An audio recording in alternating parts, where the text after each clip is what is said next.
Aino? Present!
Commencing task.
Sorry to keep you waiting. That is perfectly all right. My data indicates clear skies in the coming days. Current conditions for maritime travel, optimal. I'll be ready whenever you are. But are we really gonna set off without telling anyone again?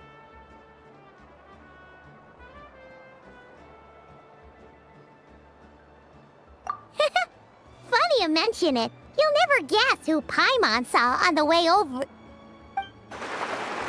Hey! You didn't seriously think we'd let you leave without a farewell party, did you? No chance. Yeah, come on, Traveler. We've already made all the preparations. And most importantly, how dare you try and slip away without first paying your respects to the almighty Dragon Lord!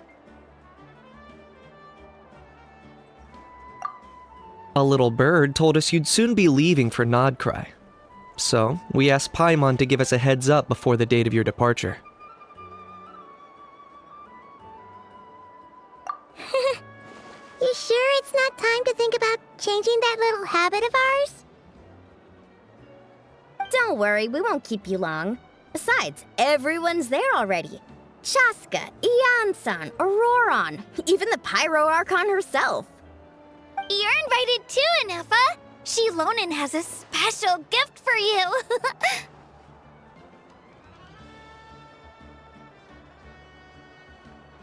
Accompaniment request accepted. Shilonen demonstrates excellent massage technique. My impression of her is exceedingly positive.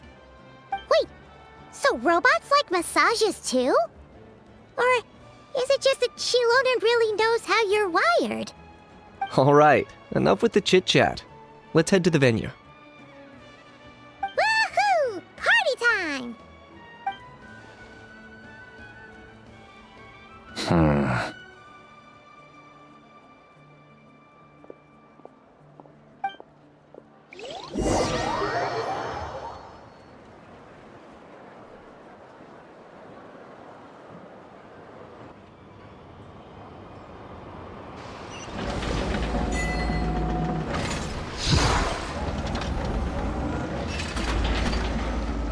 Spit it out, then.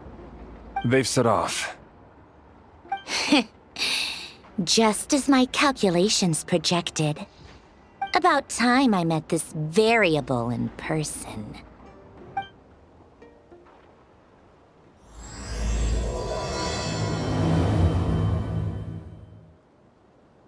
You know, every time we head to a new nation, there's always a point where it suddenly dawns on Paimon. This is it. The next chapter of our adventure has begun. This time, it was the moment she realized she just polished off the very last of her Saurus crackers. Should have stocked up better at the farewell party. In other words, Paimon has marked the geographic coordinates from 2 minutes and 40 seconds ago as the boundary between Natlan and Nod Krai. This deviates somewhat from the official coordinates stored in my database. Paimon meant more in terms of how it felt on a psychological level. Anyway, what about you, Traveler? When did it really sink in for you? That actually kind of makes sense. What about you, Anefa? Come to think of it, maybe we should be asking the other way round. So, when you came over to Natlan, what was the moment you felt like you'd left Nod Krai? In that case, probably when my sensors could no longer detect the moon's power. The moon? You mean, that one we can all see in the sky? Negative. I was referring to... Here we are. Paimon, Traveler, we have arrived in Nod Krai. Oh, wow!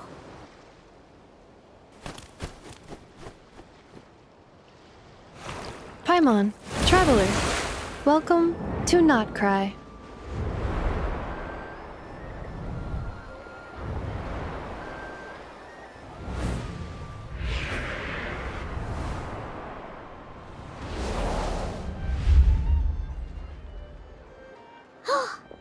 That must be Nasha Town up ahead!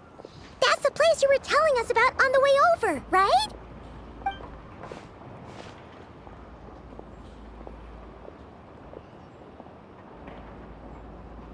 That is correct, Paimon. It is also the most bustling commercial hub in all of Nod Krai.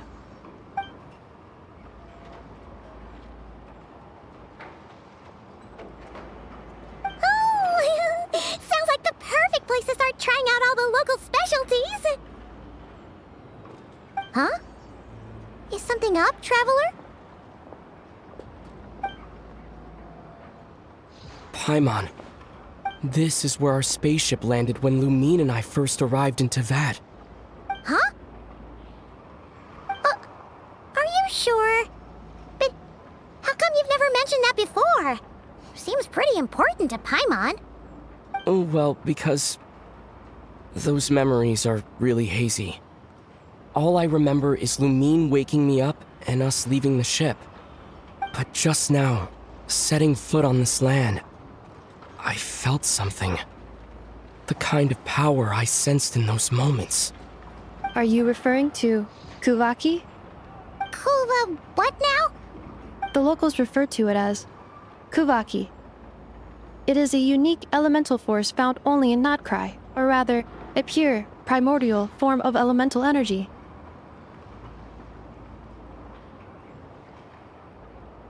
That is correct.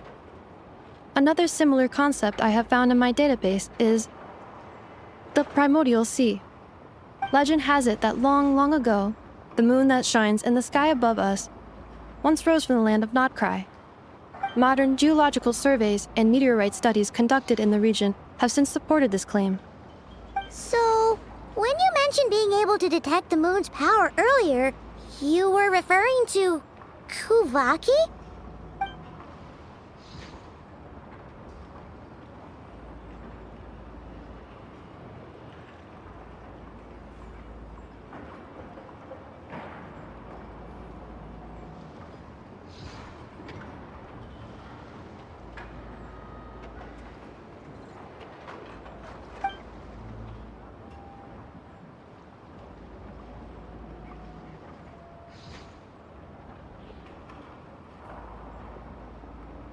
Wait, Traveler, you're saying we might actually find your spaceship here? Do you still remember where it landed?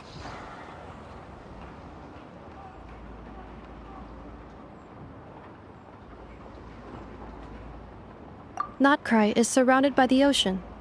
In other words, it could have been anywhere along its coastline.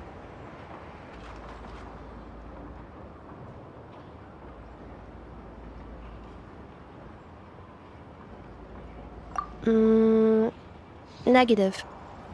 Description still lacks sufficient detail to pinpoint target location.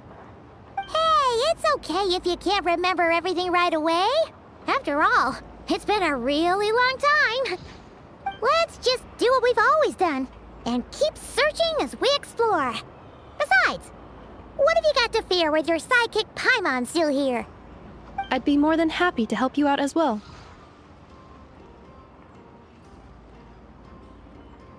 Our pleasure.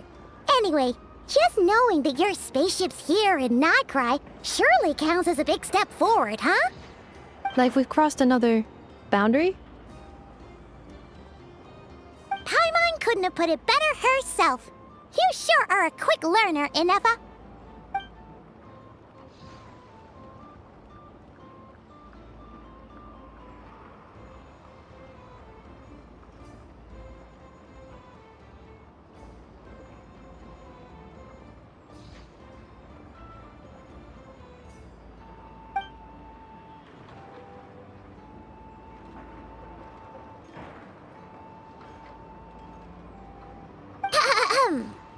Well, as the best guide in the whole of Tivat, Paimon hereby does solemnly declare, Nod Krai, here we come!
It just occurred to Paimon, if we were looking to put out a missing spaceship commission, or to learn more about Nod Krai, wouldn't it make sense to drop by the Adventurers Guild?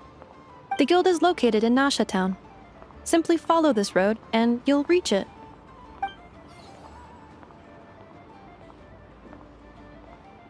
Huh? What in Tivat is that? Looks kinda like a Sealy, floating around in the air like that. That is a Kuhanki, a species unique to the land of Nod Krai. A Kuhenki? Does she have something to do with the moon, too? Indeed it does. According to the Frost Moon Scions, the indigenous inhabitants of this land, the Kuhenki, are said to be familiars of the moon goddess, leading those who walk in the moonlight's glow to things of great importance. The moon goddess? Don't all people here worship the Tsaritsa?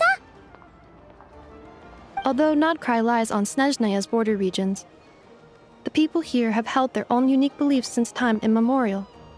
As I mentioned, everything in this land shares a deep connection with the moon and the sky above. The beliefs of the Frostmoon Scions seem to date back to the civilization of the angels. According to the documents in my database, even the 7 Archons did not exist at that time.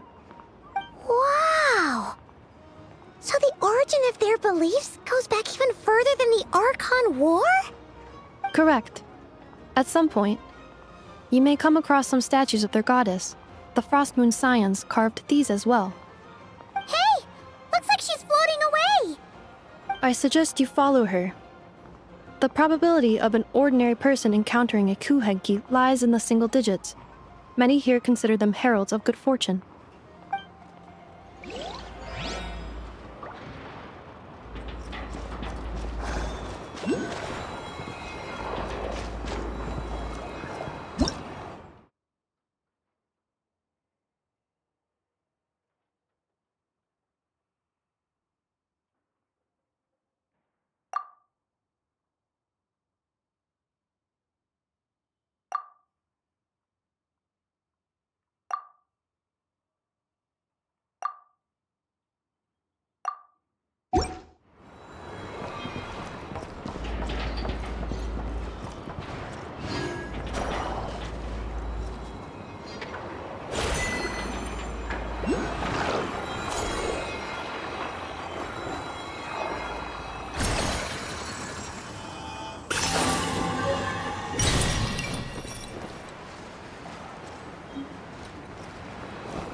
Is this a travel guide?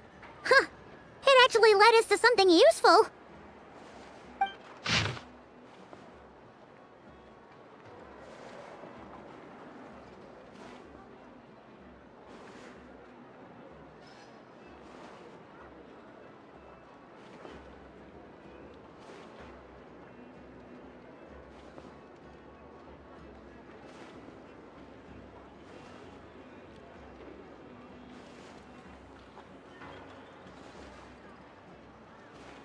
Are there any particular points of interest? Oh, it all looks pretty interesting to Paimon. If we have time, she'd love to see, pretty much everything. Recalibrating route. If we keep following the current path, we will arrive at an area of scenic beauty. From there, we will be able to identify both the Adventurers Guild and several must-visit specialty stores. Yikes! Why is Paimon suddenly getting the feeling that if she doesn't step it up soon, Ineva's gonna put her out of a job?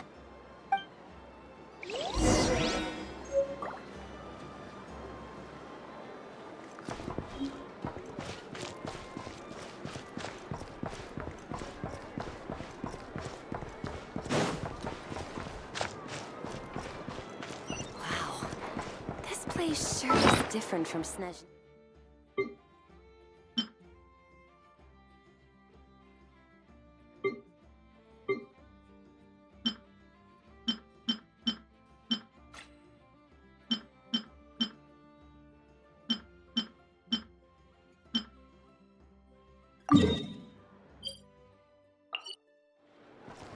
Adventure time!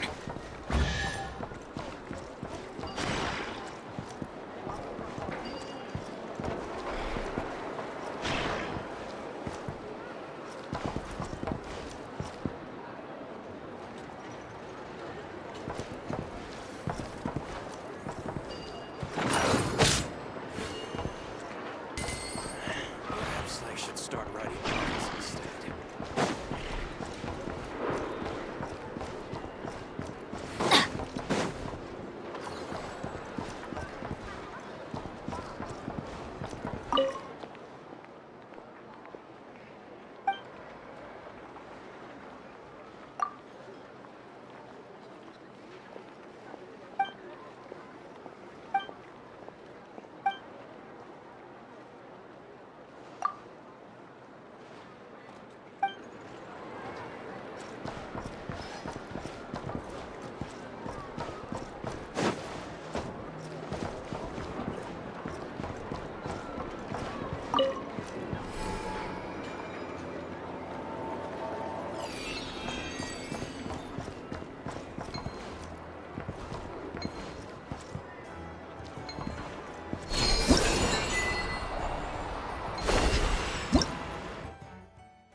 we go!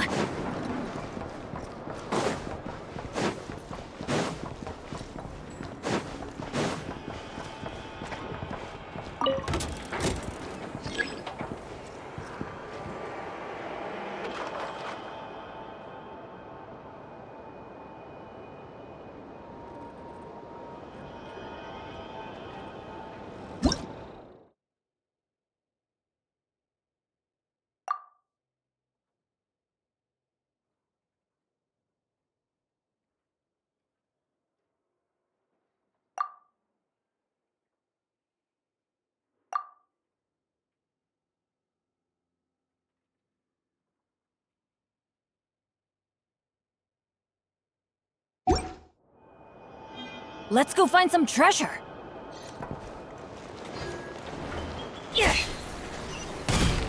This should be alright. Right? Yeah, I got it. If you're done clicking your lips, finally tell me how to work.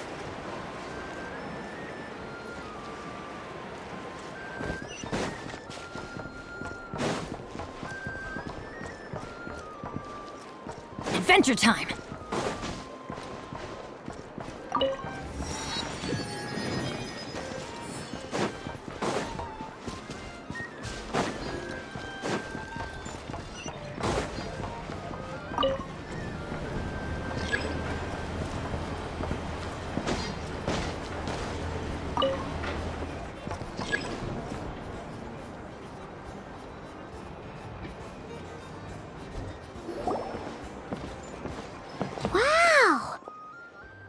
Town actually looks pretty big from here. Feels a bit different than Paimon imagined, though.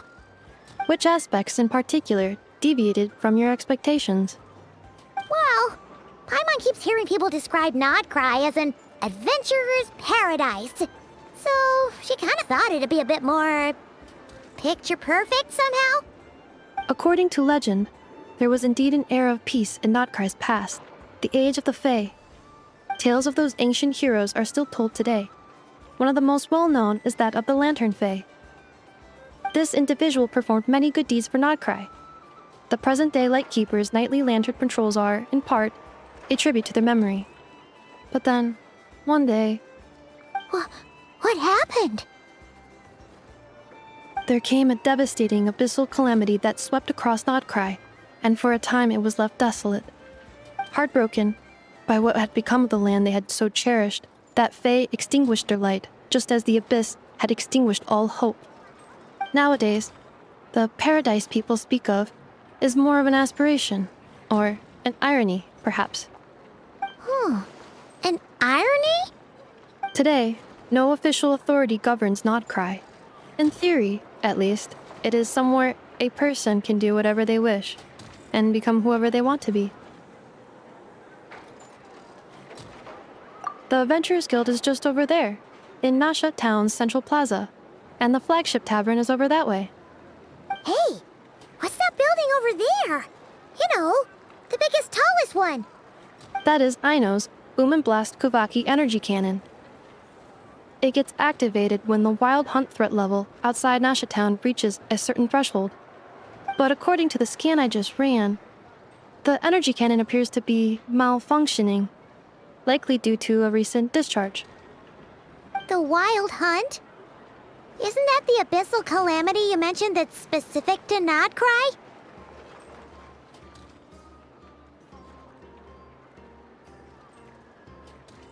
It is a phenomenon that has been occurring for several centuries now. Yet the time and location of wild hunt attacks are seemingly random. At first, it was more of an old wives' tale that adults used to scare children. If you don't start behaving, kid, some night, the wild hunt's gonna come for you. Listen, do you hear that? That weeping in the fog? Those are the cries of a young woman being dragged away. You're saying people actually hear things like that? I have not witnessed enough wild hunt attacks to give a statistically sound answer. But the oldest legends say that all people saw was the ghostly shadow of a woman in the mist. It wasn't until later that it became a full-blown calamity. Abyssal monsters and all. When you put it like that, Paimon's really gotta hand it to Aino. Not only did she repair you, but she's even built a giant cannon to keep the wild hunt at bay. Absolutely. Aino is very impressive indeed. Anyway, according to my schedule, it is time I took you over to the flagship. Oh, sure. After all, we shouldn't keep Varka waiting. Well, Paimon's not sure if he'll actually show up at the bar this early.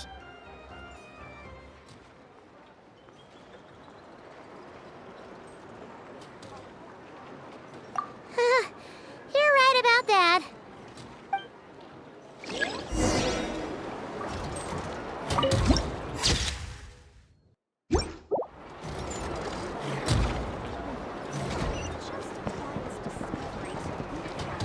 This elevator was inspired by the one in Maritime Harbor.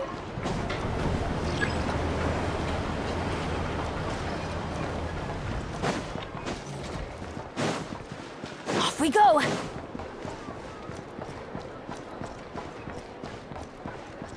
Huh!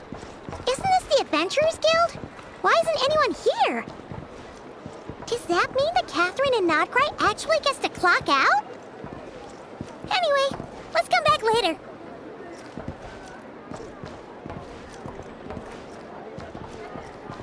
This land holds nothing but promise for adventures from all walks of life. Wouldn't you agree?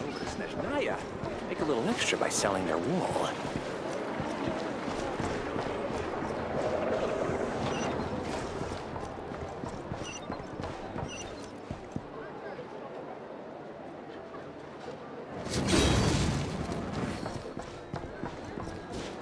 Adventure time! Guiding light? Well, there's actually...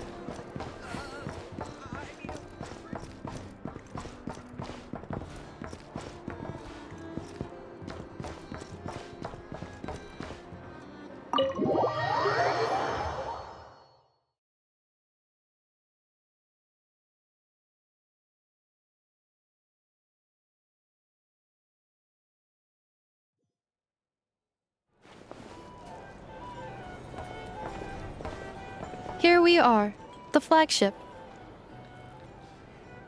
Varka told us to meet him here in his letter, right? Let's see. Varka? Varka! No matches, I identified. Huh. So he isn't here after all. Oh, guess we never did actually say we'd be arriving today. Hey, why don't we go ask the owner? If what they say is true, Varka's drinking prowess must have left quite the impression.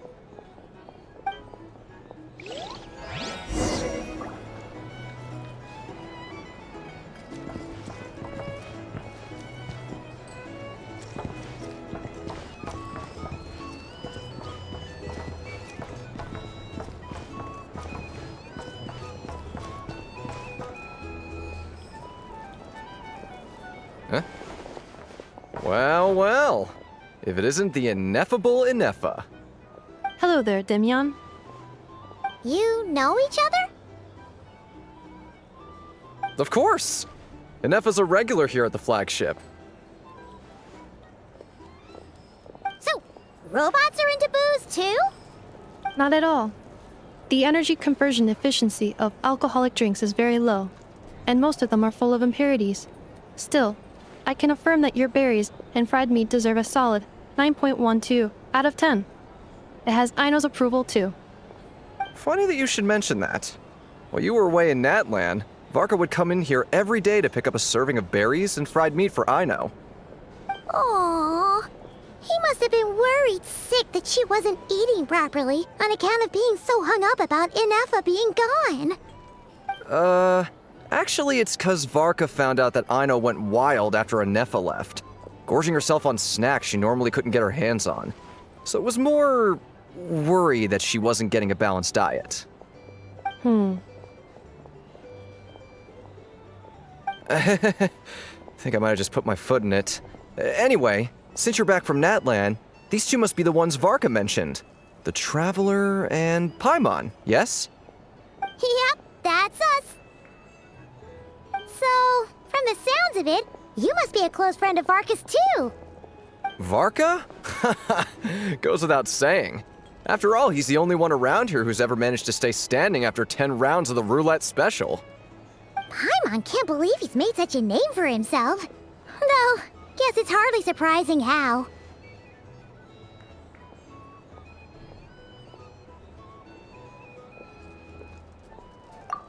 Right now? Must be somewhere near Anvantinjarvi. That's quite far from here. Huh? Where's that? It's a lake in the northern part of Nod Krai. Word reached him of trouble brewing around those parts, so he took his knights to check it out. Oh. So, we missed him?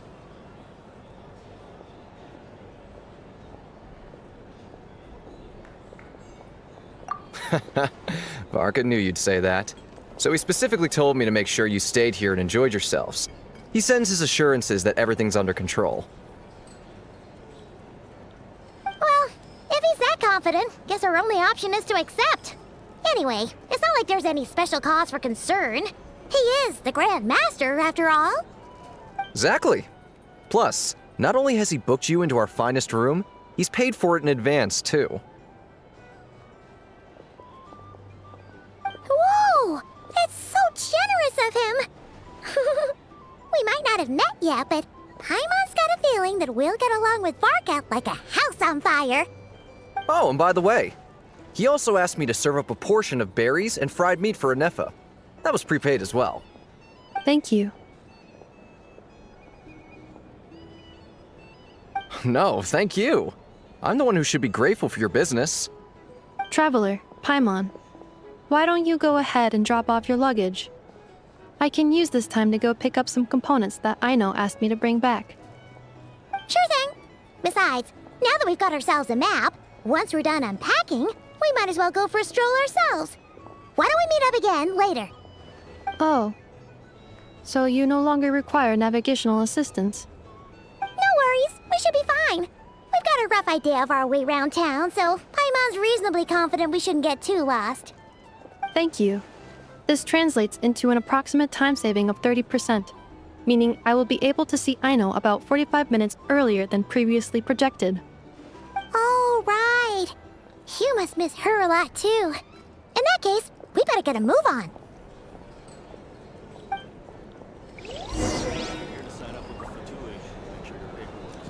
A drink? Or some information? Either way, I'd be happy to oblige. Our drink recommendations? Well, for starters, I recommend you drink less.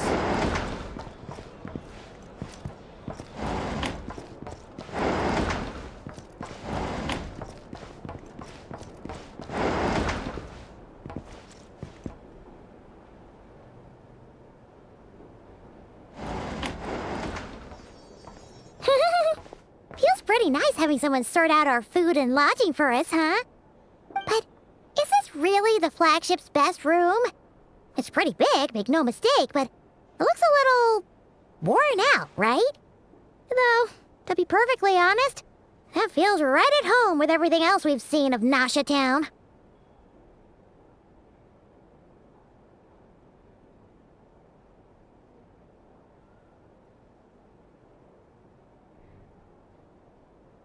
You mean it's got something to do with Nod Krai's history? Oh, that makes sense. But what exactly was this calamity?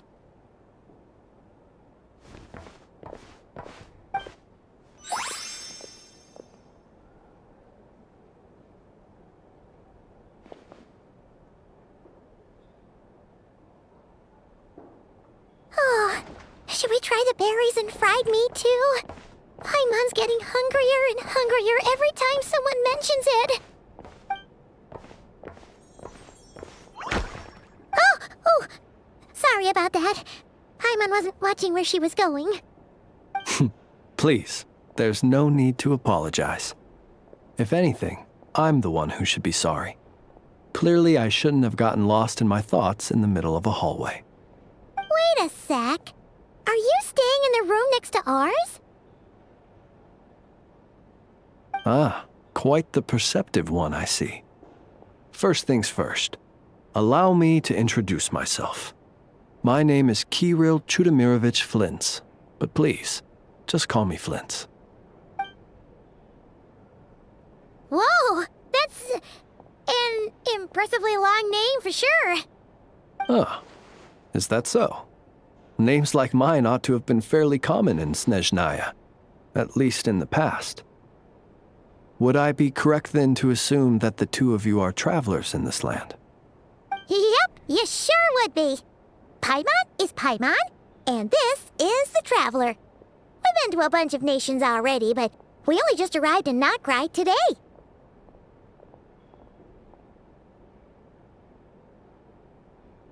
What a rare honor it is to meet such worldly travelers. Are you here for travel too? If only I had the time to spare. No, I'm just staying the night. Oh, so you're here for business? That's certainly one way to put it. I'm a Ratnik of Nod Krai, normally stationed near the burial grounds to the north. My sole cause for being here today was to repair this lantern of mine.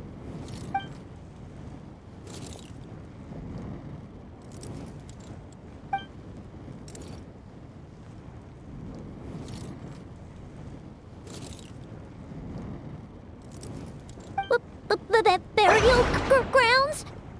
Your surprise is entirely understandable. Most people cannot even begin to fathom the idea of a life surrounded by tombstones and decay.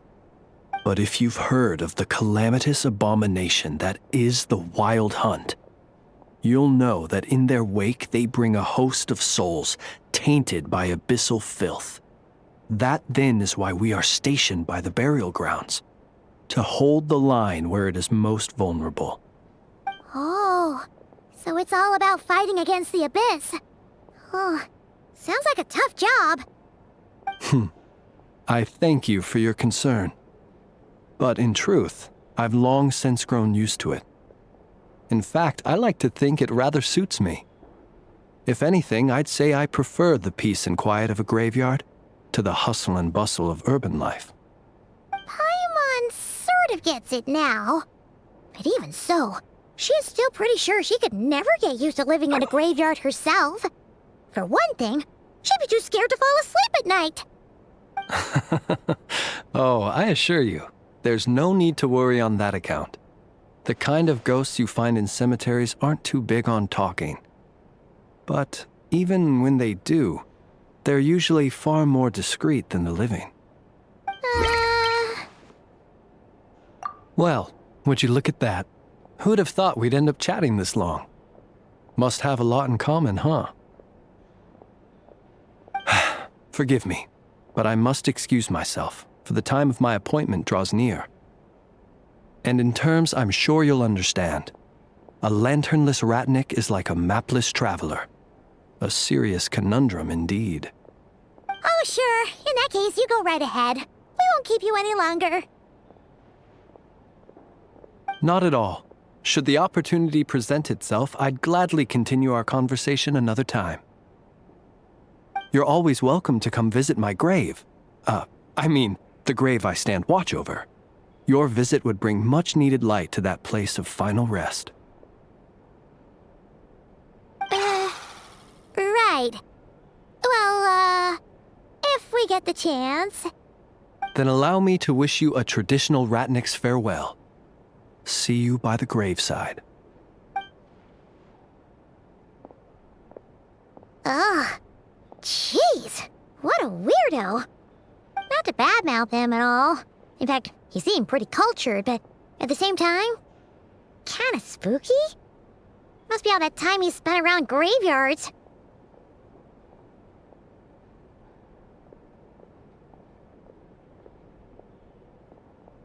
His lantern? No, not really. You mean, 'cause it was broken? Huh. Guess you've always had a nose for stuff like this. If you're worried, you can always ask him the next time we cross paths.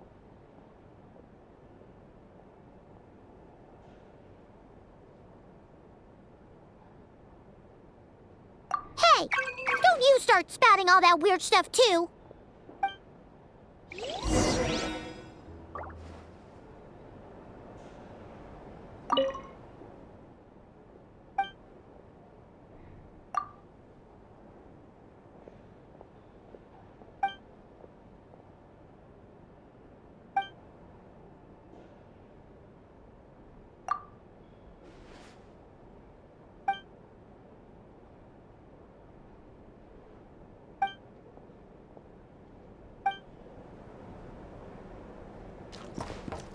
It's so noisy here. My day, weed.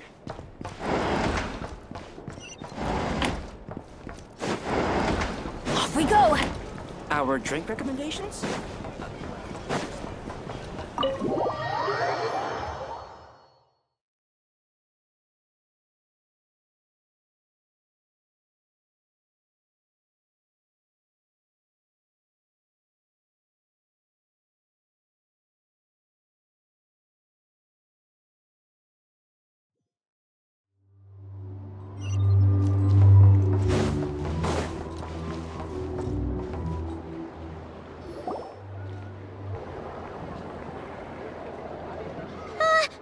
Paimon almost forgot something super important.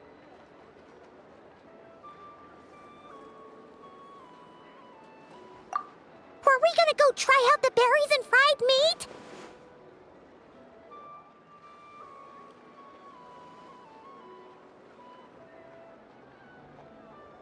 But now, heading all the way back to the flagship feels like such a waste.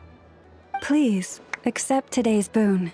Come night or day, may the blessings of the moon goddess shine down upon you. Huh? What's going on over there? Wait! Free food? Wow! The people here are so nice! Quick! Let's grab some too! Paimon's super curious what their food tastes like. Moonlight illuminates the path before you, travelers from afar. Huh? How'd you know we were travelers? Just now were a song the birds in the sky, singing of your wanderings. You are no ordinary guests, it seems. The birds in the... what now? Forgive me. I should not have laid the words of others out as a welcome mat for our very first meeting. You, too, must be wondering who I am. I am Lauma, moon chanter of the Frost Moon's scions. Please, as do our followers and other passers-by, accept today's boon. Happy to oblige. Paimon's name is Paimon, and this here is the traveler. Thanks so much for sharing your yummy food with us. We'll take one each. Think nothing of it. These fruits were the finest we found, delicacies gathered in the wake of the morning dew. It is my hope that partaking of them may lift your spirits to heights anew. The finest you found? Wow! That sure is kind of you, but wouldn't you want to keep those for yourselves? The first fruit of the harvest must be placed upon the moonlight altar, not as an offering to the gods, but as a spark for lost hunters. For it is the blade of the starving that darkness most easily corrupts. As perhaps you have already heard, we Frost Moon's scions revere and worship the moon goddess. We believe that together, virtue and compassion are the shining light that will lead us all out of the long, dark night. And now, with tides of haughty Fatui swarming into Nod Krai, driven by greed and greed alone, more than ever before, we must all unite under the banner of virtue. Huh, look who it is again. Those unsufferably kind-hearted Frost Moon scions. Got enough for us too? That's right! 2 servings each! We're starving over here! The Fatui! After what you've been doing to our sacred statues, how dare you even show your faces! Wilhelmina, bestow today's boon upon our guests. You hear that? No slacking now. We'll have the very best you got. My lady, they... Please, you two, accept this meal. But remember this. Kindness is the first lantern left to guide those who stumble in ignorance. Come again? Let me finish. But should they still refuse to follow the moonlit path, then by our frosted blades shall we show them its shadow. You! Hey, look who it is. Whatever. Just you wait. We'll be coming for you next. Huh? Where's the meat?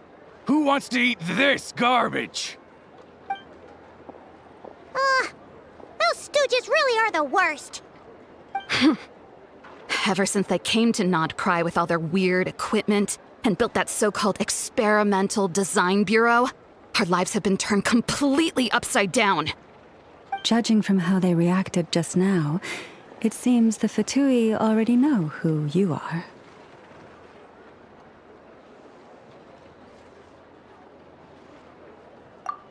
Well, we have gotten in their way in pretty much every nation we visited, so we're probably at the top of their blacklist by now. I see.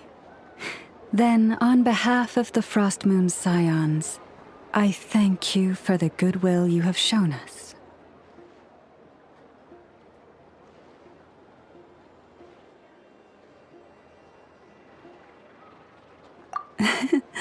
Because if they had gotten ahead of themselves just now, I'm sure you would have stepped in to help. Just as the birds and beasts put it, your arrival heralds joy to us all. Besides, for a weary traveler far from home, what better respite than to bathe in the moonlight? You will always be welcome at the Frost Moon Enclave, the place we call our home.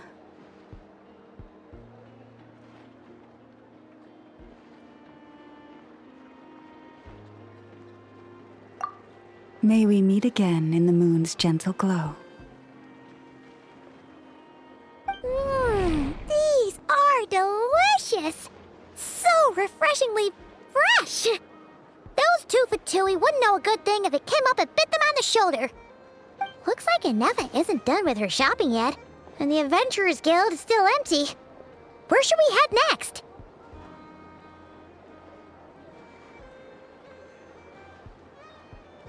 Good idea!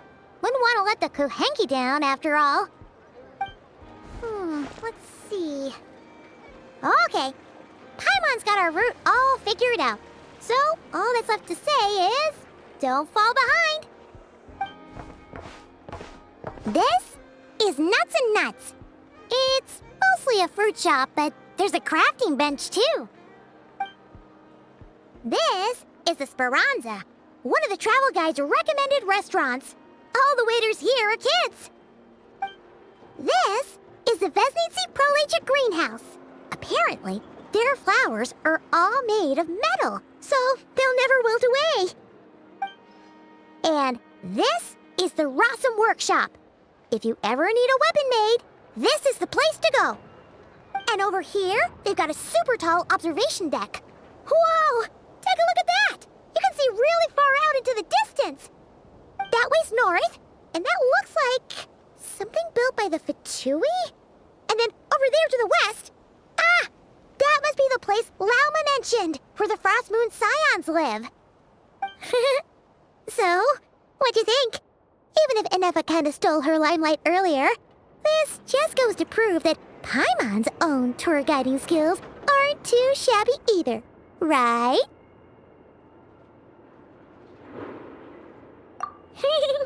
She sure is! It'd take hundreds of years of practice to beat the best tour guide in all of Tibet. Huh? Look! There must be someone at the Adventurers Guild now. There's already a line forming outside. Looks like we'll finally be able to ask about your spaceship. Oh, or was there anywhere else you wanted to stop by first?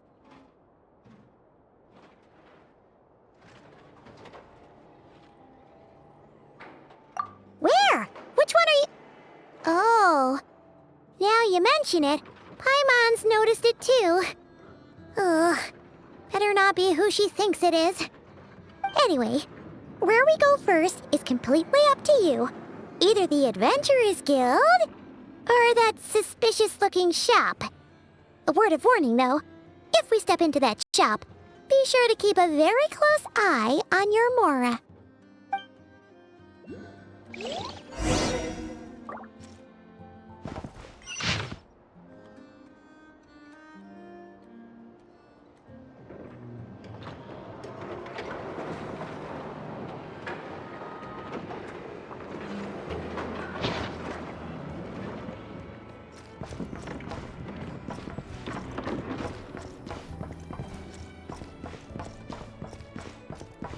Adventure time! Get out of here! Take cover!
Guess it never hurts to try a bit harder.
Please, here you go.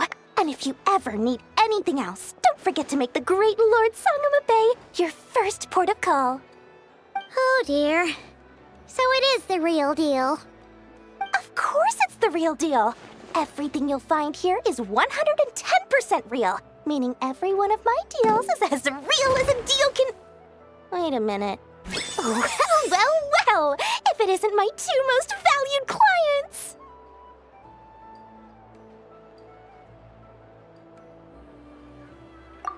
And with no small thanks to your munificent patronage. Come. How could you just sneak into Nod Krai like this without telling your dear Lord Sangama Bay? If I'd known earlier, I would have made an absolute pulled out all the stops to ensure that your boat ride over was as comfortable as humanly possible. Thank the Archons we didn't tell you. Oh, come now. You know as well as anyone how impeccably and conscientiously above board I am when it comes to doing business. Well, regardless of whether that's true or not, the main issue here is that we had no idea you had a branch in Nod Krai. A clever merchant always has a backup plan, or two, or three up their sleeves. As the saying goes, a rabbit with many burrows fears not the hunter's arrows. A merchant with stores galore hears no debtors at the door. Since you're both here in Nod Krai, would you care for some of my finest local souvenirs? Whatever you're looking for, I have it. Or if it's Sumeru you're missing, I've got that covered too. We literally just arrived. Do we look like we're on the hunt for tourist trinkets to take back for our friends? My, your high-minded tastes never cease to impress.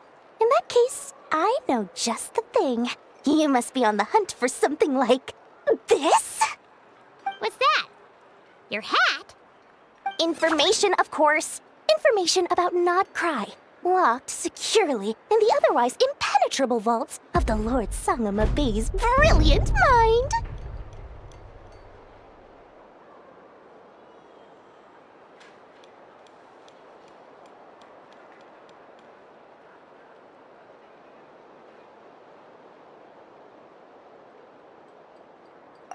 I knew it! I just knew you'd appreciate the value of my wares. On the back of all our pleasant dealings in the past, I'll even take a hit by throwing in some insider info for free. Wow. You sure are feeling uncharacteristically generous today. What do you mean by uncharacteristically? I am the most generous person forget it. Anyway, the long and the short of it is this. The moment I set up shop in Nod Krai, it struck me how many different factions there were, all competing against each other for power and influence. Well, as they say, there's no time for business like a crisis. Things got even more turbulent after the Fatui pulled down 2 ancient moon's remnants. People began to catch a whiff of the coming chaos. And the more troubled the waters, the greater the potential profit. Not at all sorry to interrupt, but we're not here for Mora. Oh, really? But surely it was the tales of an adventurer's paradise that brought you here. The chance to take your very own slice of all the latest and greatest business opportunities? In that case, what would you like to know about?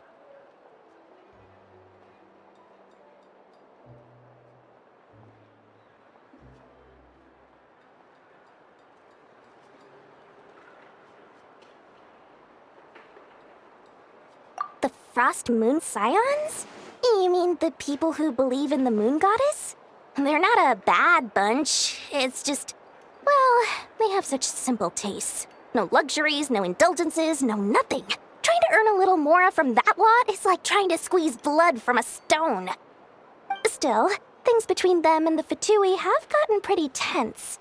It's only a matter of time before the powder keg goes boom. And when that happens, that's when business will start to boom too.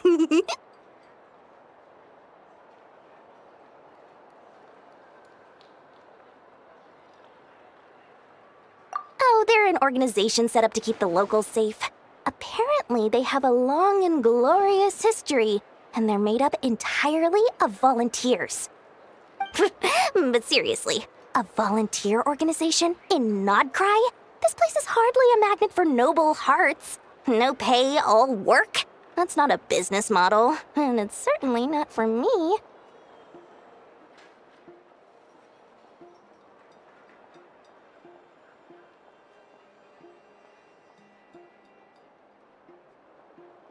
Everyone knows they're here for the Ancient Moon's remnants, but no one's sure why they pulled them down in Nod Krai of all places.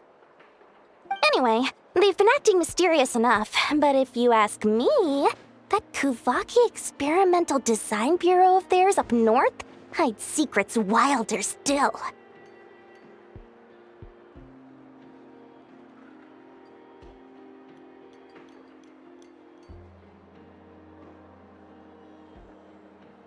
That bunch of booze-loving monstaters? Ugh, don't even get me started. As fellow Outlanders, I thought they'd be easy pickings, but somehow, every single one of our business negotiations wound up at the flagship. I've done plenty of deals with heavy drinkers before, but those guys? I never once made it to the contract signing before blacking out.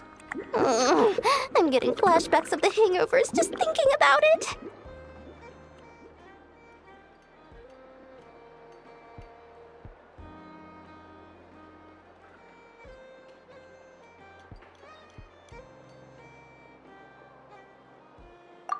What now?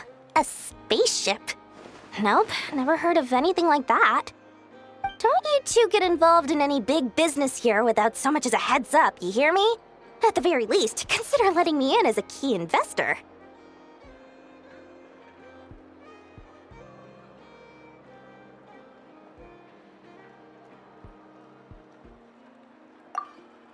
Oh, I almost forgot to mention. Sooner or later, you'll no doubt end up doing business with some other merchants in Nod Krai.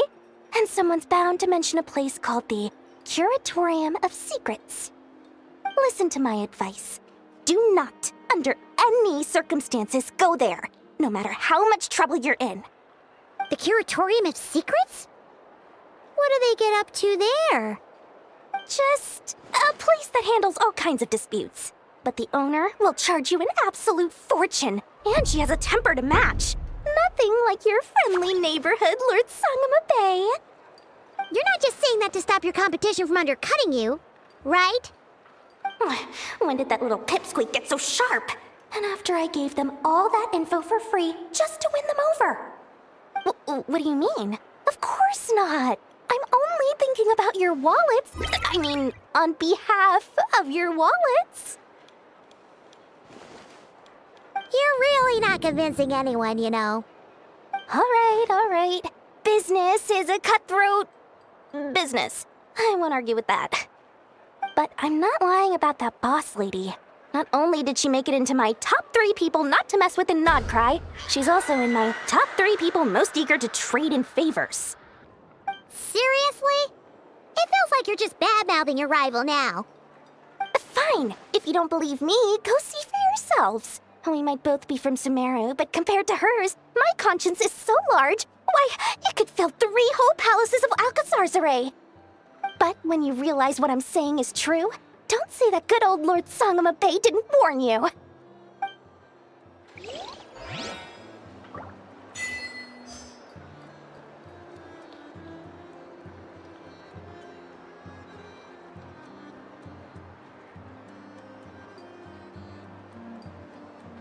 Anyway, don't be a stranger now. We might be in Nod Krai, but don't forget, Dory's doors are always open for you.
Adventure time!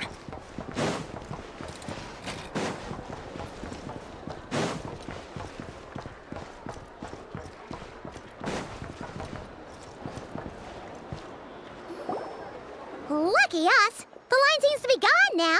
Come on, let's go say hi to Catherine. Hey, Catherine! We meet again!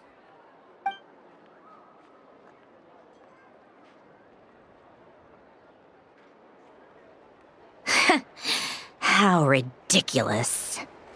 Huh? They often say that mortals, shackled by their own flesh and blood, may fail to perceive the truth of this world, even when it is right beneath their very noses. Yet I had not expected to have the pleasure to witness such heights of absurdity firsthand. But Paimon must have gotten the wrong person? At second glance, you do seem a bit younger than Catherine, and you certainly sound a lot less friendly.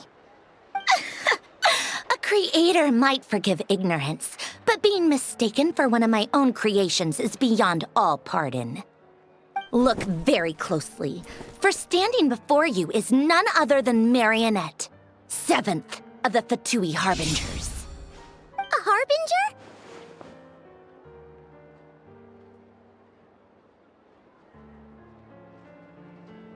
I told you already, I'm not Catherine. Just how obsessed are you with my machines?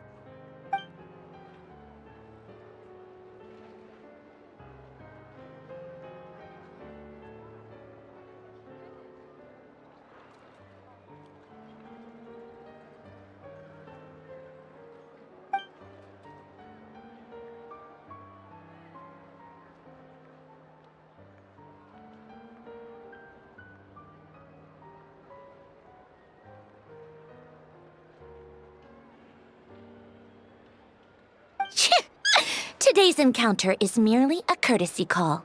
A friendly warning, if you will. You interfered with my work once before, with that little robot. I let it slide. After all, it was nothing more than a distraction, a side project at best. But we are in Nod Krai now, and as such, I strongly advise you not to stand in the Fatui's way. Otherwise, the next time we meet, I might just have to drop all this meaningless etiquette. Oh, please. You've got some nerve coming out with barely veiled threats like that. You're the one stirring things up here. Oh, perhaps you have misunderstood. Just because Nod Krai lacks a ruler at present, that does not mean it should not be ruled. We Fatui are simply establishing a new order. Yeah, right. More like shady experiments, judging by your massive creepy research facility. I've said what I came to say. What you do next, only you can decide. So why don't you start by using your already limited processing capacity to calculate your even more limited options? And, being the refined young lady that I am, I shall indulge you just this once. Ad Astra Abyssosk. Welcome to Nod Krai, Dominion of the Fatui.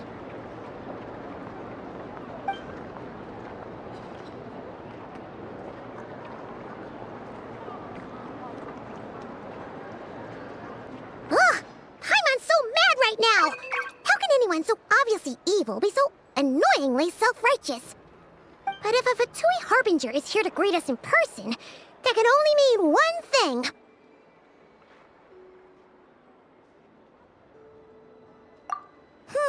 We'll have to be extra careful from here on out. Paimon hates feeling like she's being watched. Hey! The real Catherine's back! Ad Astra Abyssosk. Welcome to the Adventurers Guild.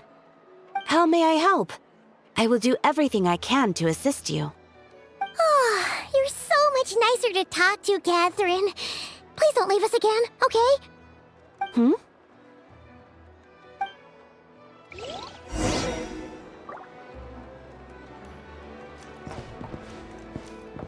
Ad Astra Abyssosk.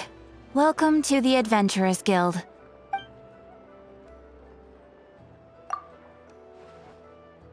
Ah, traveler.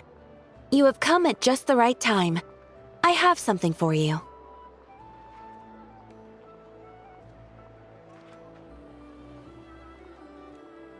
You're certainly very familiar with the kind of work we do. But I'm afraid this has nothing to do with any of the above commissions. Please take this brand new Adventurers Guild notebook.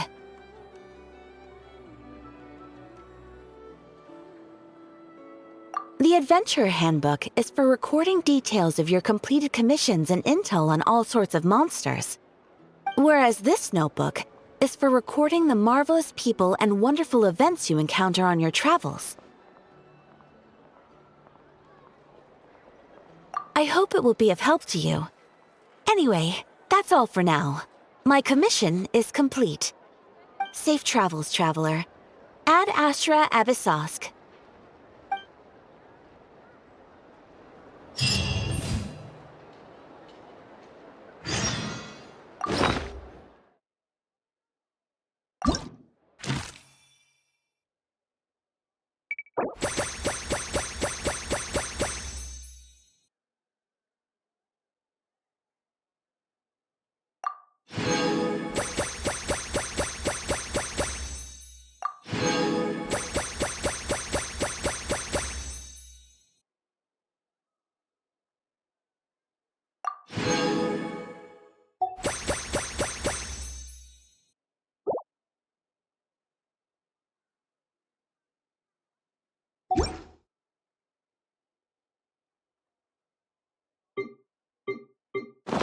Good things come to those who don't wait around. That's what they Benny's adventure team assemble! This land holds nothing but promise for adventurers. Everyone says there's tons of work lately.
Oh, ow!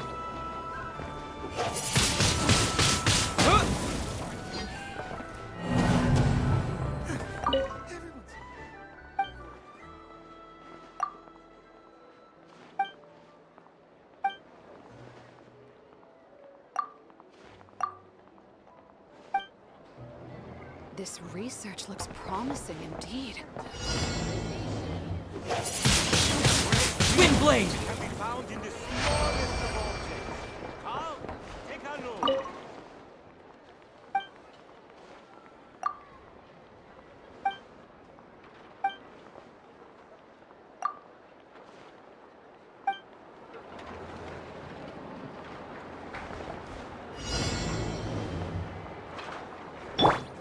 Time to clean up.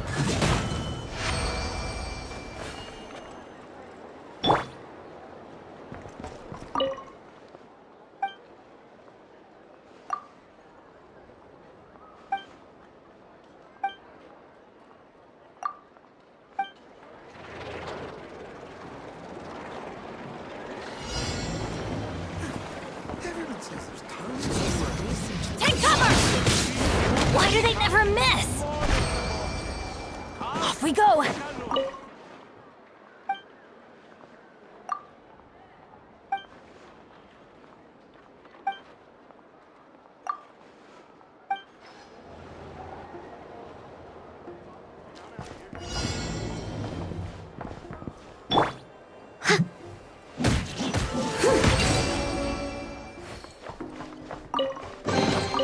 A little dusty. Best give it a spring cleaning. This research.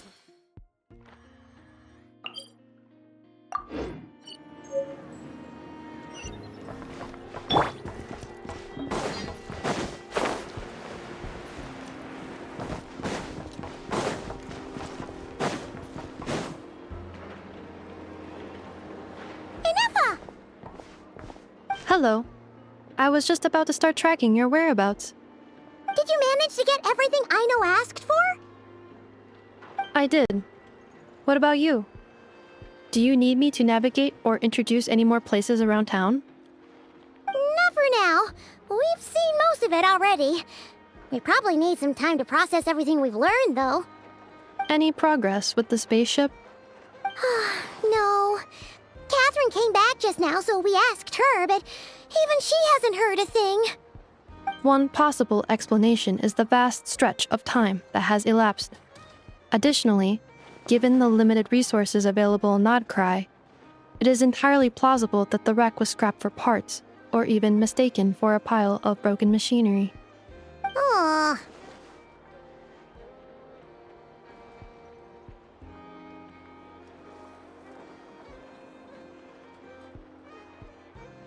Understood. In that case, why don't we go ask Aino together? After all, she was the one who salvaged me, ancient dragon technology and all.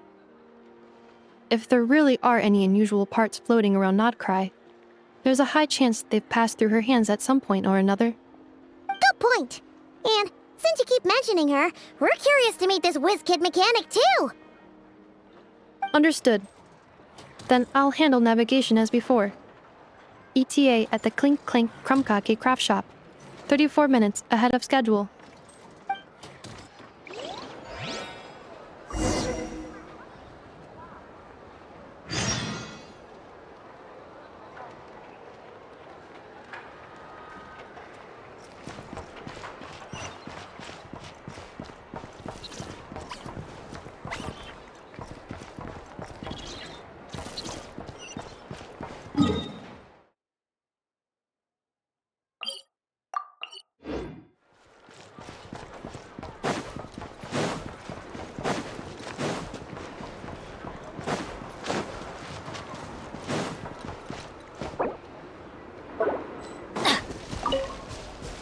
adventure time!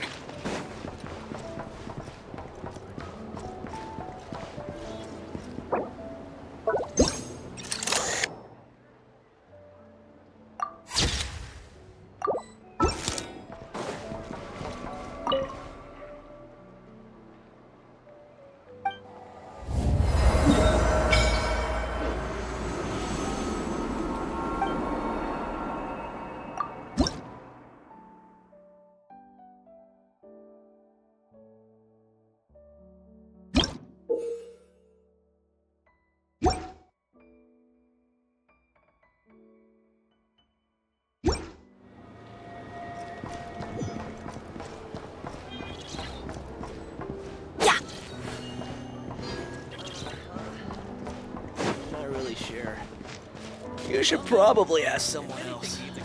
Just give me a holler.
Let's light it up! Teamwork is dreamwork! Insulation chamber. Leave it all to me. Ooh, wonderful.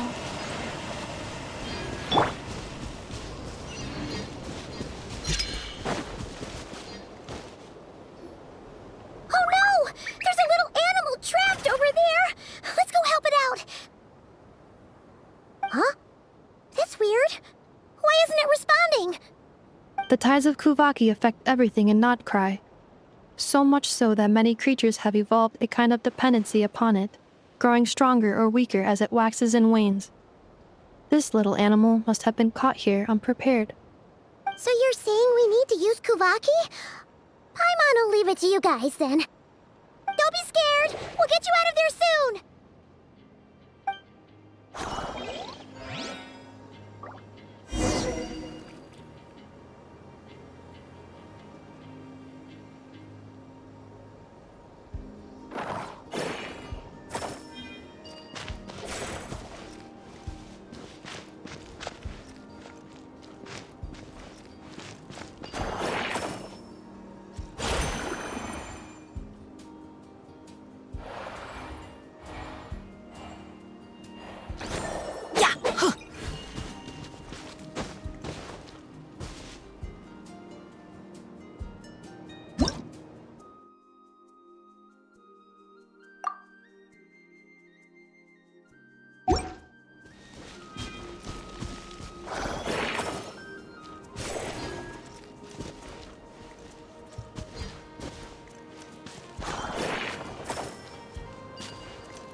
Off you go now, little one.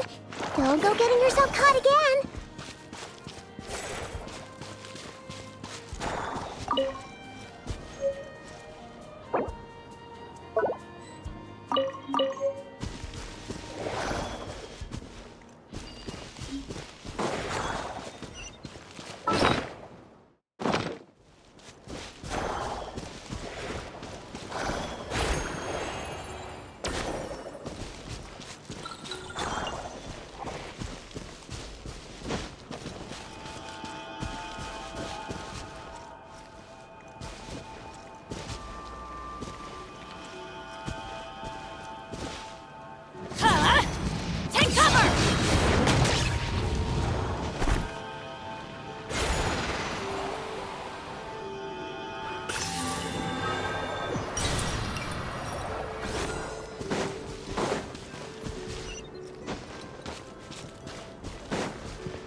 Adventure time!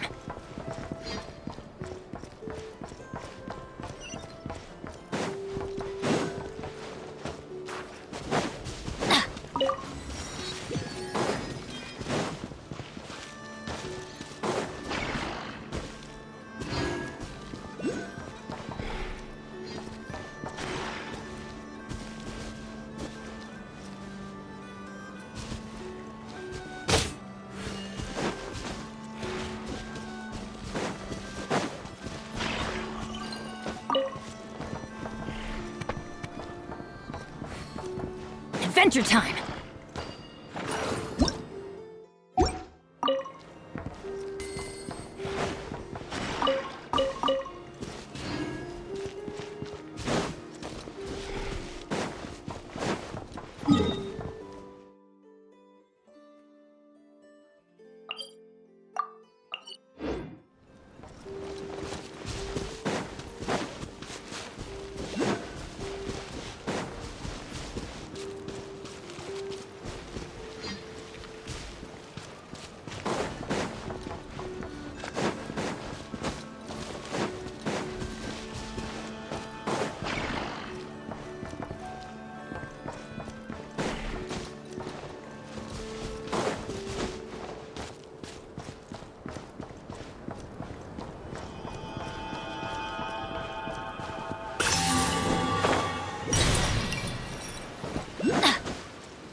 Adventure time!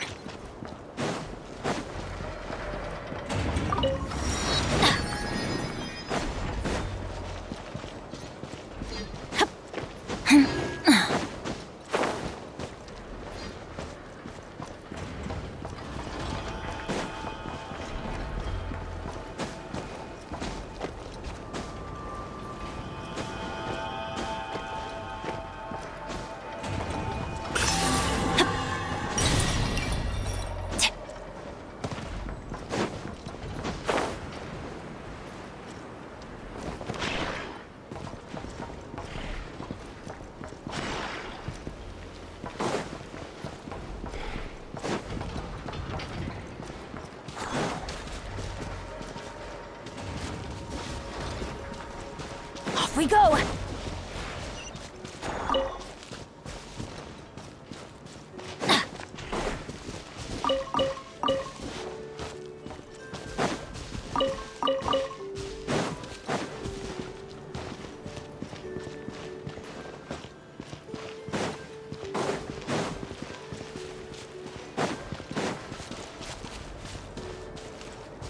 Off we go!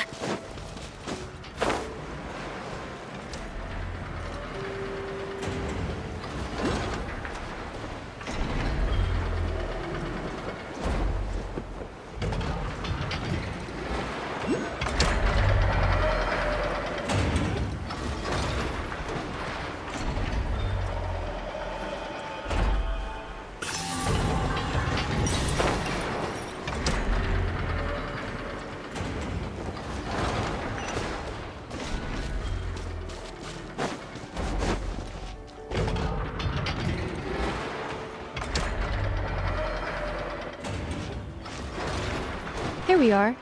The place Aino and I call home. Whoa!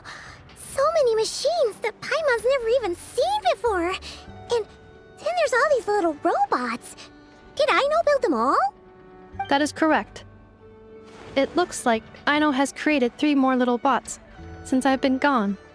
Aww. Well, you were gone for quite a bit. She must have missed you. I missed her too. I want her to see what I've become.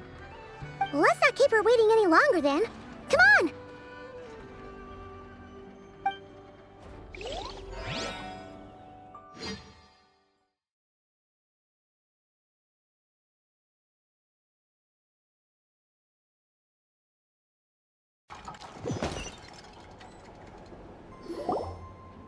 Aino, I'm back.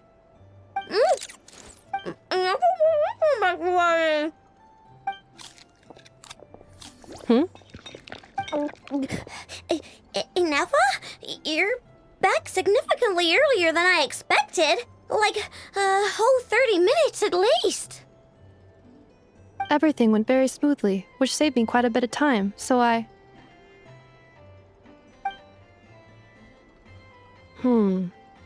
I know. Could you turn around for a moment? I know. I've been on my best behavior the whole time you've been gone. She's got chocolate all over her mouth. I know. While I was away, did you strictly abide by my tailor-made snack intake schedule? Oh, of course I did. 1 whole cake, 1 crumb cake, and 1 pack of chocolates a day, right? It was either a cake or a crumb cake or a pack of chocolates per day. Oh, shoot. When did you finish the snack stash I left for you? Literally just earlier today. Let me just go run a scan on that. I meant today, a week ago. And then you restocked an entire week's worth on your own initiative? 2 weeks worth.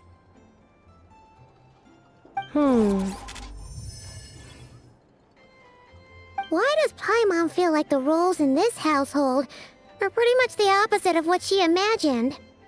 Calculation complete. Aino's recommended snack calorie intake for the next 4 weeks. 0. No fair! You're a meanie, Nefa. This is what happens when you break an agreement. Oh, come on! Don't do this to me! I only ate a teeny bit extra every day. Just a teensy bit extra. That is objectively not a teensy bit extra. Seriously?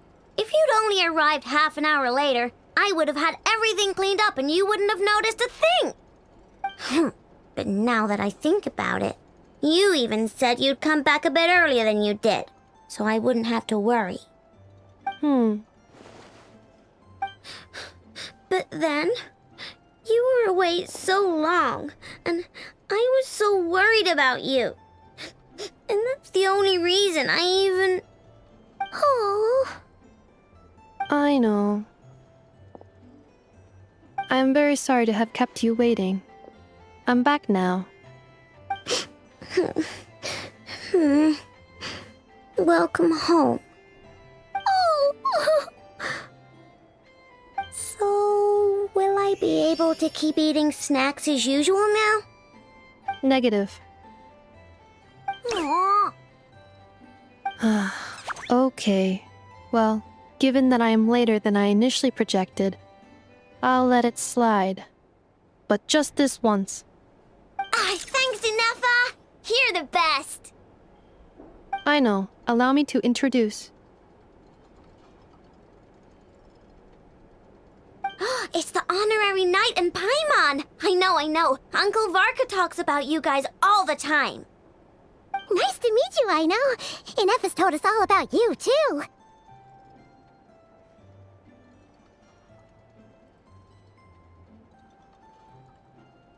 Huh? Really? She actually said that about me? Well, she's not wrong. Oh yeah, so, you're here to see Uncle Varka, right?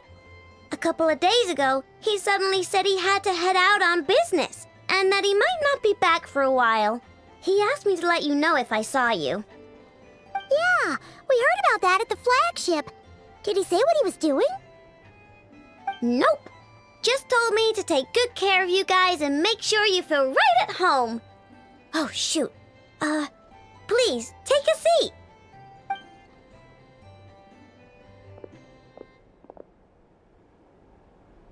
Do either of you need my help with anything? Anything at all? After all, I'm the head of this household. Sure wouldn't know it from that snack tantrum she just threw.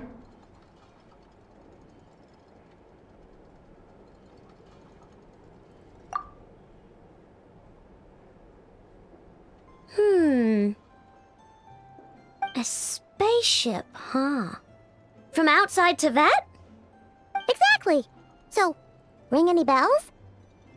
No. Oh, you sure? Nope means nope. Never seen the slightest trace of it. More specifically, by nope, I mean, I've never seen a single piece of tech in all of Nod Krai that might have come from out of this world. Not in any new machines or in any old ones either. Huh. What Aino means is that your spaceship almost certainly has not been disassembled nor repurposed as parts for other machines. Oh, so that's what she was getting at. Yep. I've taken apart pretty much all the fun stuff in this city at one point or another, but I don't recall ever seeing any components that were anywhere near that special. So, either your spaceship crashed somewhere it's never been found, or someone did find it and then hid it really, really well. But who would even do something like that? Beats me. Maybe someone who thought they could stash it away for a rainy day. Just like how I sometimes hide snacks in the...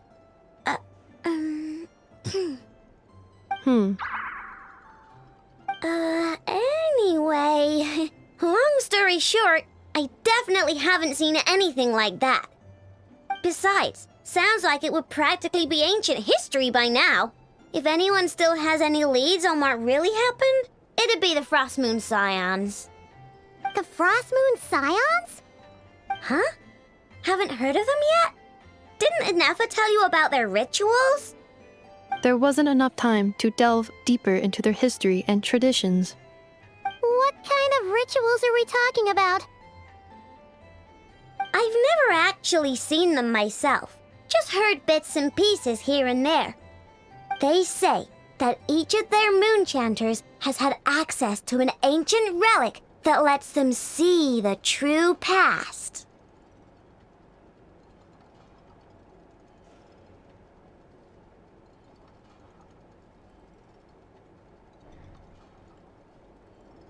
Not sure exactly how it's meant to work.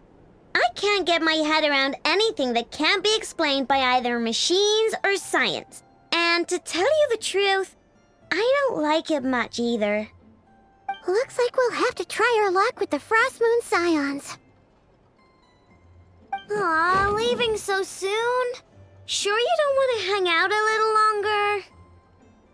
It's getting late, Aino, and these two still need to head over to Hisi Island. It would not be convenient for them to linger much longer. Aww. All right then. Don't worry. We'll be sure to drop in on you as often as we can. Really? You promise?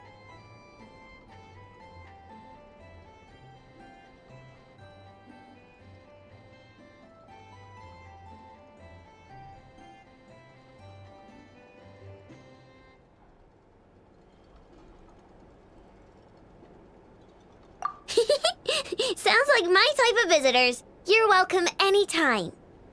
I'll be staying to look after Aino today, so I won't be going with you. Hey, don't sweat it. We'll find our way just fine. I'm glad to hear that. Also, I must admit, I have very much missed the charging bed that Aino made for me. Oh, are you here to play with me? My name's Aino, and I'm an inventor. Me and Inefa live together. I could probably eat all the cakes and cookies in the world because I love them so much. But my favorite kind of all is Lackaberry Crumb Cake. Come visit my Clink Clank Crumb Cake craft shop whenever you want. Anyway, that's me. What about you? Tell me something about you, then we'll be friends.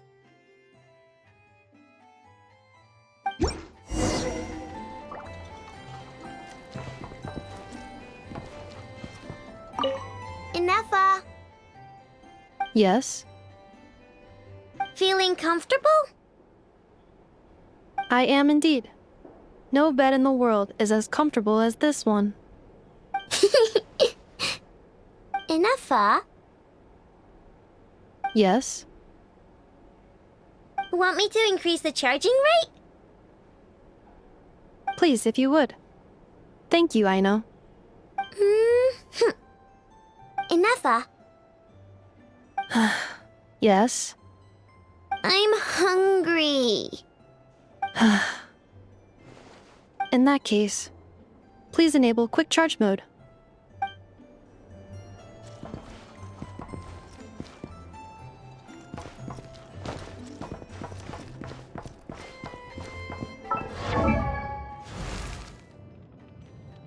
Oh, ow!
We go!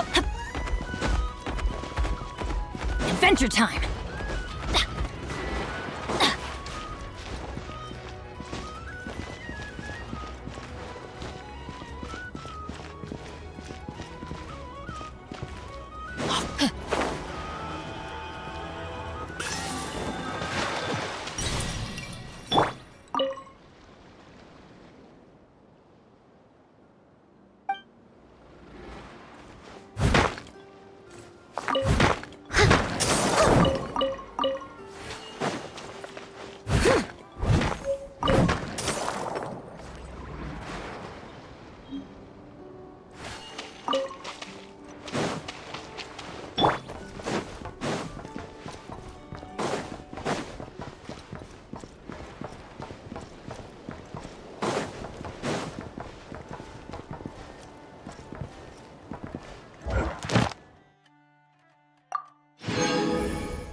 Adventure time!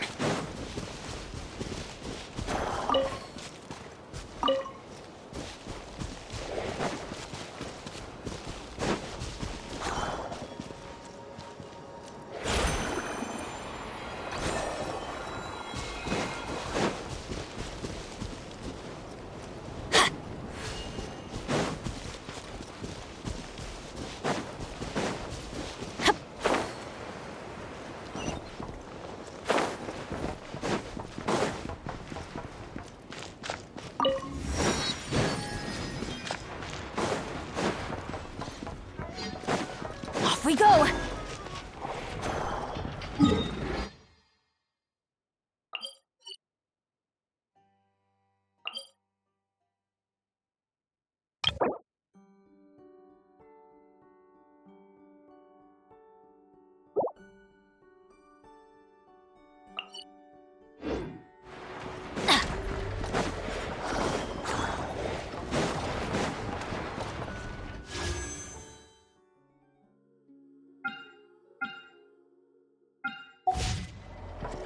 Off we go!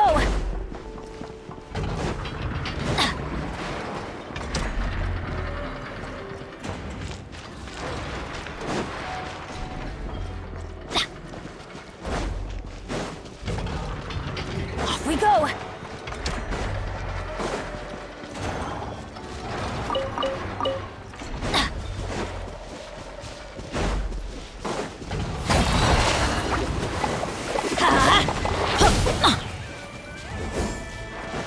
Adventure time!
The light will never die!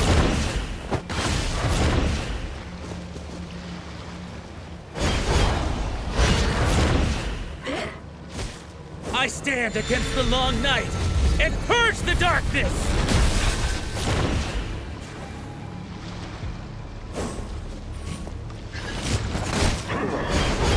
Let's light it up! Like the north wind! Steady as stone.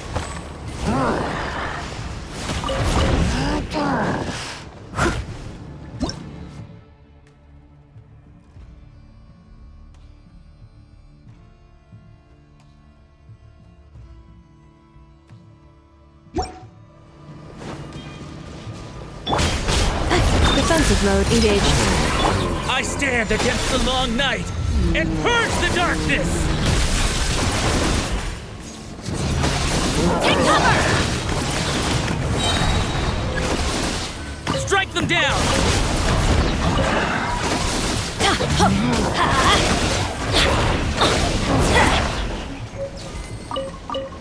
Off we go! That's gonna hurt in the morning! Strike them down! Insulation chamber deployed. Leave it up to me! The Nord wins! I stand against the long night and purge the darkness!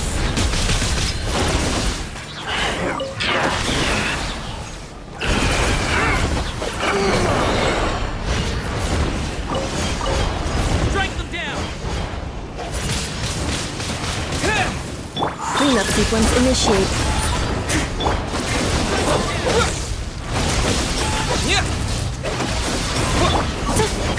Preparing for dust up. As a dutiful I maid stand woman. against the long night and purge the darkness! Going in!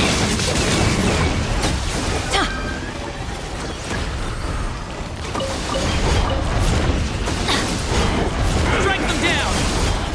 Strike them down! With the wind!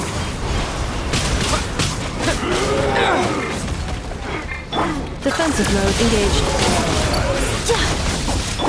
I must leave no stone unturned. Like the Nord Let's wind! light it up! Wind blade! Strike them down! Annihilation mode. I stand against the Cleanup long sequence night initiated. and purge the darkness! Disappear! Everybody the stand Nord back! wind! Strike them down!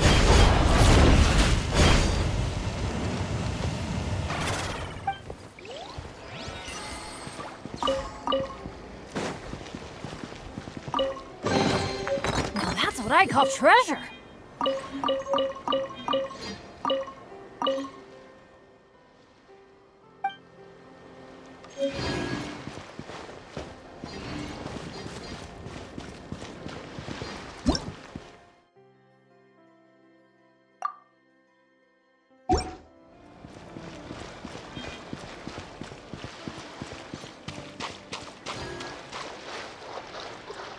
Adventure time!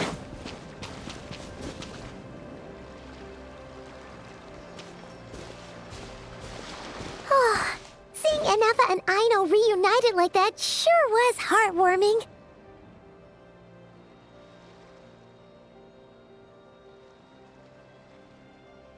We should definitely hang out with them more in the future.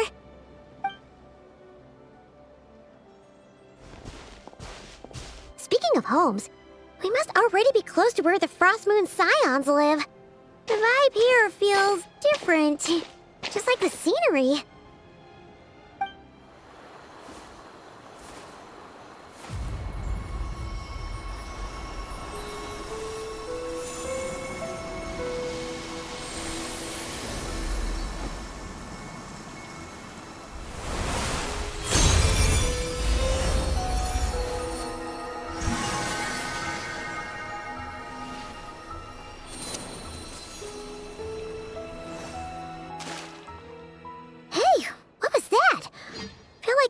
Sort of breeze blew by, and then the petals suddenly turned into...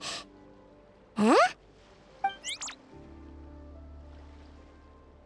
Is that a Kuhenki? She looks different from the ones we saw before. Hey there! What's your name? Huh. Doesn't seem able to speak.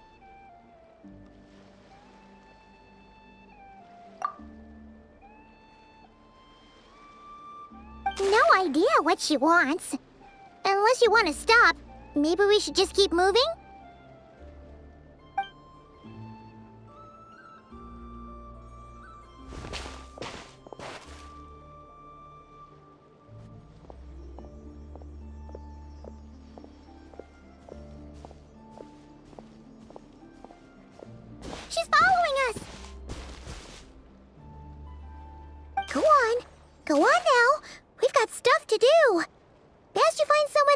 out with.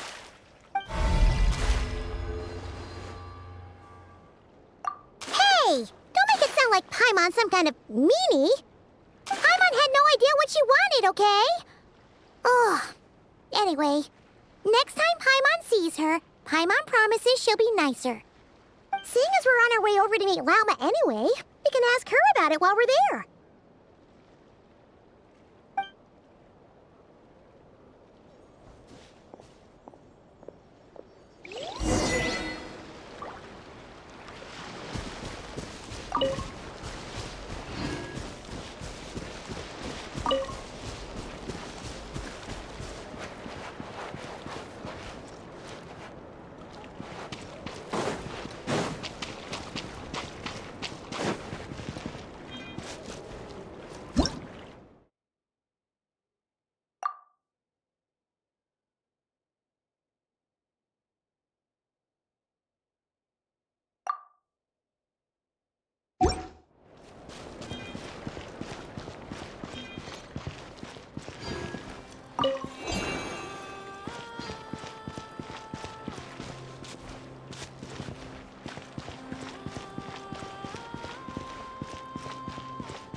Oh, ow!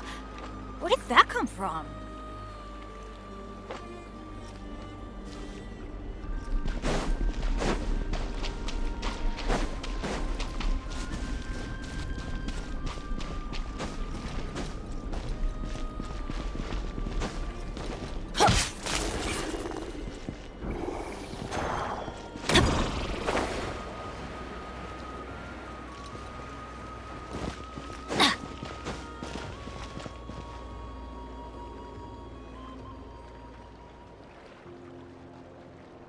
Huh?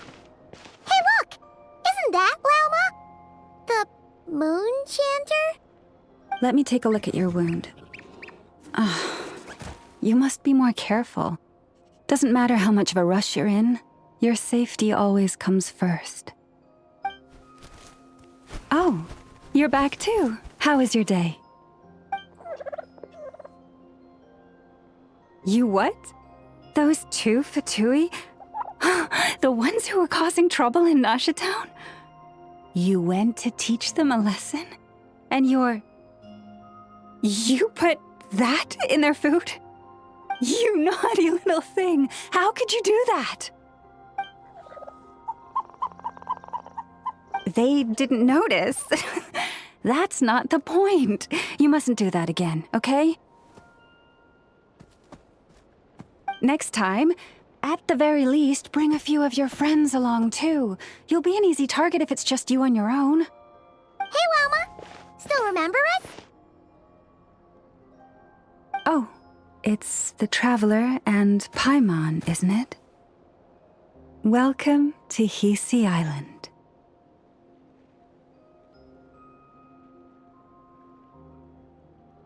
Not at all. Those who come with kindness in their hearts are always welcome with the Frost Moon Scions. Were you just talking to those animals? I was indeed. The Frost Moon Scions bloodline is unique, for throughout our history, there have been many among us who could communicate with all living things. What was that? Oh, is that so? She says she was trapped in a plant earlier and that you are the ones who rescued her. She wants me to thank you on her behalf. Oh, it was nothing. Barely lifted a finger. If you both are free, why don't you join us at the Frost Moon Enclave for dinner? Consider it a small token of thanks for your kindness. We'd love to! And actually, we had something we wanted to ask you anyway.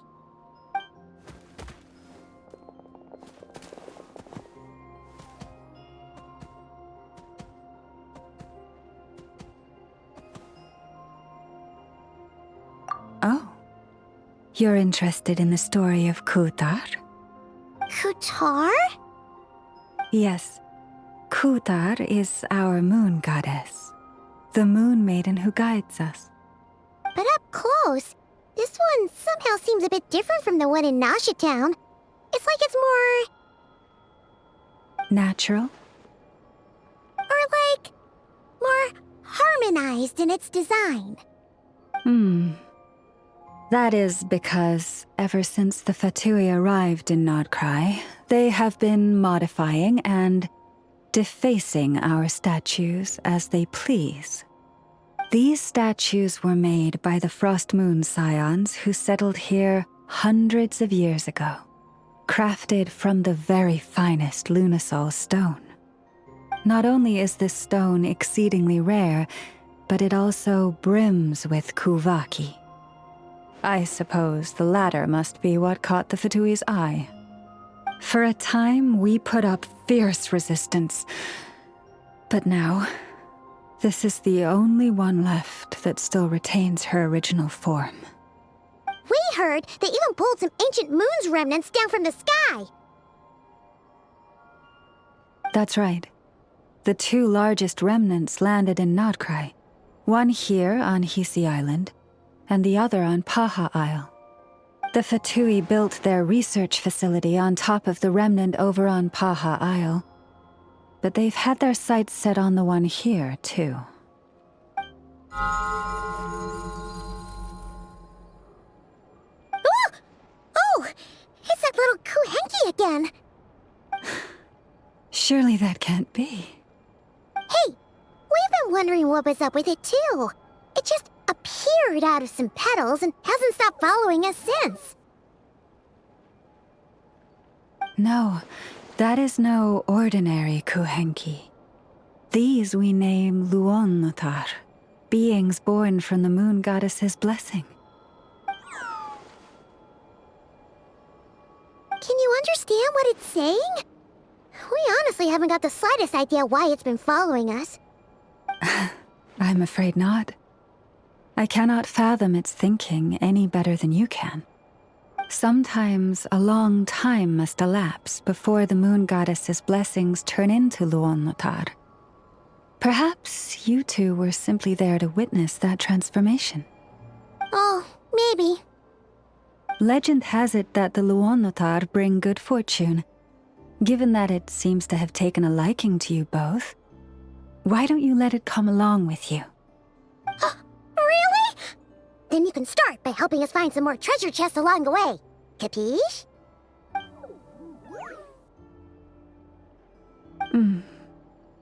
Twilight approaches. If you would hear more of the moon's story, then let us make our way to the Frost Moon Enclave.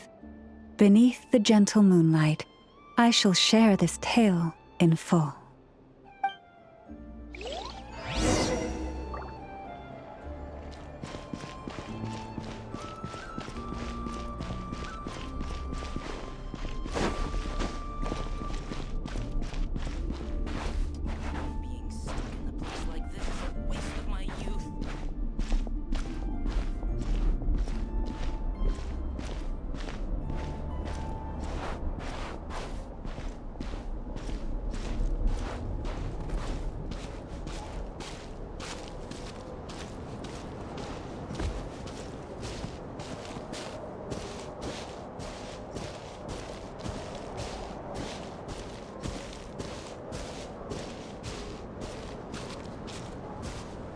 Oh, Lady Lauma, you're back.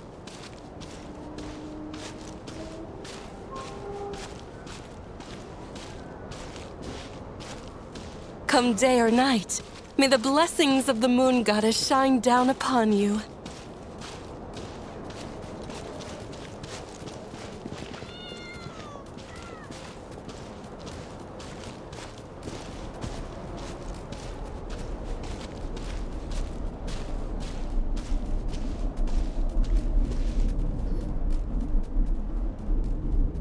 Lauma, you have returned.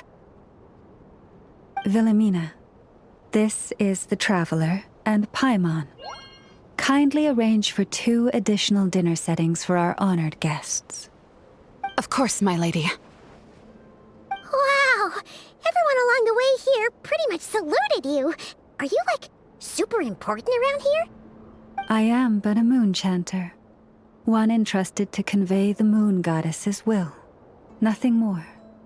She's just being modest. The Moon Chanter holds the highest rank among us Frost Moon Scions. Lauma is our leader. Wilhelmina? I know. I'll send word to the kitchen. 2 meals coming up. Whoa! Paimon had no idea you were such a big shot. It is merely that the unique traits of our bloodline have manifested themselves especially strongly in my person. That is no accomplishment of my own. Please, follow me this way.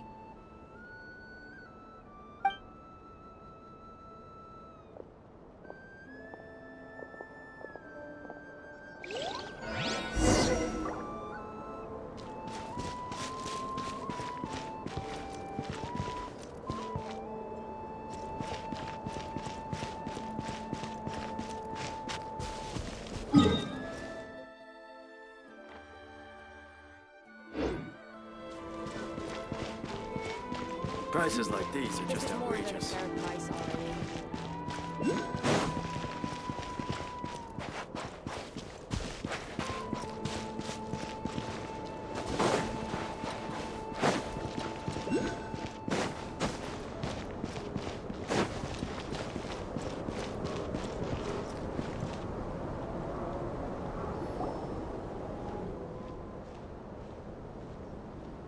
Even to this day, I am still trying to piece together the many fragments of our past.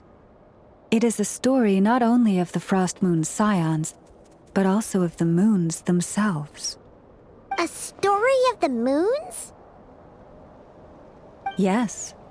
We Frost Moon Scions are the last descendants of the ancient golden realm of Hyperborea. Its former glory may have faded, but what remains is a memory uniquely ours.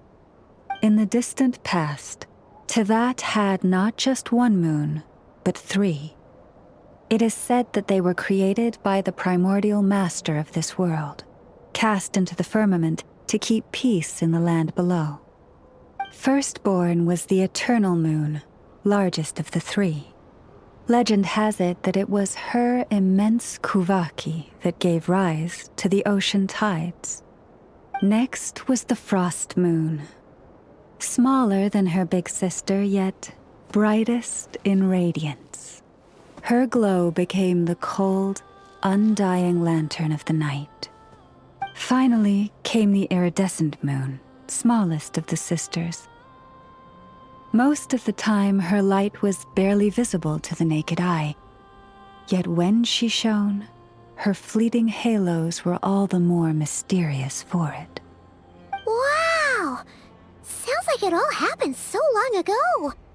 So, what happened to them afterwards? Afterwards, well, as you have seen, the 3 moon goddesses perished.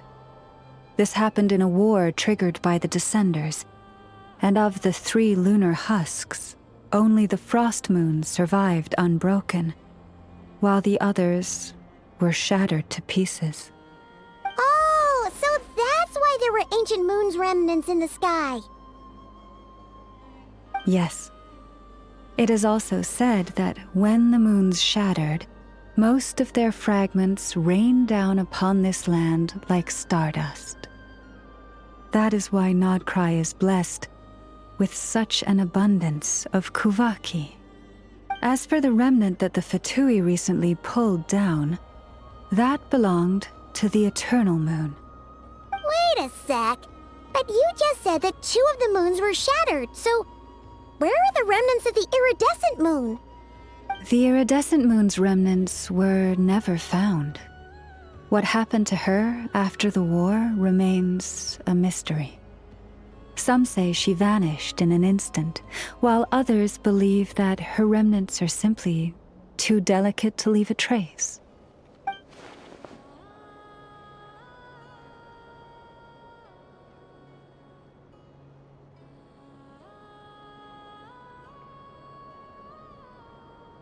Yet, though the era of the 3 moons has long since faded into legend, successive generations of Frost Moon scions have always passed down a prophecy that one day the moon goddess would return. And in the end, that prophecy did indeed come to pass, though not quite. Lady Lauma! Lady Lauma, are you there? Cappy, what is the matter? Lady Lauma, it's my daughter, Karina. Her illness. Take me to her, right away.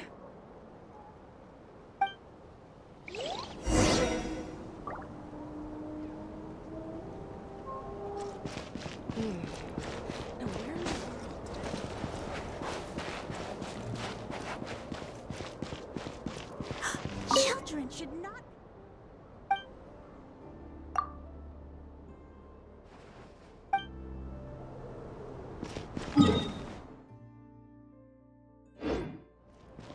Adventure time!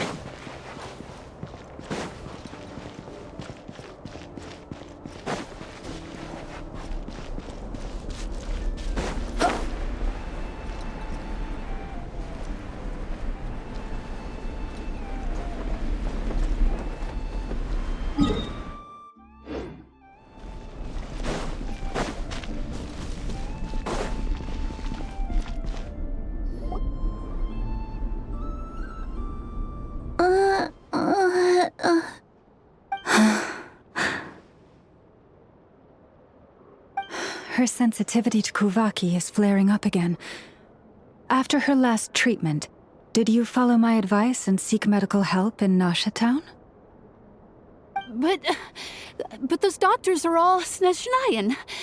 They're outsiders, compatriots of those brutes who invaded our homeland. How can we possibly trust them? Not all outsiders are enemies, Cappy. They've been treating this condition for generations. They have the experience we lack. But we're Frost Moon scions. Should we not remember what the outsiders did to our moons?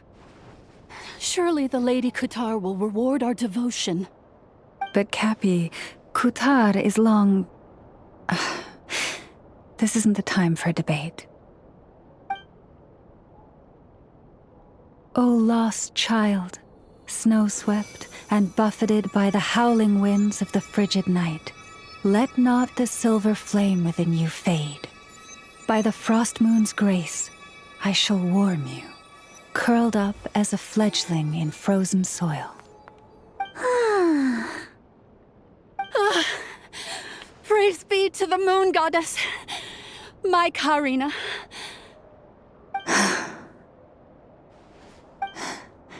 Remember, she must take powdered laka berries daily. It will ease her symptoms.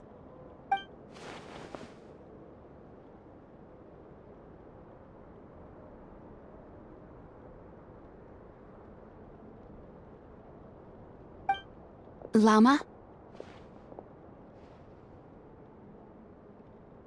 Philomena, what is it? Dinner is ready. I see. Cappy, let her rest here for the night. I'll have someone bring her a blanket. All right. Thank you so much, Lady Lauma.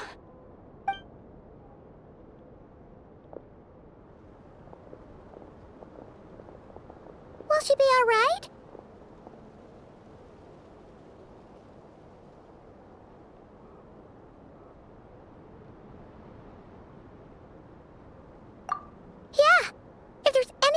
can do, please don't hesitate to ask. Thank you for your kindness. For now, though, Karina should be fine. She'll be feeling a lot better tomorrow.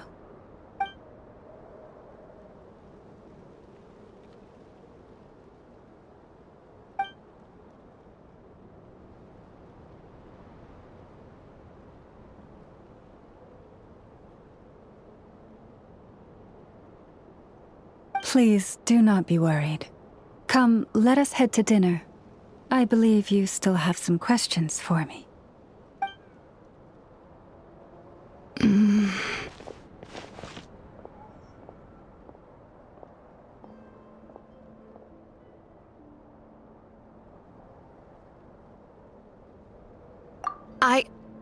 Oh, sorry. Yes, I'll be coming too.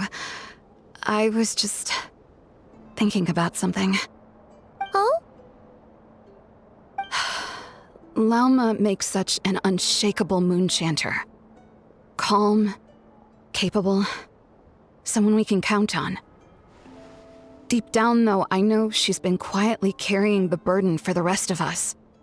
Traveler, Paimon, believe me when I say that as a fellow Frostmoon Scion, I do worry about Lauma. It's just that sometimes it's hard to say it to her face. Could I ask you to look out for her? I can tell she really trusts you.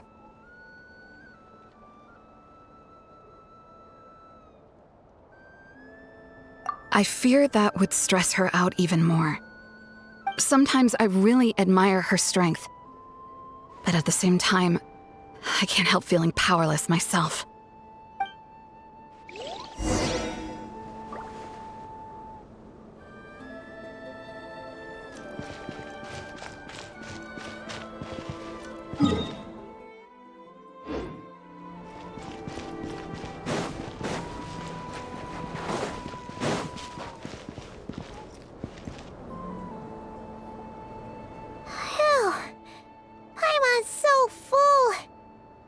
Even better than the stuff you gave us before.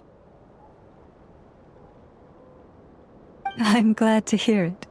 Thank you for accepting such simple hospitality. Hey, we should be the ones thanking you. Seriously, that was seriously scrumptious. How did you even manage to finish it? This slop's barely edible. Then again, I guess that's what you'd expect from savages. It's you! Those rude old Fatui we just met back in Nasha Town! My sincerest apologies. If you found the food we gave you earlier difficult to swallow, may I suggest taking a deep breath and joining us? These delicacies might change your mind. After all, I suspect that your previous meal may have been tainted with something most unpalatable. Huh? What do you mean? Tainted with what exactly? With the bitter snobbery of those who call themselves civilized. Why, you?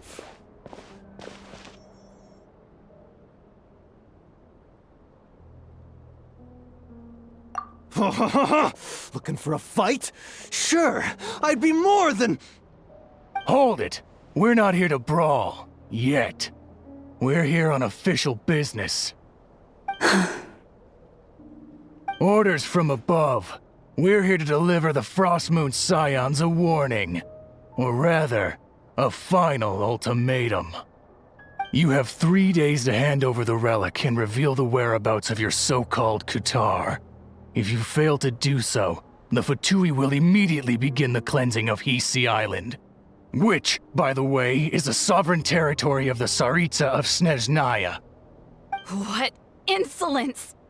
Your demands are outrageous! For generations, this land has belonged to the... Dear guests, allow me to save you both time and trouble with a speedy reply. The Frostmoon Scions will never hand over anything to the Fatui. And to those who set foot on our land with ill intent, I say this. With your blood, we shall draw an inviolable line in the snow. That applies to you, too.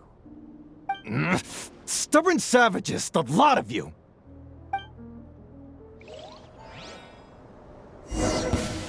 Now, better hold back this time. Leave this place.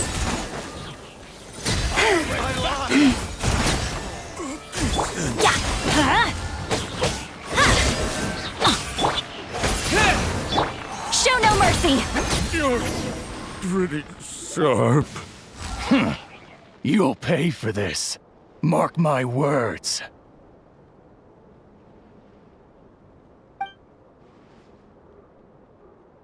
Hey, if you're so tough, get back here and put him up!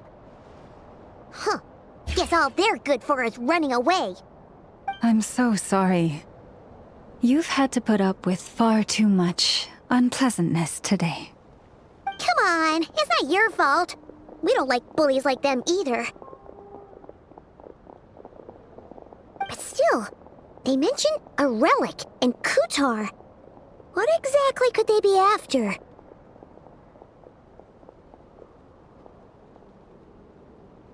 Oh yeah, so this might not be the best time to bring this up, but we kinda have a favor to ask of you, Lauma.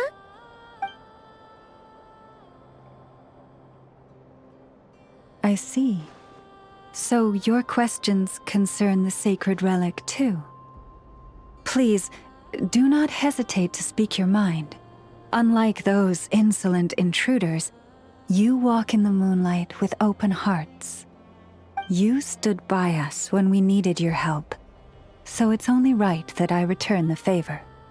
But let us continue this conversation somewhere more fitting. As it happens, there's something I'd like to show you, too.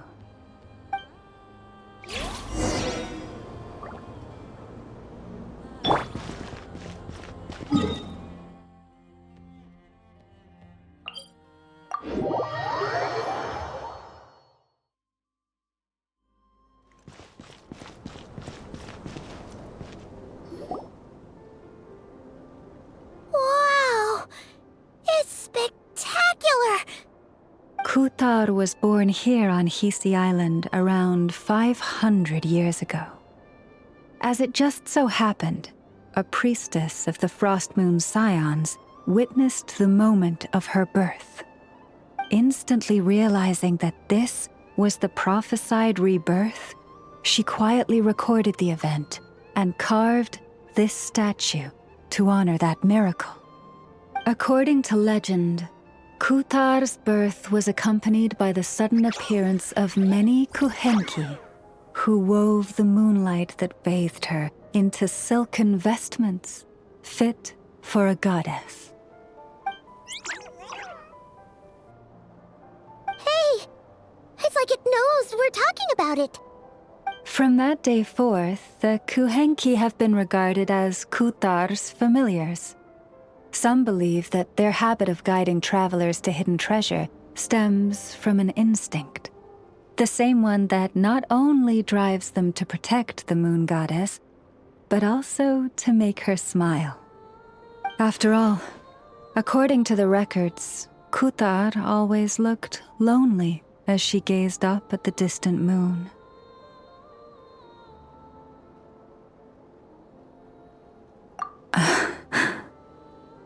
Kutar left Hisi Island before I was even born. According to the previous moon chanter, the goddess was angered by our people's greed, and that is why she left us.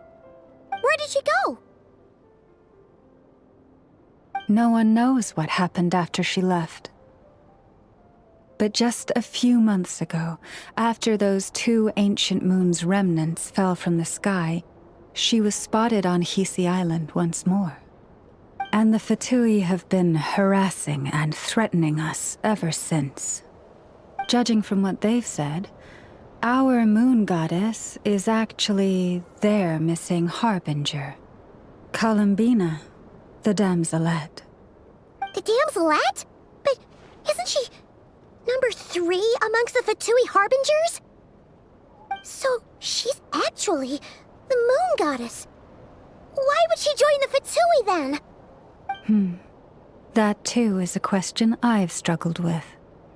But even at the best of times, understanding other people's choices is difficult, let alone those of a goddess. Plus, forgive me, there I go again, rambling on about our history.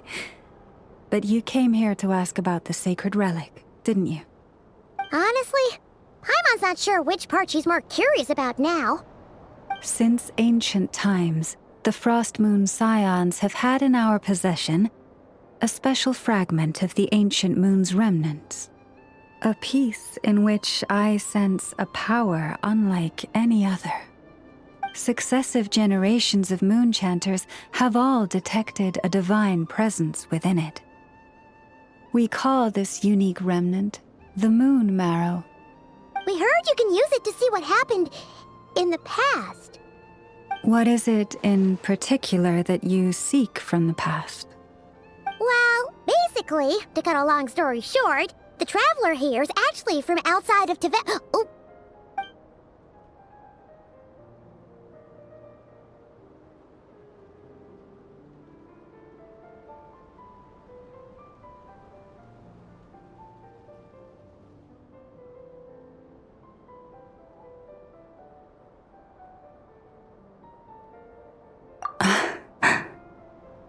Thank you. Your honesty is a sign of your trust, both in me and the Frost Moon Scions. Unfortunately, though, I won't be able to use the Moon Marrow to shed light on your past just yet. Our people revere the Moon Marrow as a sacred relic. I'm only permitted to retrieve it from the secret chamber in which it is hidden once a year, on Moon Prayer Night. Oh, really? So, when's the next Moon Prayer Night? Judging from the tides this evening, a little less than 2 months. Huh? Does that mean the date changes every year? The ceremony is held on the night when the moon is closest to Tevat. This is also when Nod Krai's Kuvaki reaches its peak. Only then can the seal on the secret chamber be lifted. Oh, guess we've got no choice but to wait. I am truly sorry that I cannot help you sooner. But, as the Moon Chanter, I swear that I will do everything I can to help you find the answers you seek. Think nothing of it. After all you've done for us, you deserve nothing less. Who'd have thought today was only our first day in Nod Krai? Feels like so much has happened already. If I may be so bold, what does family mean to you?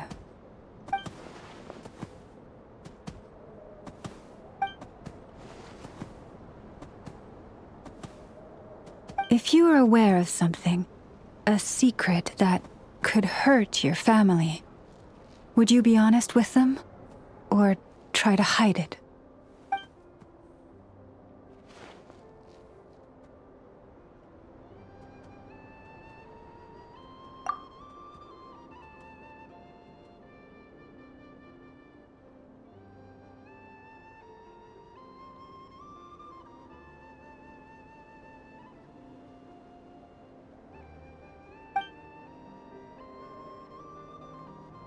Oh, I'm so sorry. That was a strange question. I didn't mean to put you on the spot.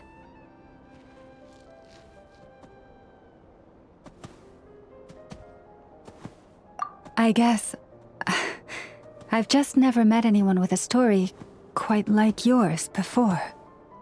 I just suddenly had the urge to ask. It's getting late. And you two must be rather tired, too. Would you like to stay the night here on Hisi Island? I can have someone prepare some lodgings. Oh, that's all right.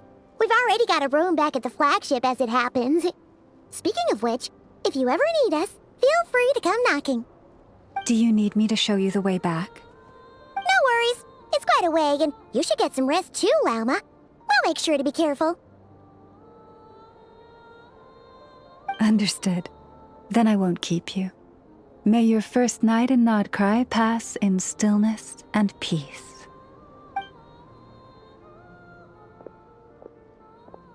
So, what you thinking? Sure was an eventful day, huh?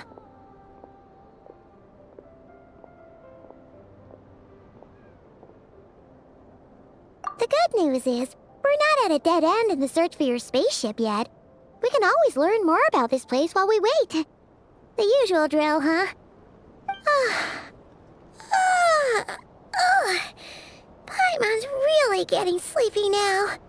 If she gets too tired to fly back, you carry her, okay?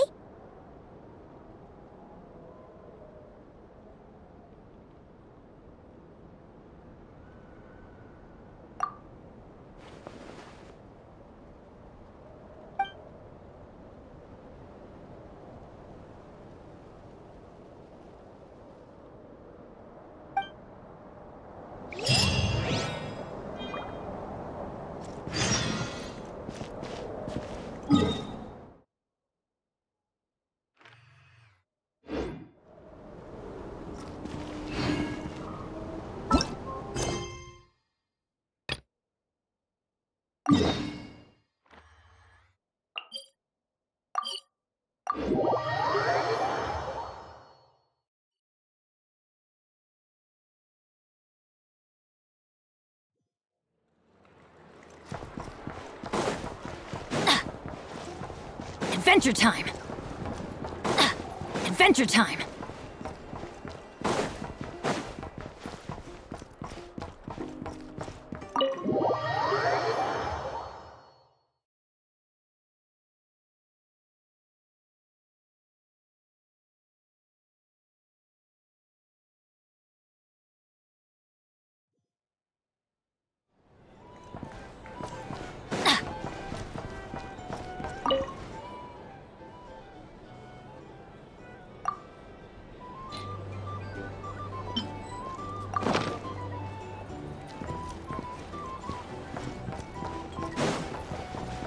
We go!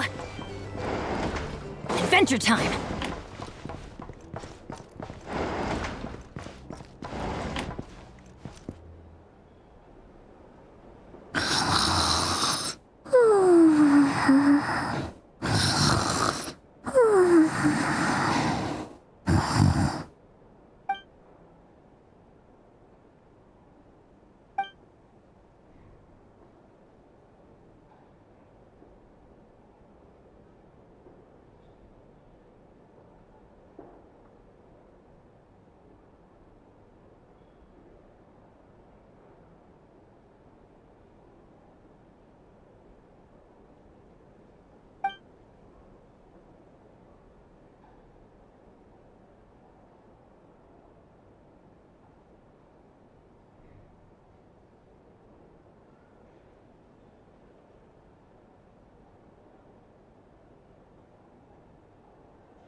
Hey, what are you doing here?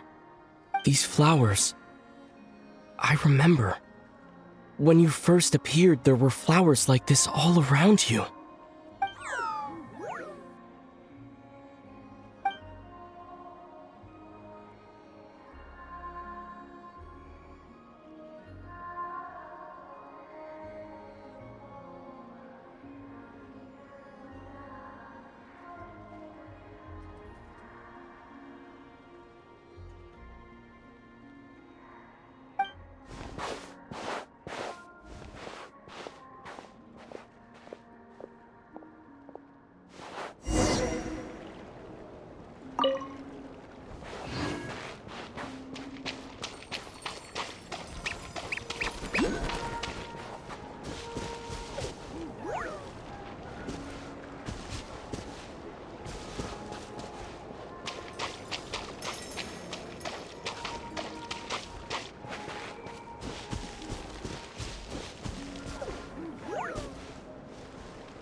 Who goes there?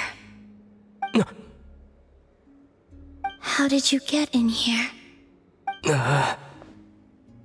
I am but a passing traveler. I followed your song here.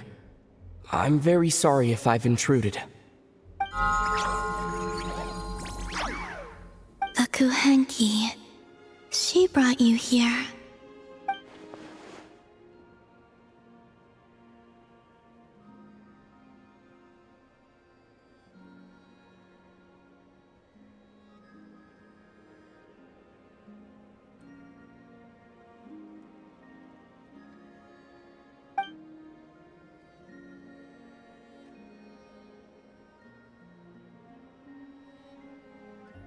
May I ask, are you the one they call Kutar?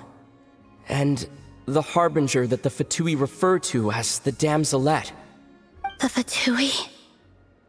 Are you here at their behest?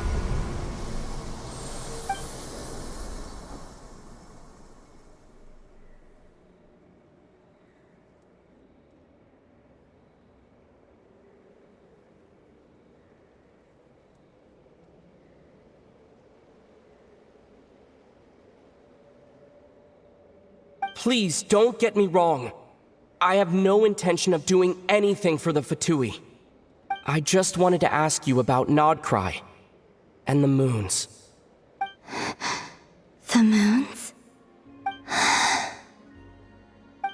Believe in what you can see. What truly matters is what you cannot.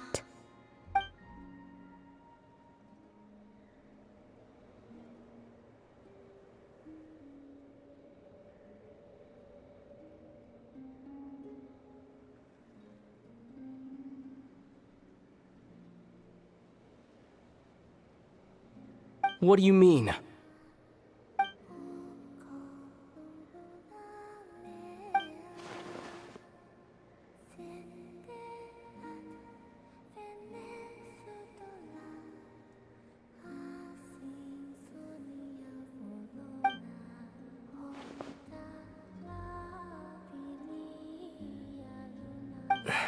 Listen, I'm the Traveler.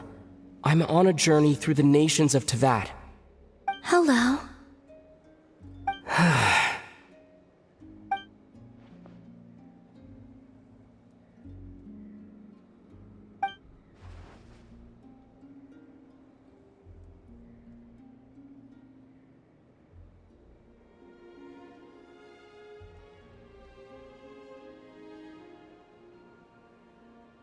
Could you tell me your name? Columbina.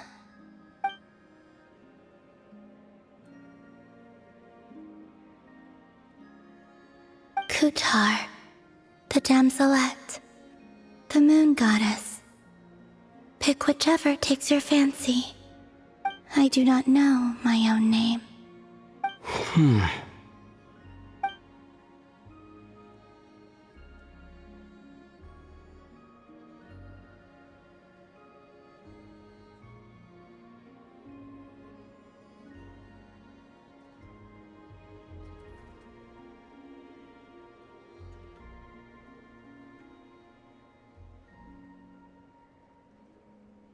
Then, Columbina.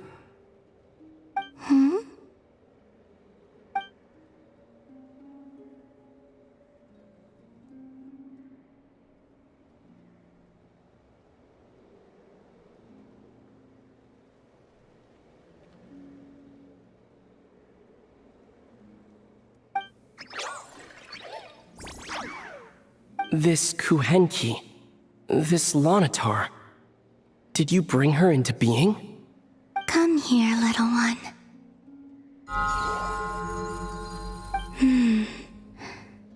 The trace of a blessing, but not one of mine.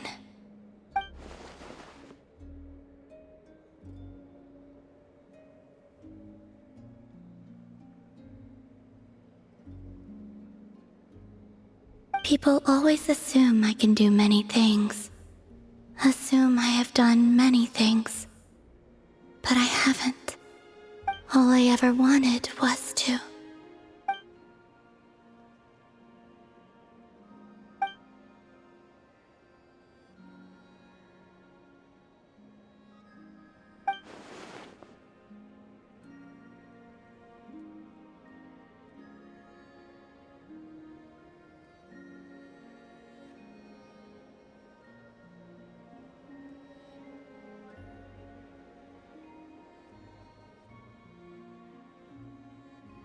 It's about time I got going. I'm very sorry for disturbing you today.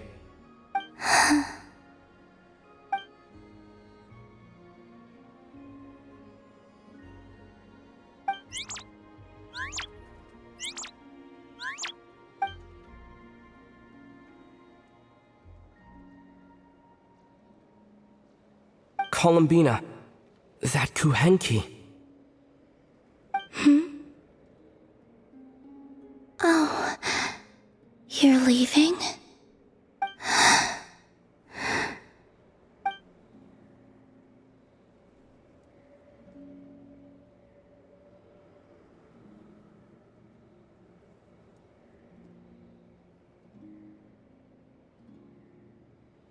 Go then.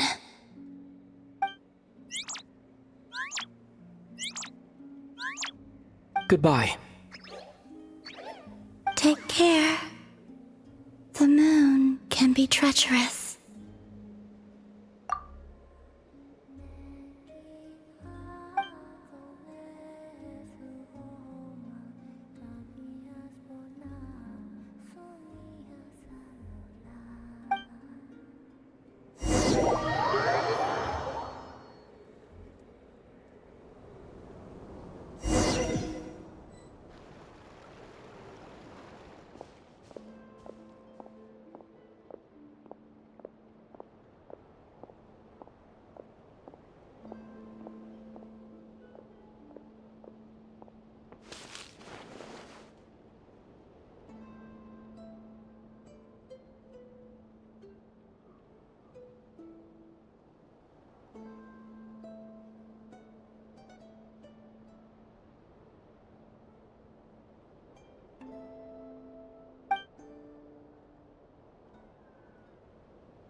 Wait, is that... Lumine?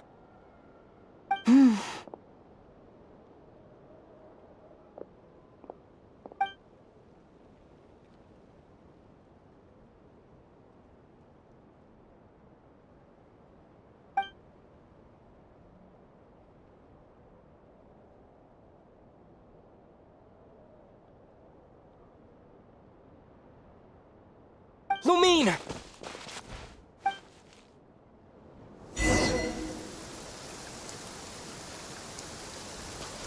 Lumine!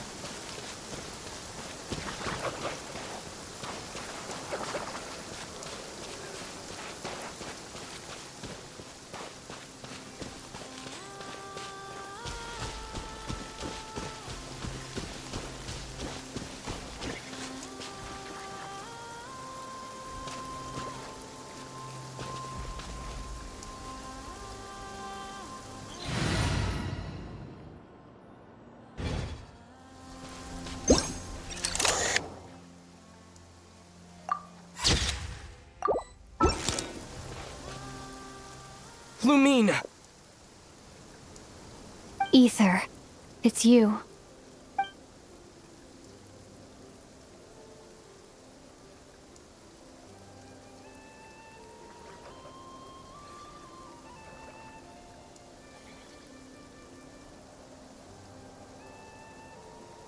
Why are you here on Hisi Island? If I told you I was here in search of the Frost Moon Scion's sacred relic, what would you think?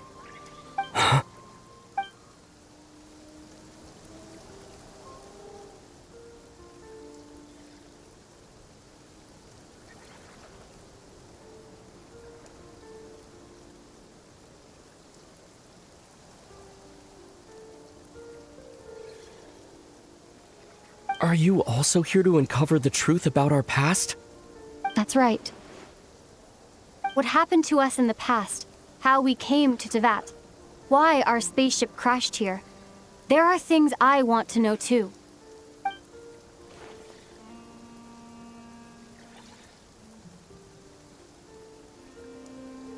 But I'm not about to sit around waiting for another 2 months to find out. Wait! Wait? But I still have unfinished business.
Hold on a second. What's wrong? That's the Frost Moon Scion's sacred relic. We can't just... Use it to get to the bottom of all this? We should at least get their permission. You barely even know her, yet already you hold that moon chanter in such high trust? What do you mean? She told you that the seal can only be broken on Moon Prayer Night, when the flow of Kuvaki is at its peak, yes? You heard all that? Watch this. Huh? But... Get it now? She's been stalling for time. As long as the statue's base is imbued with sufficient power, the secret chamber can be opened at any time.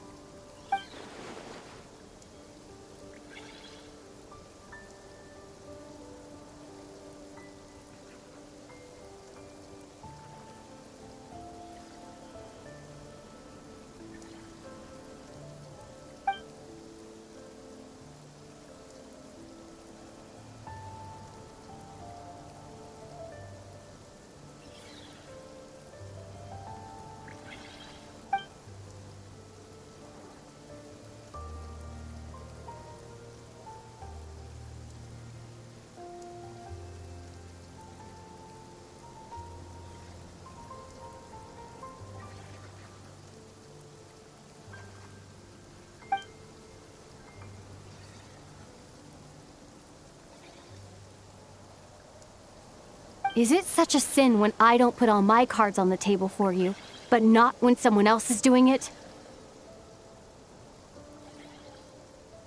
It's not like that. Is it? Lumine, you've got it all wrong. This whole time, I've wanted to ask you, what happened to make you like this? I admit, I've been having trouble accepting it. But after all this time apart, I've finally come to terms with who you are. Willful side and all. I trust you. I still do. Through all the worlds we've traveled, you've always been there by my side.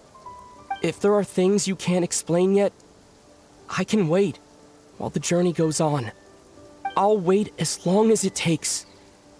Until the day you're ready to talk. Ether.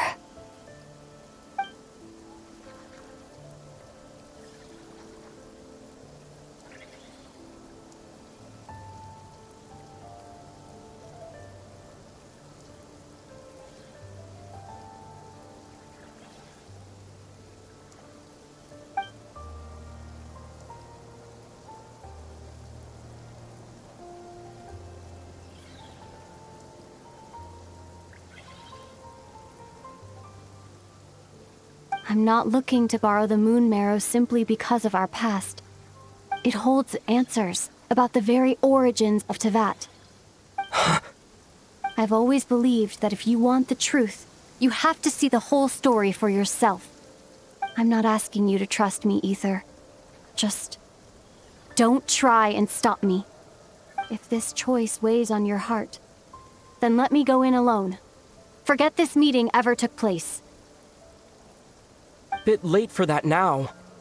But maybe this is the chance I've been waiting for all along, even if it fades with the morning light. I want to go with you. You sure? Yeah. Then let's go. Lumine. It's been ages since we went on an adventure together. I can't wait. Really? You think I'd lie to my big bro?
From what I understand, the path ahead is likely to be full of trials and challenges. A deterrence against intruders, and a test for those who truly seek entrance. I doubt the two of us will have any problems. I agree. Still, if we get separated, things could get tricky. Best we move together and watch each other's backs. Even the sound of your footsteps takes me right back. As a warrior, as a traveler, as my big brother.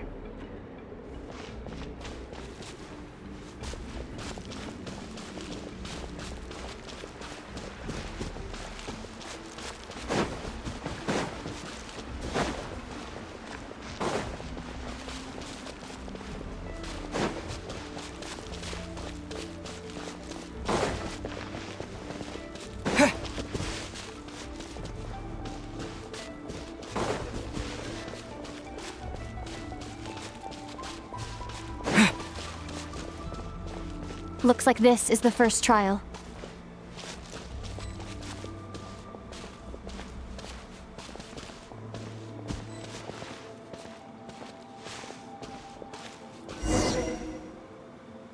Ether, do you understand how Kuvaki works? How it exacts force through push and pull.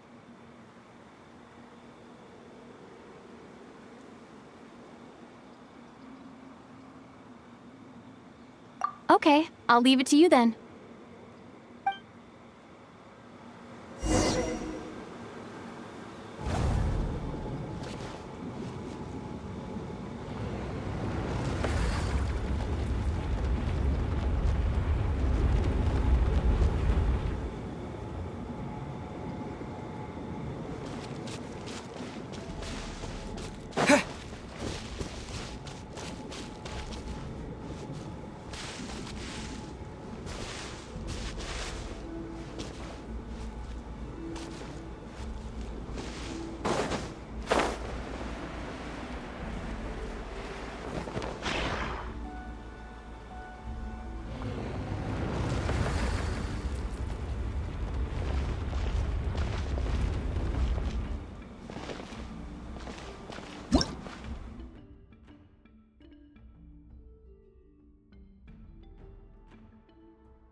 This should help Lumine get across.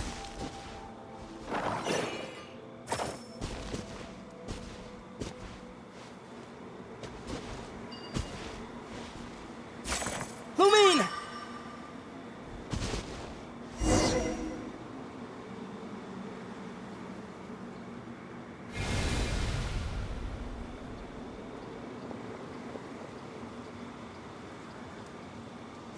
We make a pretty great team, huh? Just like the old days.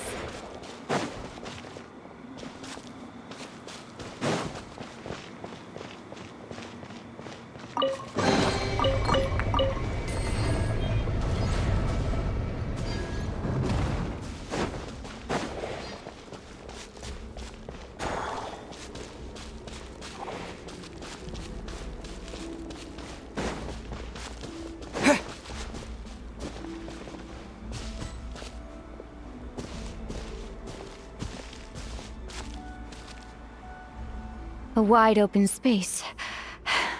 Must be in for a fight.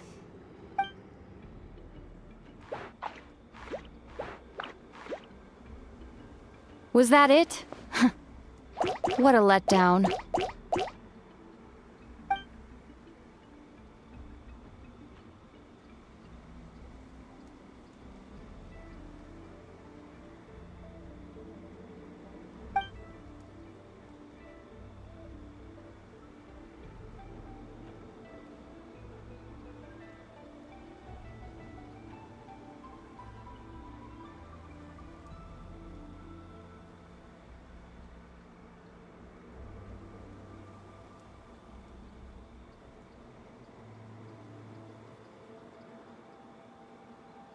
Ether. What is it? Why are you looking at me like that? Those enemies were weak, were they not? Maybe it's because the trial's only just begun. Actually, I've got an idea. Why don't we have ourselves a little friendly competition? Let's see if your journey has made you rusty. You're on.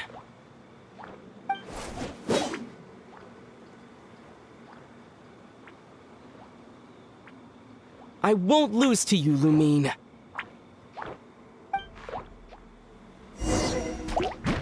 If memory serves, I used to come out on top more often than not.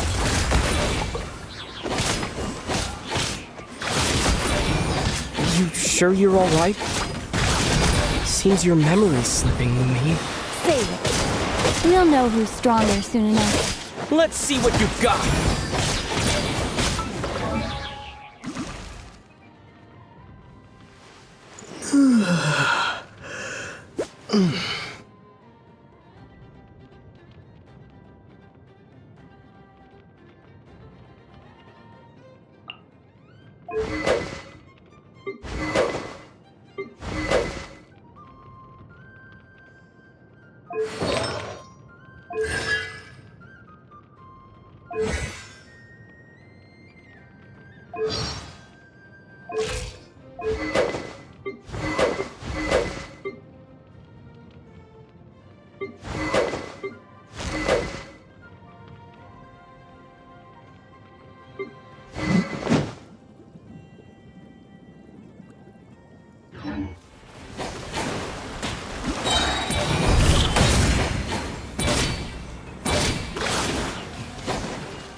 Fine.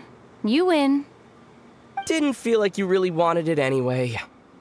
Going all out in a place like this sounds like overkill to me.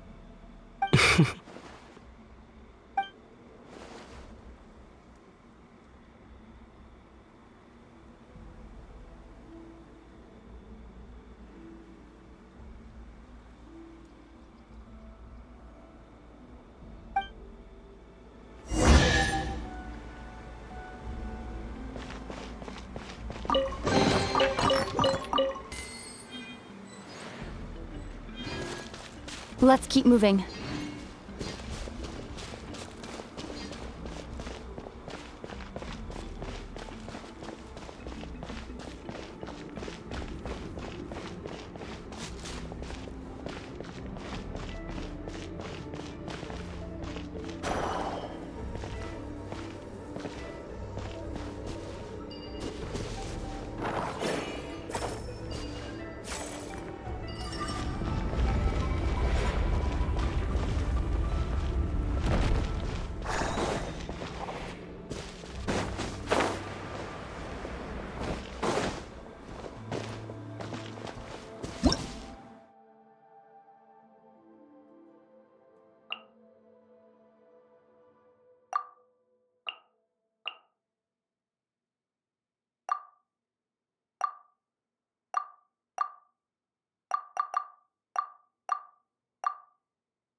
What is this place?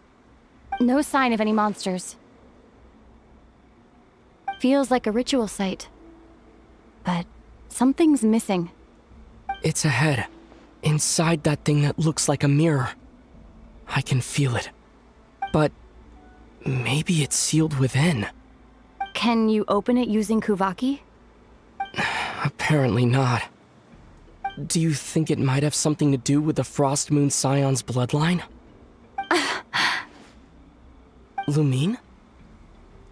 If this is about strength of blood, what could possibly stop us? Let me give it a try. Why don't you check around for other clues? Sure.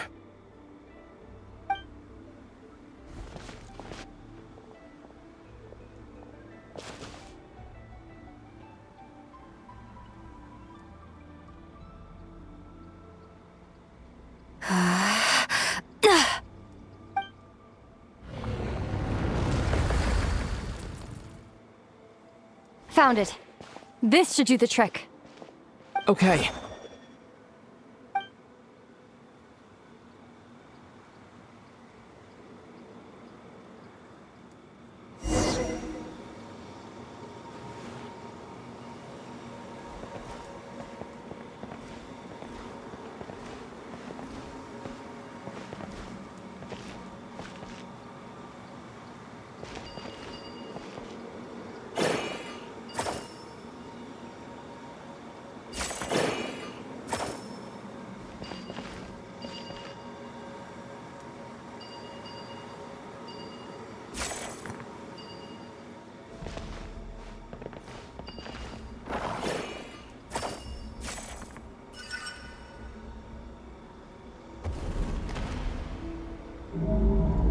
Yep, that got a reaction.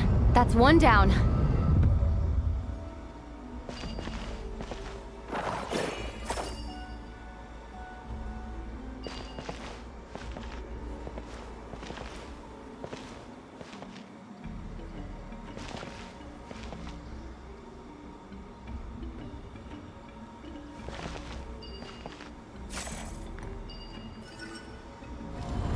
Nicely done.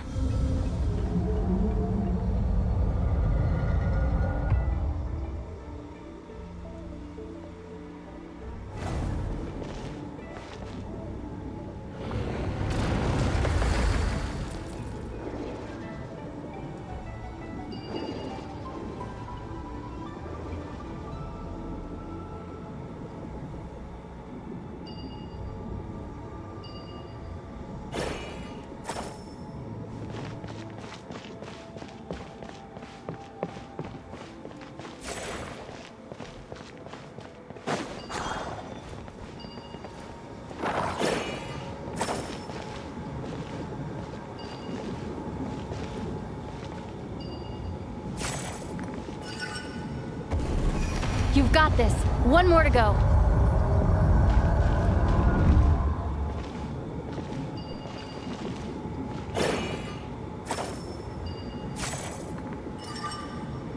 Good work, Ether.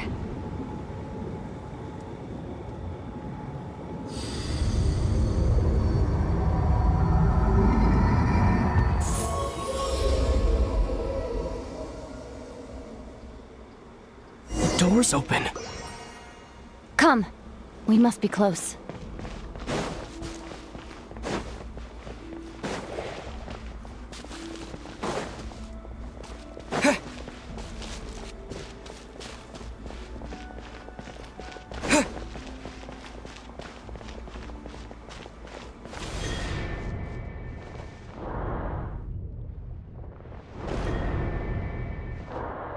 Stay on your toes now. Have you considered that I might be the more experienced between us? Is that so?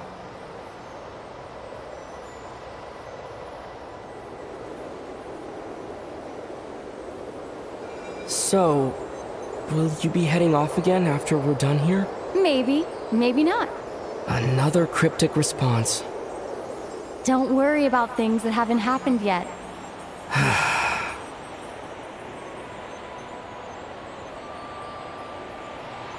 At the end of all this, what do you think we'll find?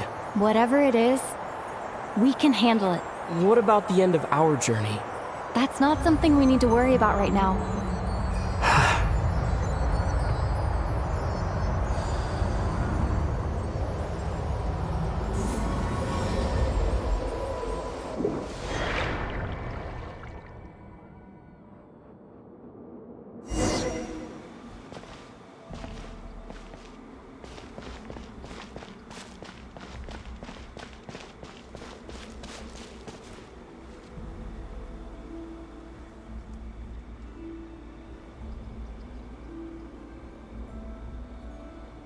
Looks like the final trial is just up ahead.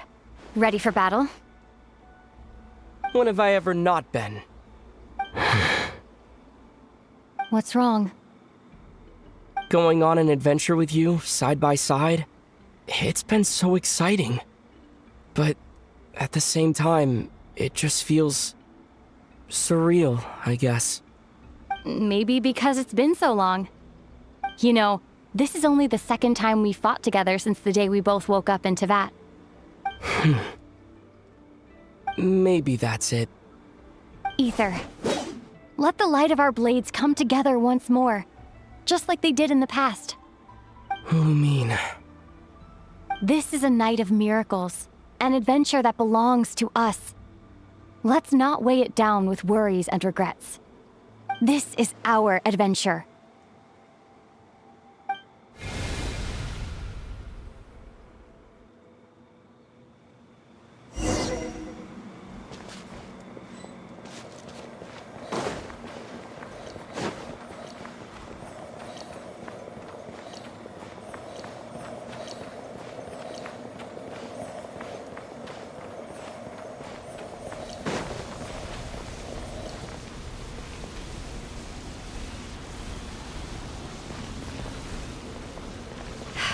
Here goes nothing. Prepare for battle. Stay focused! Dodge its attack!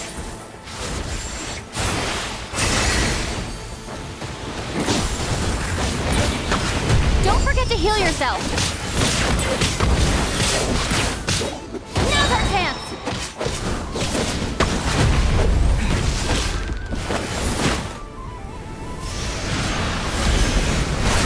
Watch out!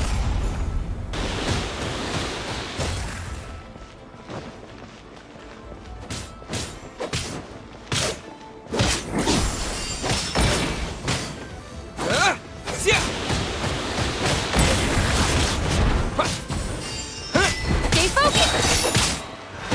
Time for the finishing blow.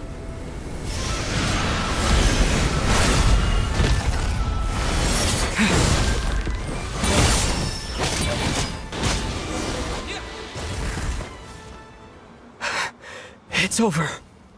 Nicely done. Flawless execution. Couldn't have pulled it off without your backup. Not too shabby at all.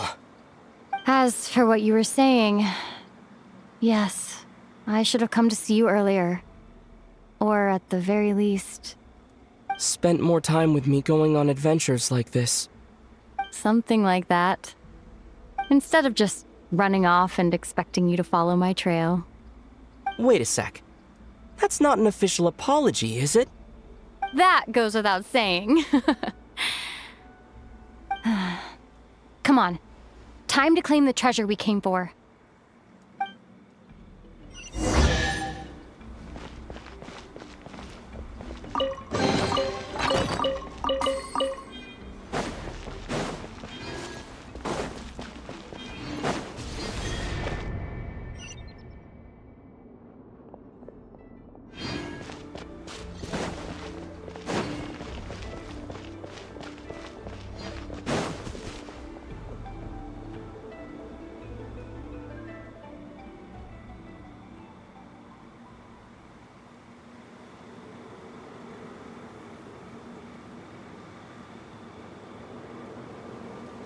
So this is the Moon Marrow.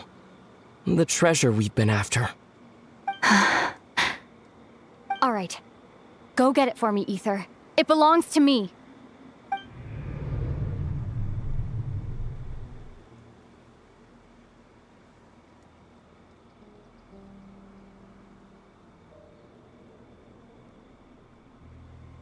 What's wrong, Ether? After everything we've just been through, you still don't trust me? Don't you want to know the truth too, just like I do? Rest assured, I'll share the truth with you afterwards. Now, go bring it to me.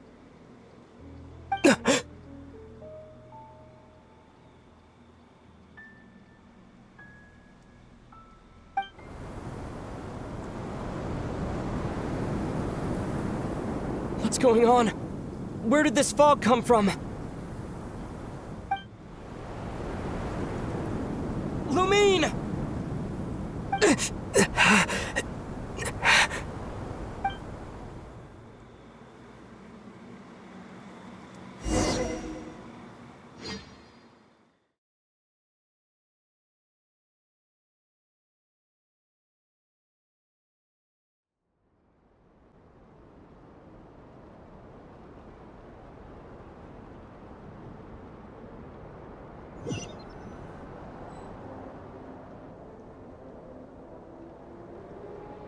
Lumine!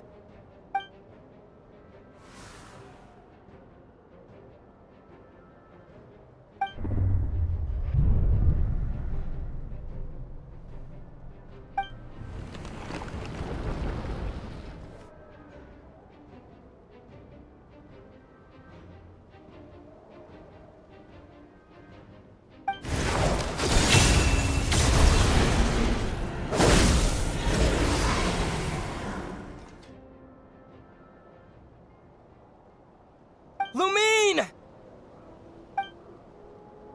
Huh? What are you doing here?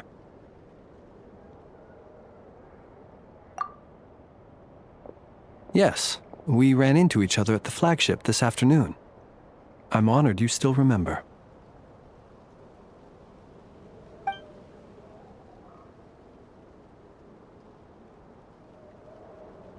Are you looking for something here?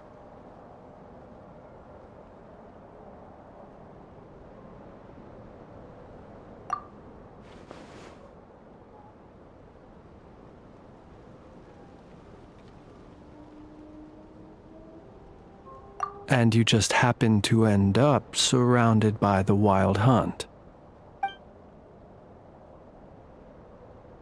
Sorry, I did not intend to come off as pointing fingers. Indeed, perhaps our courses of action do not differ so greatly. Not exactly. We Lightkeepers are accustomed to patrolling at night. A long-held tradition, you understand. I was just passing by when I noticed that the Wild Hunt had struck. So I simply did what I am duty-bound to do. As a matter of fact, I just saw someone leaving in quite the hurry. Was that your companion?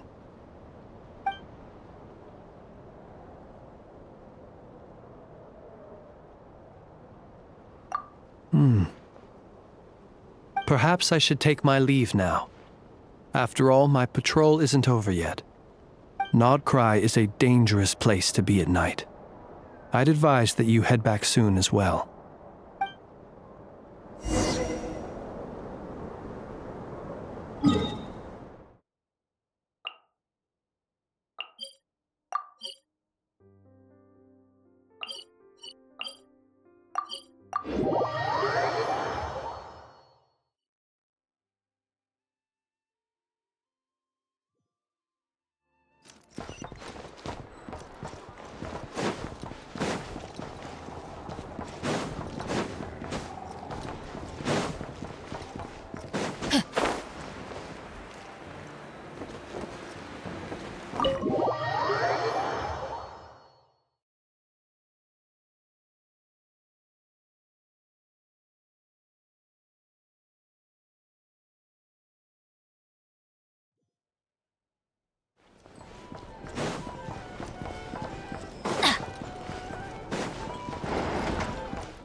Woke up and saw you were gone, so she made you a cup of berry juice to help you sleep.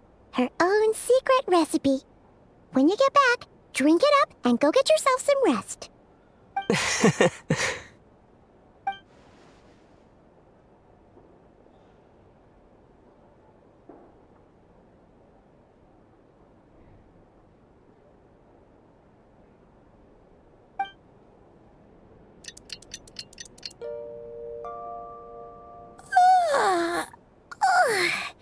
Good morning?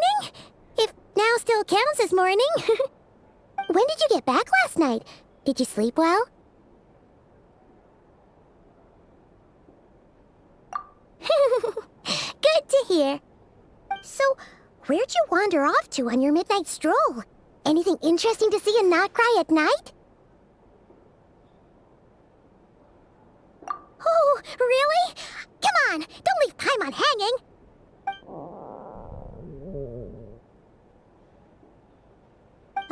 All right.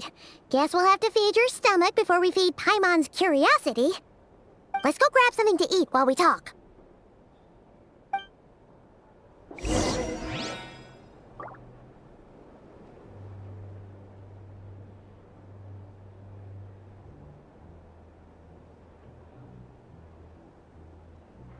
Benny's adventure team, assemble!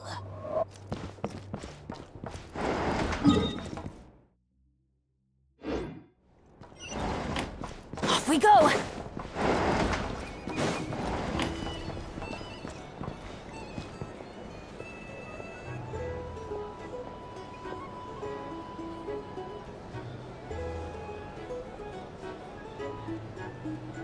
Phew! This is just the best, huh? Free food, free lodgings. This park is friend for life material, that's for sure. Hey, did you hear what happened? Hear about what? You know, all that commotion over at the Frost Moon Scions. Crazy, huh?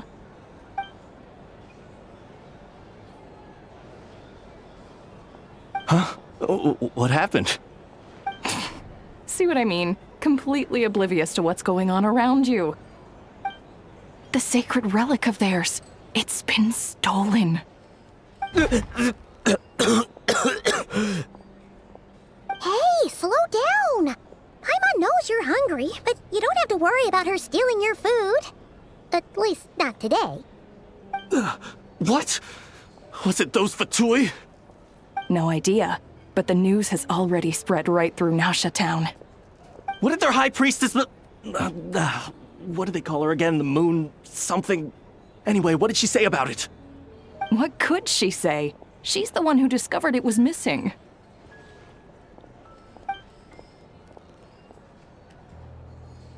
She was in Nasha Town first thing this morning, hoping to launch a joint investigation with the Voynich Guild. Whoa! Did you hear that? Lauma and the others, their sacred relic's been stolen! Who in Tivat would even have the nerve? Paimon bets it was that bunch of good-for-nothing, rule-breaking, troublemaking Fatui!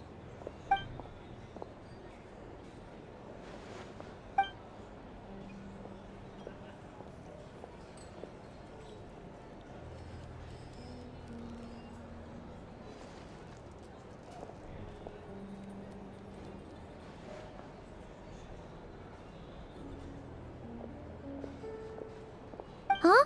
What's wrong? You feeling okay? A joint investigation?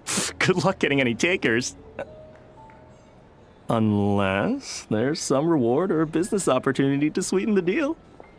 Same thoughts here. So just a few minutes back, she switched gears and headed over to the one place that might actually be able to solve this. The Curatorium of Secrets.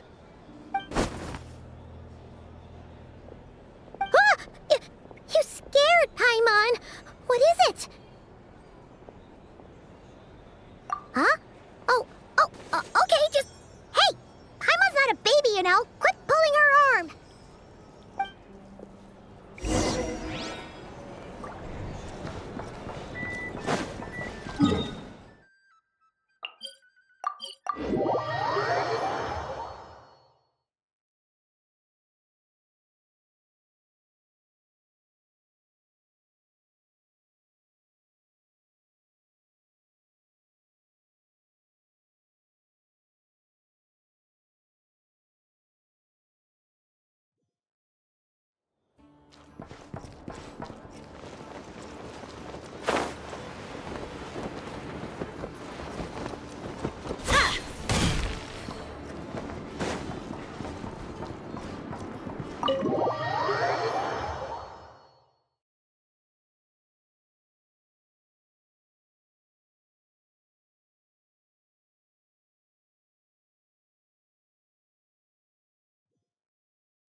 Huh?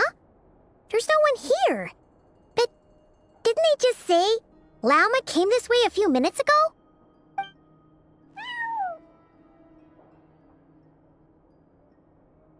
No one except for a cat watching over the front desk.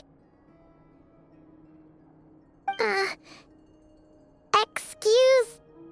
meow? Are we supposed to check in here?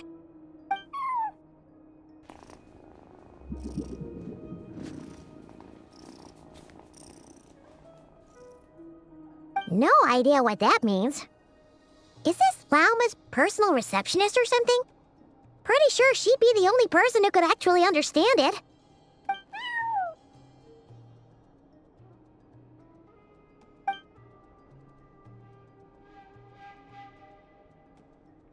Huh? It's heading into that room! But why not? Like I told you already, that's just... Huh? Another client.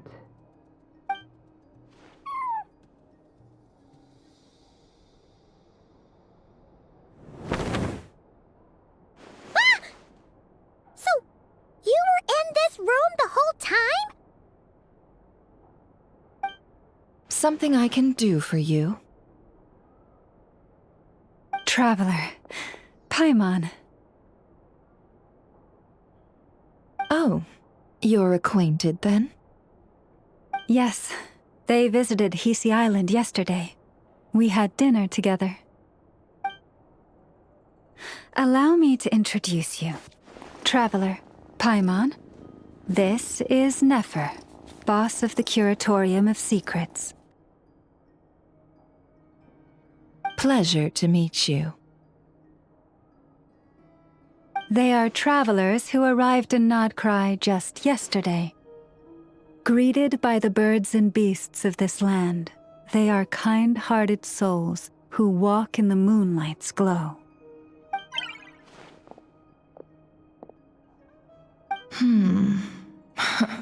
Interesting.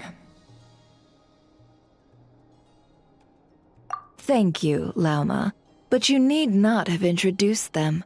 They are great heroes, renowned throughout the nations beyond our borders. Oh, really? Do not forget, I deal in information.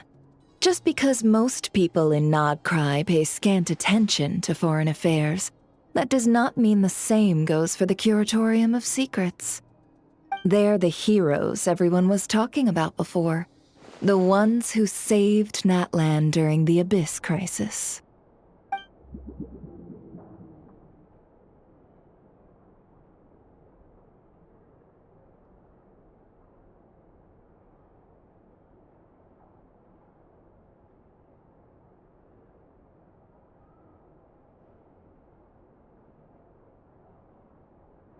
I see.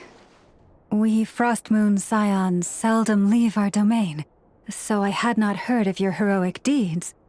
Please, forgive my ignorance. It's no big deal. We were hoping to keep a low profile anyway. If we had to list all of our titles and good deeds, we'd be talking till sundown, and then some. Huh? What's wrong? Still not feeling great? So, what brings you both to the Curatorium today? Oh, so basically, we were just eating when we overheard people talking about how the Frostmoon Scion's relic had been stolen, and then he dragged Paimon over here. I see. Ah, I see. So you came over here because you were worried about Lauma. A combination truly befitting of great heroes. Strong at arms and pure of heart.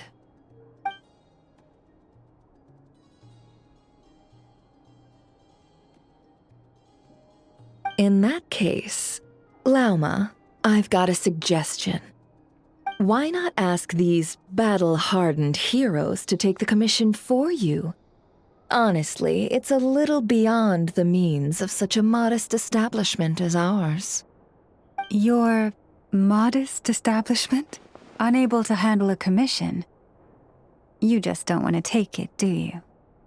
You're right. I do not. What kind of commission is this? Surely it's not to recover your stolen relic? Yes, that is it. Recovering the relic is both my duty as a moon chanter and a step toward fulfilling the promise I made the Traveler, to help uncover the truth of the past.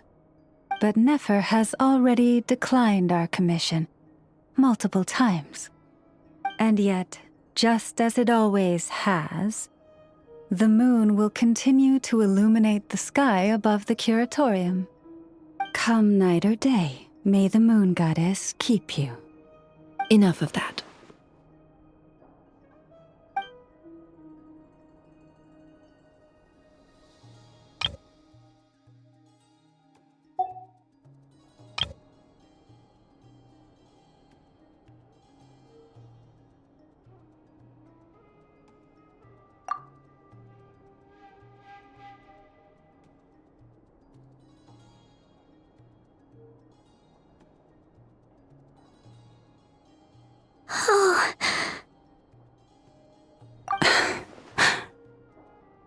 So, according to him, he never came into contact with the relic.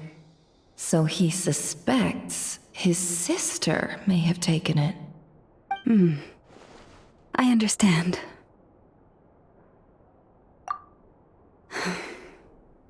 The Frost Moon Scion's secret chamber has remained hidden from the world for generations. But the reason outsiders are forbidden entry is not only to prevent theft. Within the chamber lie ancient trials, challenges designed to test the worthiness of those who enter. To intrude without rightful cause is a most perilous act indeed. So please, don't be too hard on yourself. The fact that you made it through those trials proves your right to stand before the relic. To put it simply, the Moon Marrow itself has deemed you worthy.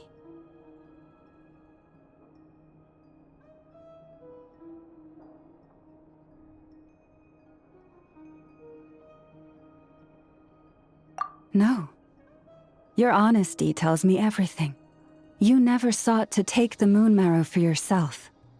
As for what happened at the end, I suspect the chamber's protection mechanism may have been activated. Among those who entered the final chamber, there was either someone with impure intent, or else an abyssal presence. The Abyss?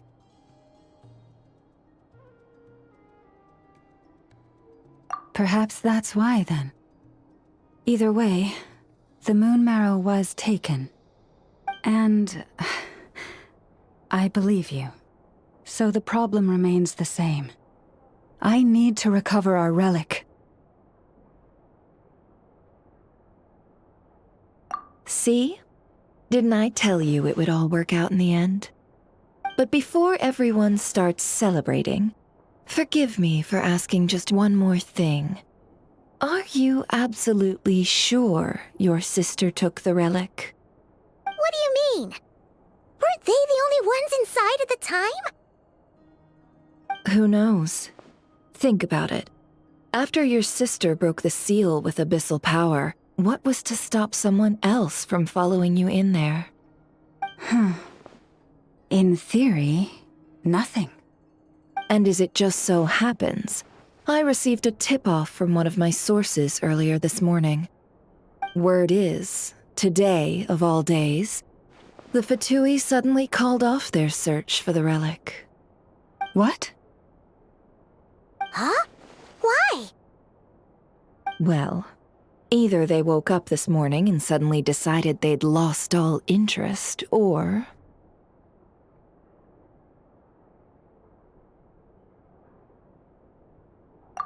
Exactly.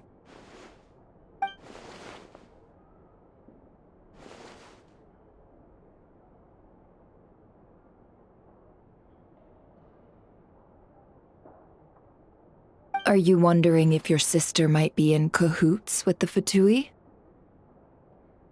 Which is why I asked, are you absolutely sure your sister took the relic? Or to put it another way, do you really know your sister?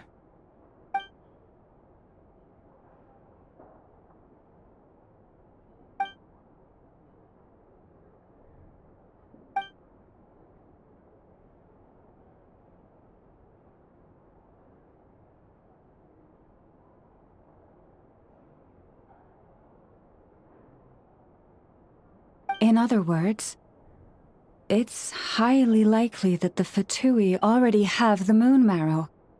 So, basically, all we need to do is find our way into that Fatui research facility, and we should be able to get to the bottom of this, right?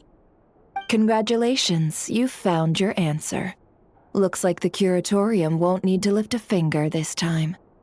Well, Lauma, there we are.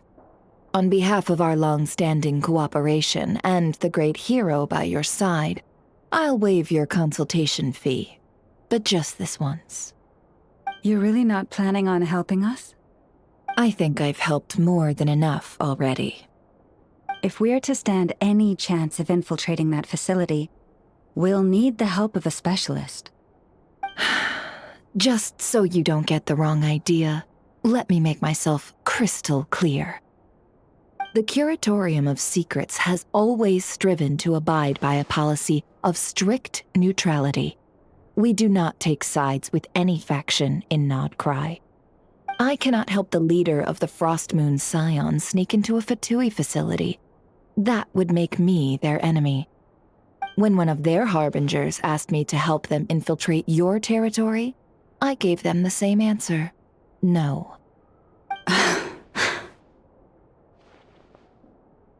All right, I understand.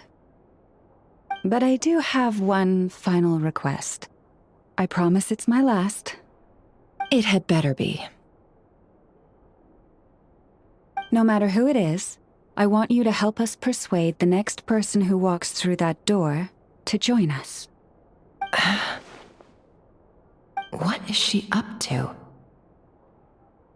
You're that desperate for help? What if it's a member of the Fatui? It doesn't matter. You're welcome to tell them everything, even about our plans to infiltrate the Experimental Design Bureau. All I'm asking is for you to say one thing, just one thing to help persuade them. If you do that, I promise I won't ask you for anything else. Made up your mind? Fine. Fine, I'll play along with your little game. Besides, as long as I'm not personally involved, no one can accuse us of taking sides. Boss, I'm back!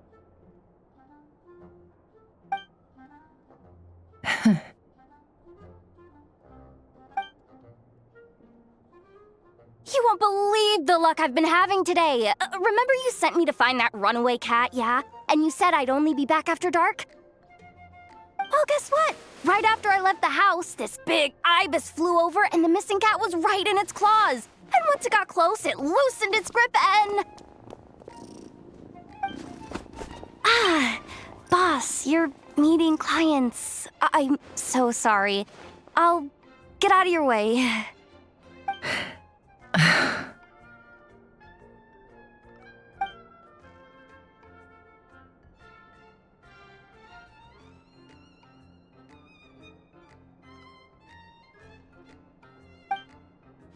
Yehoda, dear, come here. Huh? Me? Is something the matter? Oh, hi there. My dear Yehoda, I have a request. Yikes! Why does the boss sound so scary? Did I do something wrong? Would you be so kind as to accompany these 3 delightful clients of ours and help them infiltrate the Fatui's Kuvaki Experimental Design Bureau? What is going on here? Boss usually just says things like, hey, go do this, or you, go take care of that. Why is she being so scarily polite? And wait a sec, the Fatui's research facility? That's basically a death sentence. Made your mind up yet, my dear?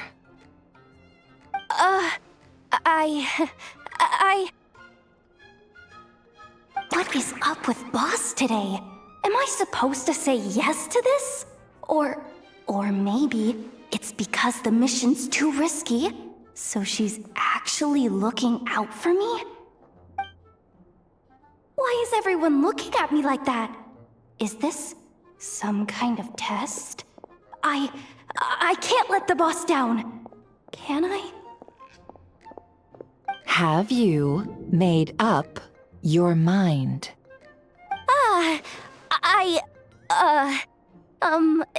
That's... Sure, why not? Really? You really don't mind helping us? Huh? Oh, yes. I mean, no. Of course, I guess I do. Oh, thanks so much! We owe you big time! On behalf of the Frostmoon Scions, too, thank you, Yehoda, for your help. What the? Seriously, what just happened? Why does the boss look so fed up? Oh no, was I supposed to turn them down? All that mentoring, time spent teaching her how to deal with different factions. In one ear and out the other. Never. You got what you wanted. You promised that was it. I know this goes against your principles. I won't forget the favor. Trying to get me to change my mind now? Of course not. I just wanted to say thank you. So, thank you. Oh. Yehoda, we'll leave the planning to you. Let's discuss the details elsewhere. Huh? Oh, okay. Oh, what have I gotten myself into? Oh, by the way, Yehoda, before you go... What is it, boss? You're fired. Huh? Effective immediately. As in, this exact moment. The curatorium will take you back, of course, but only once you've completed this commission for our 3 clients. What? Is there some issue? Well, here's the upside. Without me taking a cut from your commission, you'll earn more. Seriously? Can someone explain what's going on here?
Are we sure Yehoda's alright?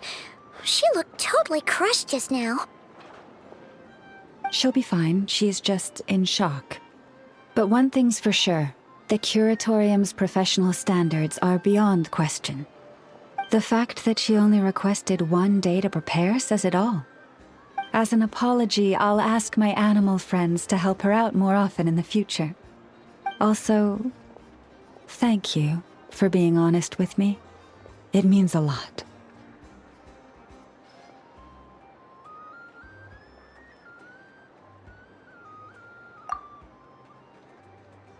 Was it really, though? As far as I see it, trusting your family is never wrong. In this case, let's call it a misjudgment. But the truth is, we all make mistakes every now and then. What matters is how we deal with the consequences. So, in return for your sincerity, there's something I'd like to share with the 2 of you as well. Oh? What is it? Perhaps it is something best said under the moon's gentle light. Would the 2 of you meet me on Hisi Island tonight?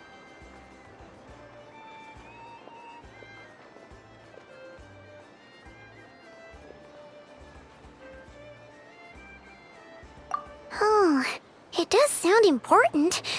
You're right. There's too many people here. Somewhere quieter makes a lot more sense. Thank you both for understanding. Then let us meet beneath the moonlight.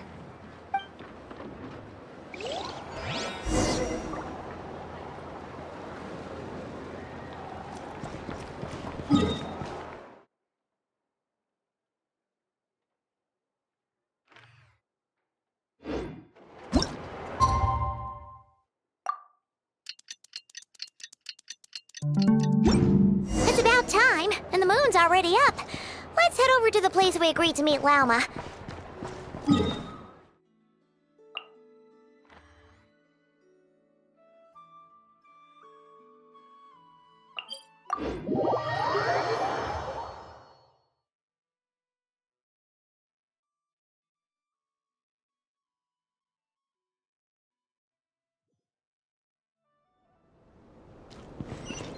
Adventure time!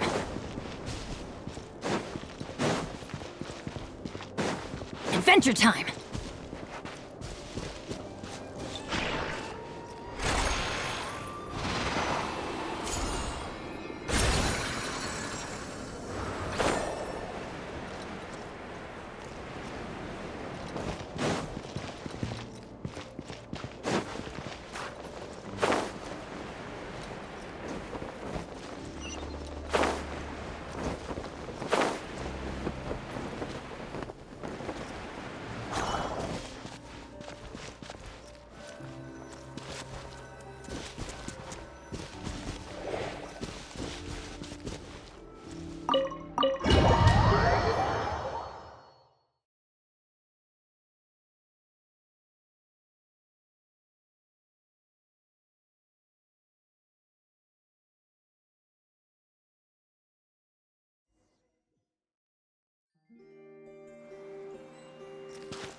Praying?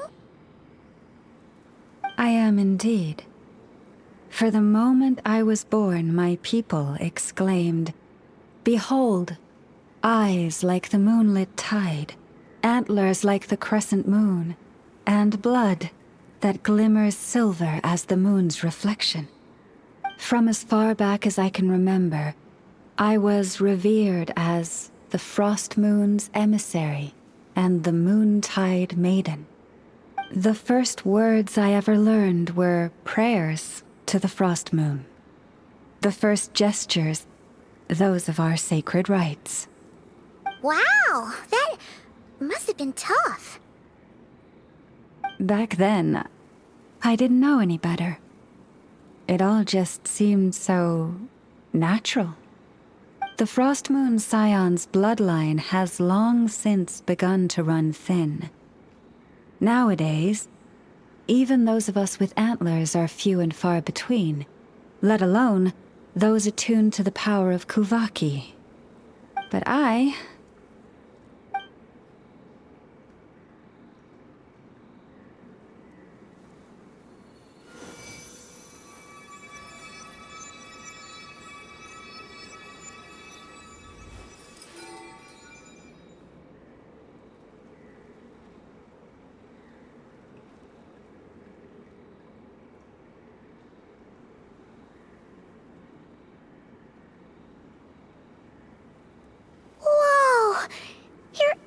Are so pretty.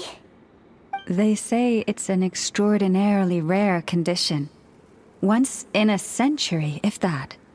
I am unusually sensitive to the moonlight, as well as to the Kuvaki's ebb and flow. As a child, I could barely sleep because of it. Oh no! It was that serious? To others, fluctuations in Kuvaki are something you easily get used to. Like a gentle tide lapping away at the shore. But to me, that same tide is a towering tsunami, a surging swell crashing against me. Of course, as the years went by, I learned how to suppress my senses and my power, enough to keep it all from overwhelming me. But because of that, I also had to walk the path of concealment. Concealment? From the moment I was first taught to pray, my kin would point up to the night sky telling me, that Lauma is the frost moon, the last of the moons, the sole surviving truth. But I would ask them in response, why? Why can't I feel anything from it at all? Later, I came to understand that they simply could not tell where the real tide was coming from. They couldn't sense it. The true moon beyond the sky's veil.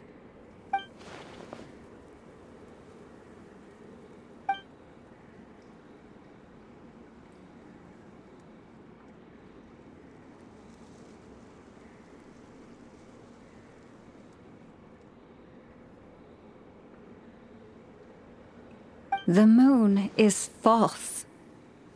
I reached that conclusion long ago. But there was no one I could tell. Not a single soul. At least, not until now. Am I the one who's wrong? Is it the moon that is false, or my own senses? I asked myself such questions time and time again.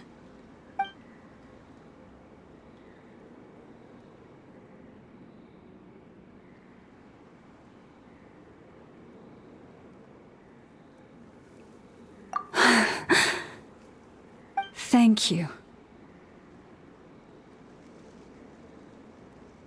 When you called yourself a descender, I had a feeling you might be able to confirm what I had always suspected. And now that you have, it's exactly as I imagined. I feel relieved. Oh, Paimon kinda gets why you couldn't tell anyone now. It's not easy to change people's minds on something they've believed for hundreds of years. That's what I meant by concealment. I knew too much, so I had no choice but to keep my people in the dark. Every prayer I offer feels like a lie to keep myself going.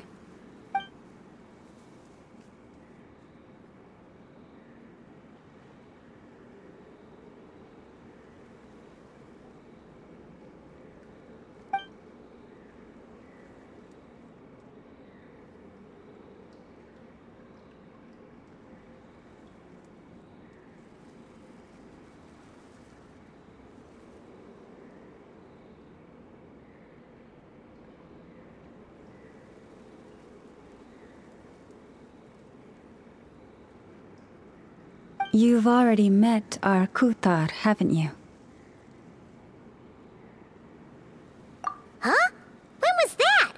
And, more importantly, when were you planning on telling Paimon?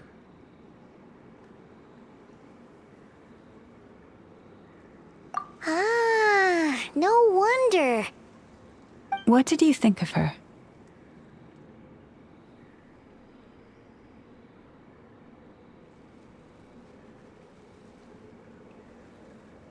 What exactly do you mean by up in the clouds? I understand what you mean. She is quite indifferent to the world outside herself. But I find it hard to hold that against her.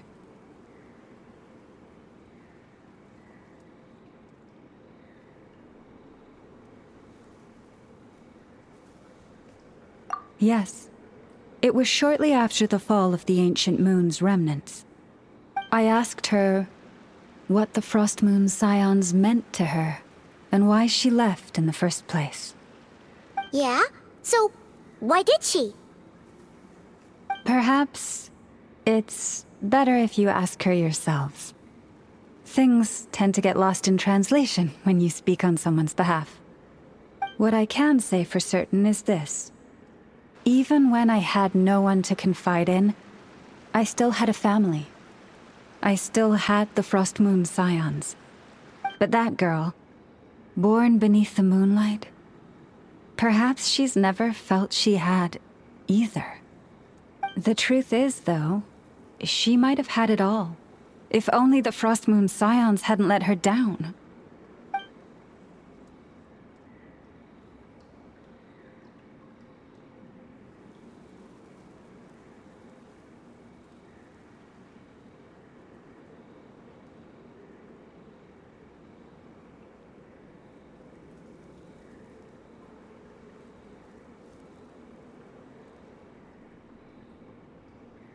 The Frost Moon Scions now walk a path of error. They offer their prayers to a false moon and to a goddess who can no longer answer them. I want to change all that. But with the Fatui closing in on us day by day, the Frost Moon Scions must stand united, now more than ever. I just need to wait for the right moment. Lady Lauma! Lady Lauma! Cappy? Has Cardina's condition deteriorated again? Traveler, Paimon, we'll have to continue this conversation later. We'll come too!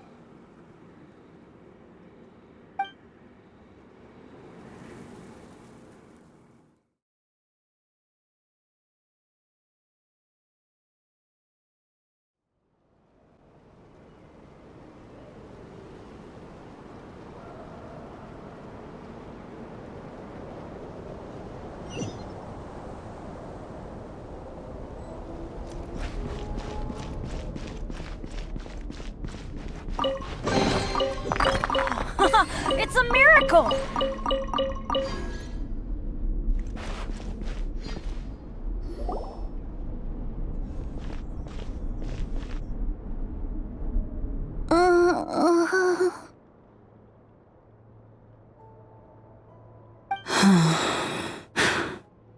Why?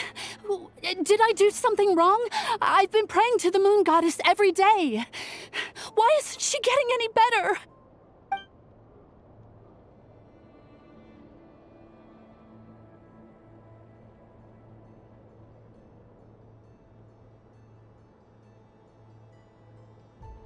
Cappy, I need you to wait outside. I'm about to start her treatment.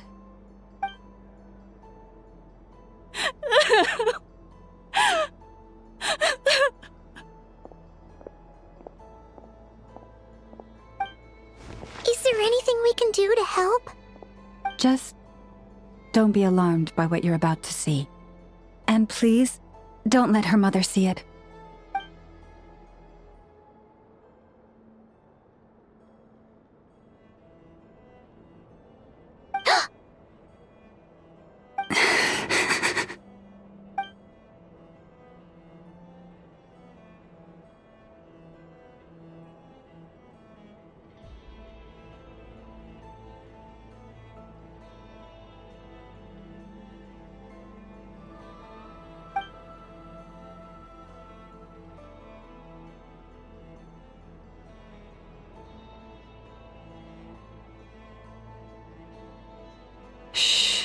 Please, help me keep this a secret.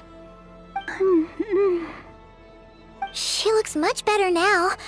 But, Lauma, was that? A medicine prescribed by a local doctor. For ordinary people, my blood has the power to counteract any adverse reactions to Kuvaki.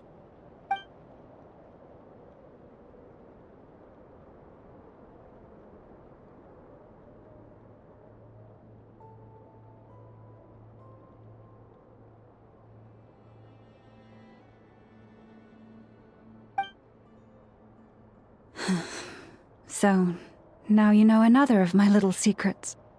I had hoped to guide the Scions out of error before Karina's illness reached this stage, but clearly, I was too late.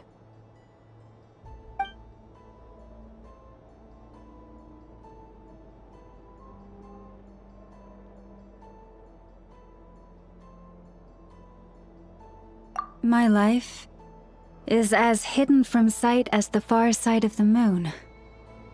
Yet people only look to the bright side for guidance.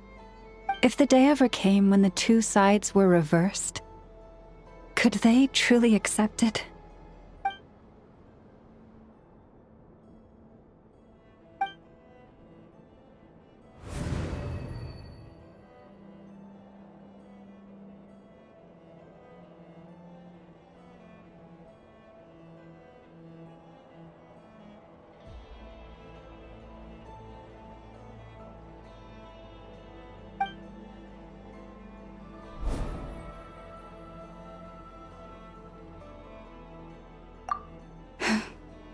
Hearing you say that puts my heart at ease. Mm-hmm. And if there's anything we can do to help the Frost Moon Scions, just let us know. Our priority right now is reclaiming our relic from the Fatui. But I now understand that the day I will tell everyone the truth is no longer far off.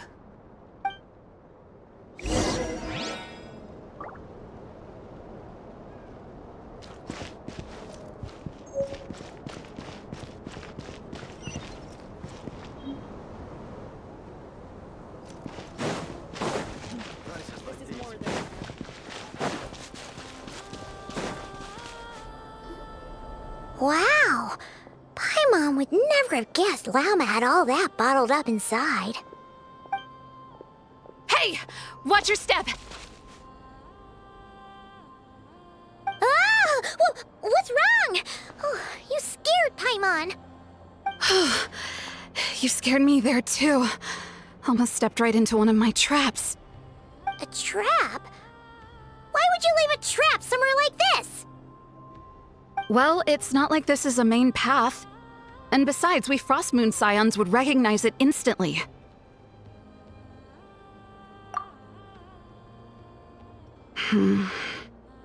Alright. You don't seem like you're with the Fatui, so I guess there's no harm telling you. Lauma asked me to set up these traps to keep the Fatui at bay. Oh! Come to think of it, their 3-day ultimatum is almost up now. Yes. Hopefully they'll back off when they realize we won't go down without a fight. Oh, you've done a lot for the Frost Moon Scions too, just like Lauma.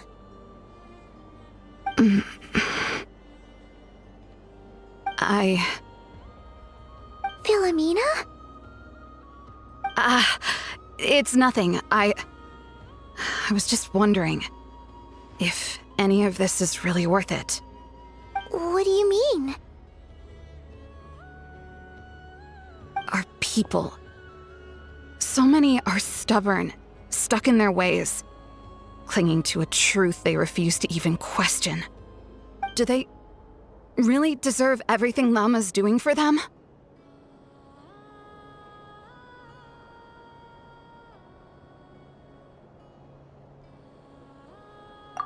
Afraid. Huh. I suppose. Maybe you're right. No. I shouldn't be saying this. Just forget it, okay? Bye. Huh? Why did I say all that? Or really, why am I still doing any of this? Either way, this will be my final night with the Frost Moon Scions. Wow, she sure took off fast. So, are we heading back to the flagship for a break, or what?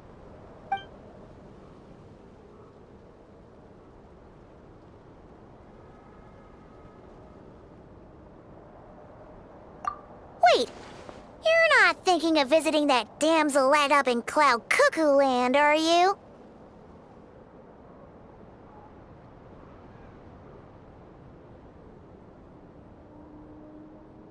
Huh. Given who she is, pushing her won't get us anywhere. Hey! Why don't we... Let's bring her something tasty! If she doesn't want to talk, we'll have to win her over with food. Hey, no harm in trying. At the very least, it shows we're trying to be friendly. Let's see. How about an F's 9.12 out of 10 berries and fried meat, the Frost Moon Scions boon of the day, and one of your signature dishes? Your choice. Should be a good mix of meat and veggies. There's bound to be something she likes.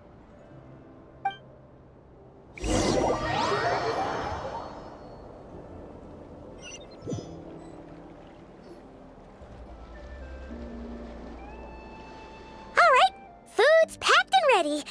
This is the place, right? Why does it feel like we're going to visit a patient? Oh, no. Take this seriously, Paimon.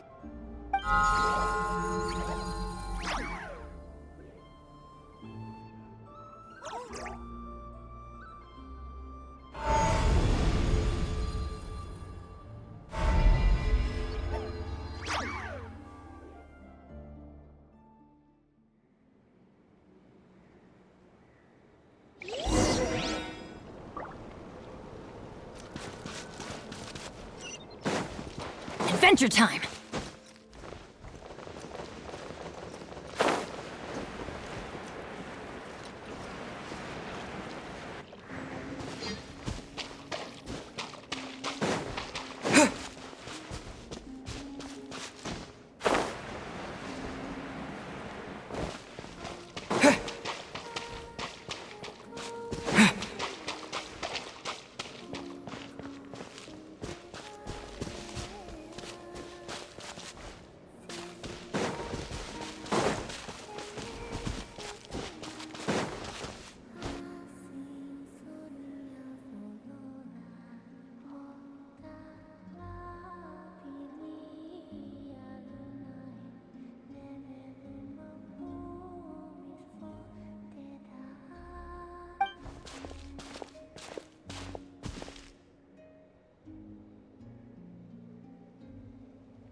Remind me, who are you again?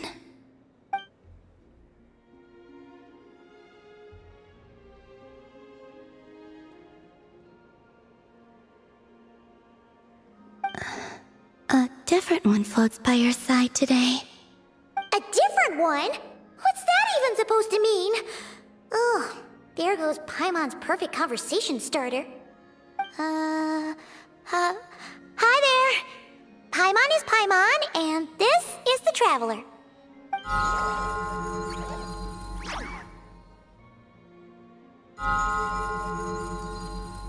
Oh, there you are.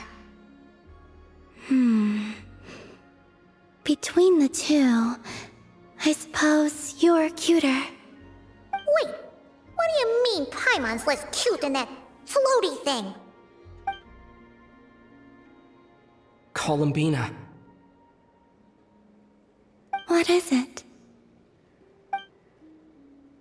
What's your favorite kind of food?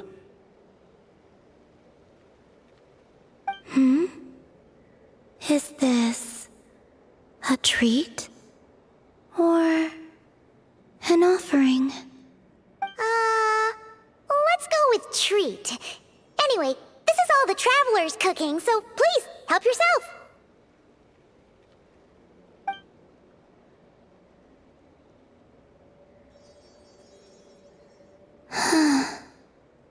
Oh, that wasn't exactly a yes, but she didn't turn it down either. What could she be thinking?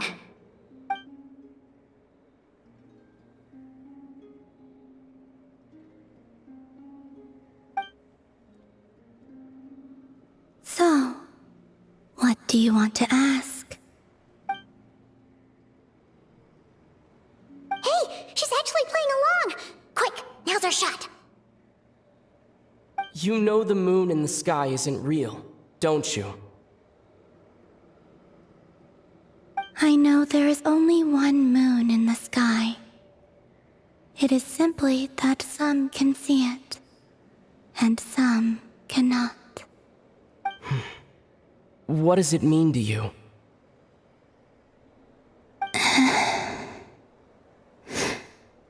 The missing prologue.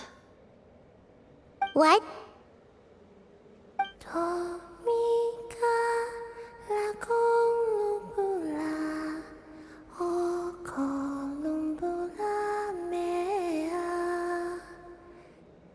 Huh? What does that mean? Isn't she going to explain herself? Can you tell me more about that melody? You were humming it last time, too. It must be important to you.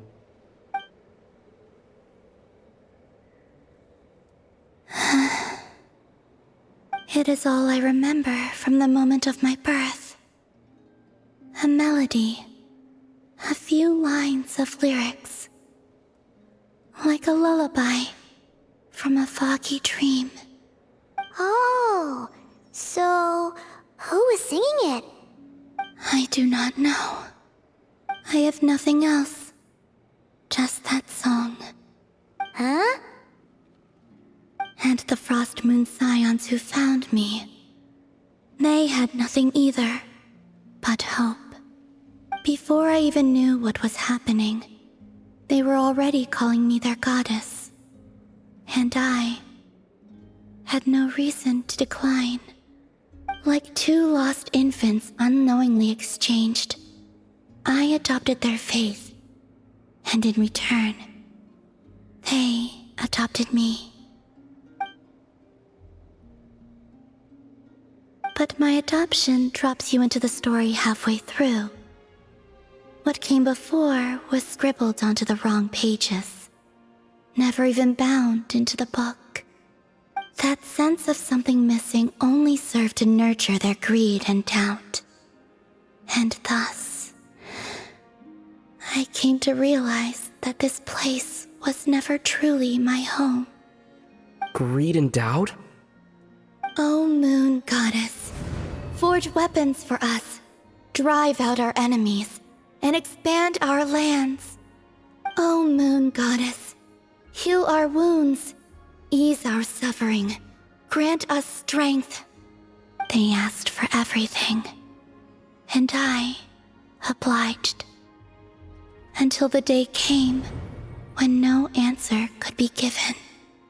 If mortals can turn to the gods when they are powerless, then who do the gods turn to when they have nothing left to give? You've got Paimon there. In those days, the Frost Moon Scions cared more for faith than for truth.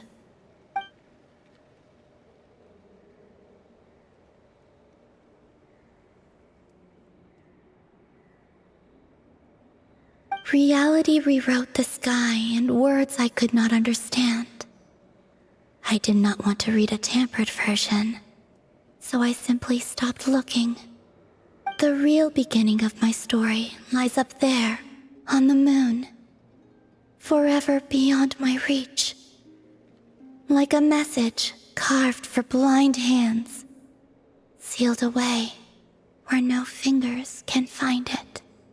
Huh. So that's how it is.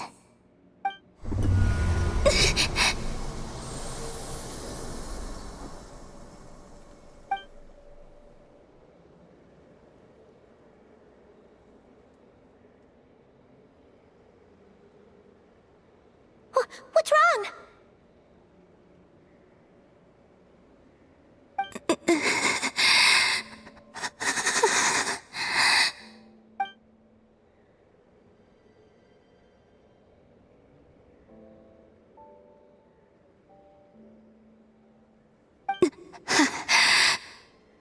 You should go. What, now? But you really don't look well. Did something just happen? Is there anything we can do to help? No. Aside from answers, I have nothing else to give you in return. This is the price of running away from home a second time. Running away from home?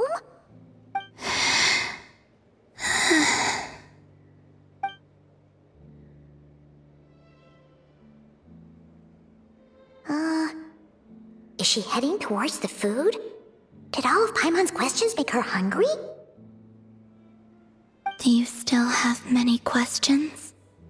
I know I should offer more in return for your kindness, but I'm feeling a little worn out.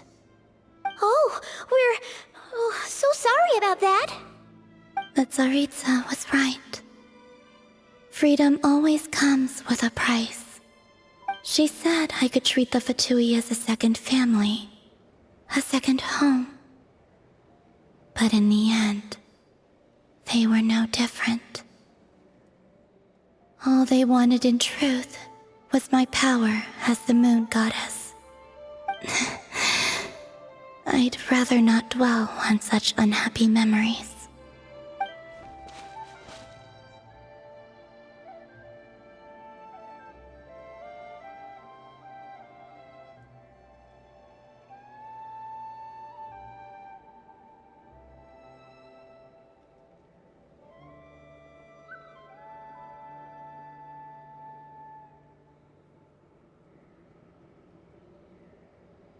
I have fulfilled my promise to the Tsaritsa, though it has used up much of my power. So you see, this has nothing to do with betrayal. So, you're just staying here for now, resting and recovering your strength? Yes. What about these flowers? They have grown in Nod Krai for many generations.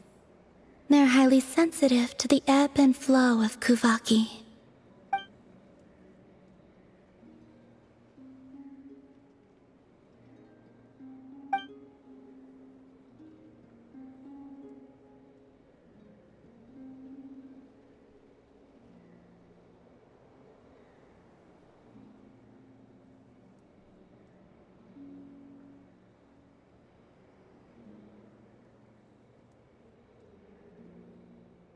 At times, I thought about using that relic the Frost Moon Scions had hidden away.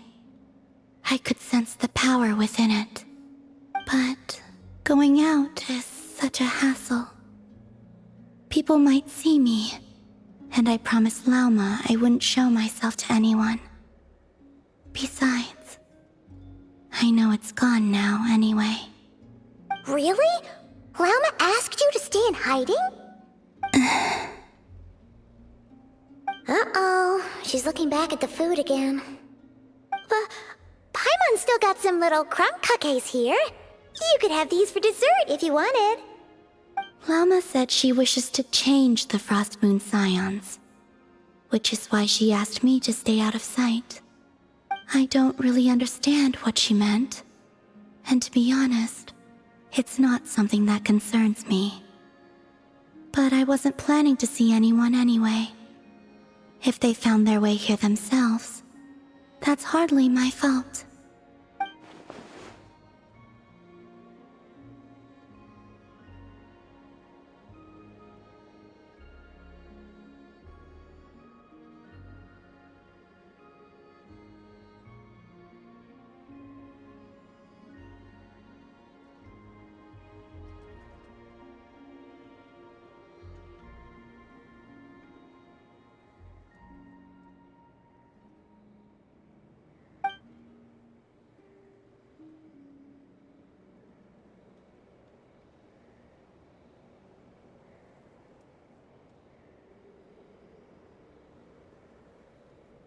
Lauma, the Maiden of the Grove.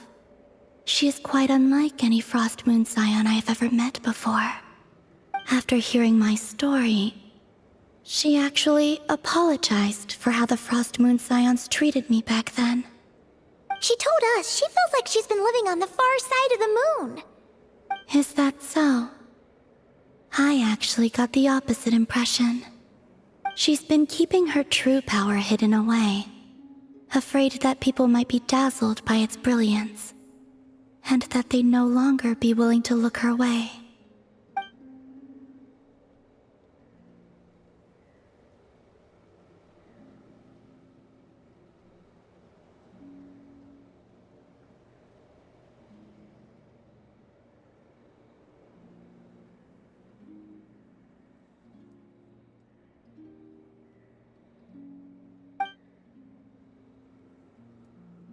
So what do you wish for now?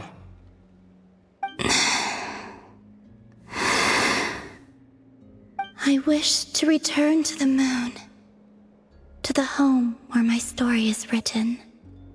Right now, that is all I wish for.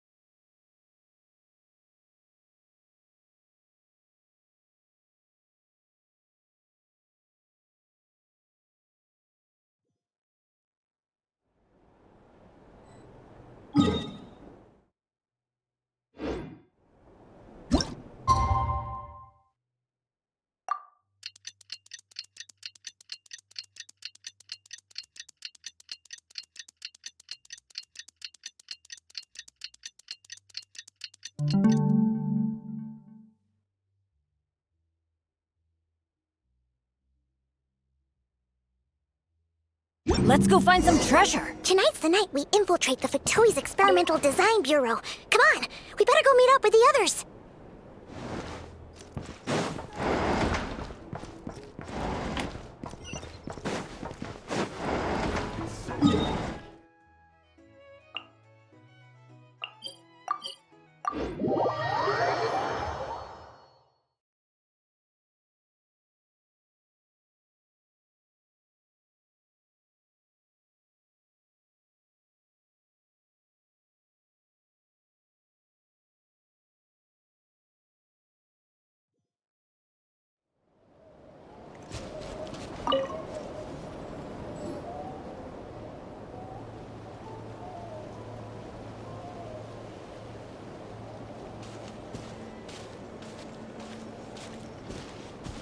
Huh? How come you're here by yourself, Lauma? Where's Yehoda? I haven't seen her. Seriously? Don't tell Paimon she's ditched us on our first mission together. I don't believe so. Nefer and I have our differences, but that shouldn't interfere with our shared objective. Recovering the relic is my duty. But as far as she's concerned, there's plenty to gain here too. In Nod Krai, it's common knowledge that the Curatorium has a nose for profit and opportunity. The same way aphids flit from flower to flower in a never-ending quest to make honey. Huh. Sounds like you know her pretty well.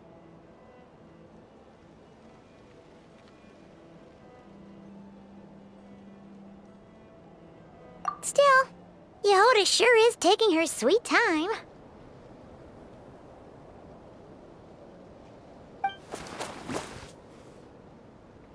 Hmm?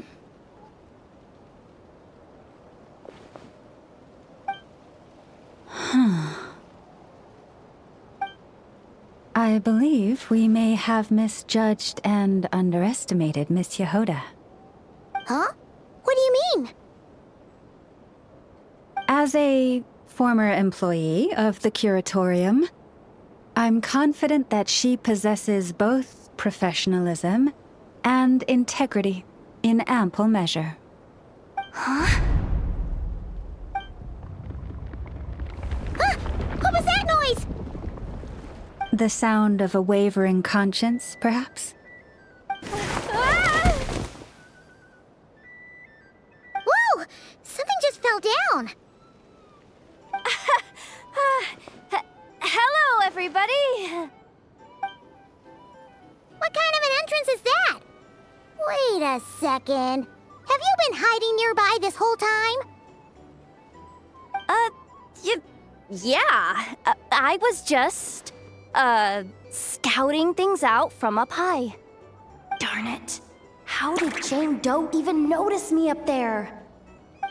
I can't believe I'd only realized I'd run out of smoke bombs this morning. What if something goes wrong inside? How am I supposed to make a quick getaway now? Thought I could just hang back and wait for the clients to get cold feet. But nope. Turns out they're all completely fearless. Don't they know how scary the Fatui are? Really sorry, everyone. Truth is, just as I was heading out this morning, I discovered I'd run out of a super important, completely essential, absolutely indispensable piece of equipment. So, what are we gonna do? Well, as I see it, there are two options. Plan A is, we take a detour to Nasha Town to restock. Though, who knows if any shops will still be open this late. Plan B is, we call it quits right here. Disband the team and I'll go home. My place is only like a 10-minute walk from here, so... Personally, I vote Plan B. Bada bing, bada boom. Maximum efficiency, minimal effort. Don't try to solve your problems by running away. Not a fan of either? Then I guess our only option is to fall back on Plan J. That's J for Yehoda, by the way. Why didn't you just tell us that was an option in the first place? Come on, that would have totally ruined the surprise. Boss pulls this trick all the time, and it's always the clueless ones who end up praising her to the skies. Feels like you just threw shade at a whole lot of people. I have faith in your professionalism, Yehuda. You don't need those flashy tricks. Your abilities alone are more than enough to earn our respect. Huh. This Jane Doe sure has an eye for talent. Speaking of which, maybe it's time I started calling her something nicer? You really mean that, Jane? I mean, Lauma Doe? I do. I'll tell you what, it's not every day you get to work alongside such considerate clients. I have a feeling we're gonna make a great team. Plan J is this. We find our way in through the freight access on the facility's east side. It's tucked away from view, and security's lighter at night. I've prepared some special gadgets too, so we should be ready for anything. If we want this to go without a hitch, we'll need to work together every step of the way. So everyone, stick close behind me. Now that finally sounds like a real pro talking. Hey, you saying I didn't before? Kinda, yeah. You... Ugh. Never mind. A top-tier treasure hunter like me never lets the naysayers get to her. All right, let's go over what we agreed on yesterday. The goal of infiltrating the Kuvaki Experimental Design Bureau is to locate and, if possible, recover the relic that the Fatui stole. We also need to figure out why they built the facility in the first place. I'm worried that they've set their sights on the ancient moon's remnants on Hisi Island too. Well, now that we've got a plan, time to get this show on the road.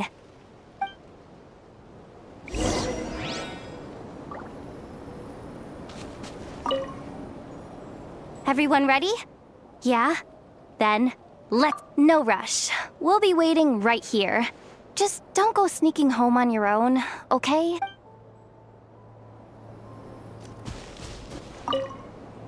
Everyone ready? Yeah? Then, let's move. All right then, let's get this job done.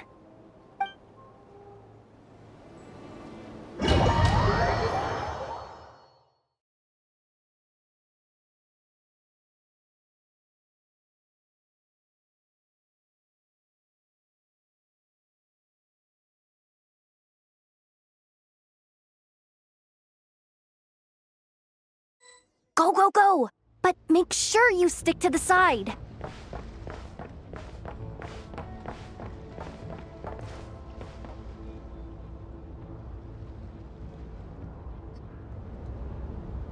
Just as I thought. There's a gate controlling access from the outside.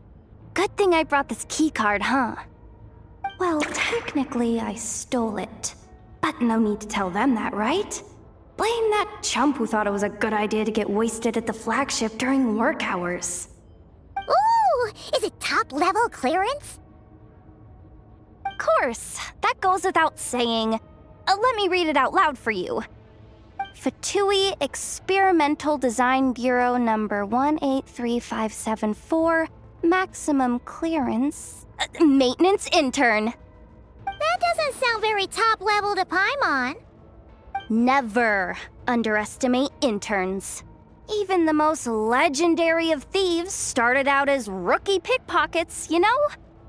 Besides, if it wasn't for this person's selfless generosity, we wouldn't be able to just waltz in like this, would we?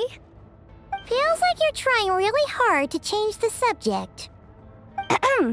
Allow me to teach you the first rule of treasure hunting. First and foremost, use every resource at your disposal.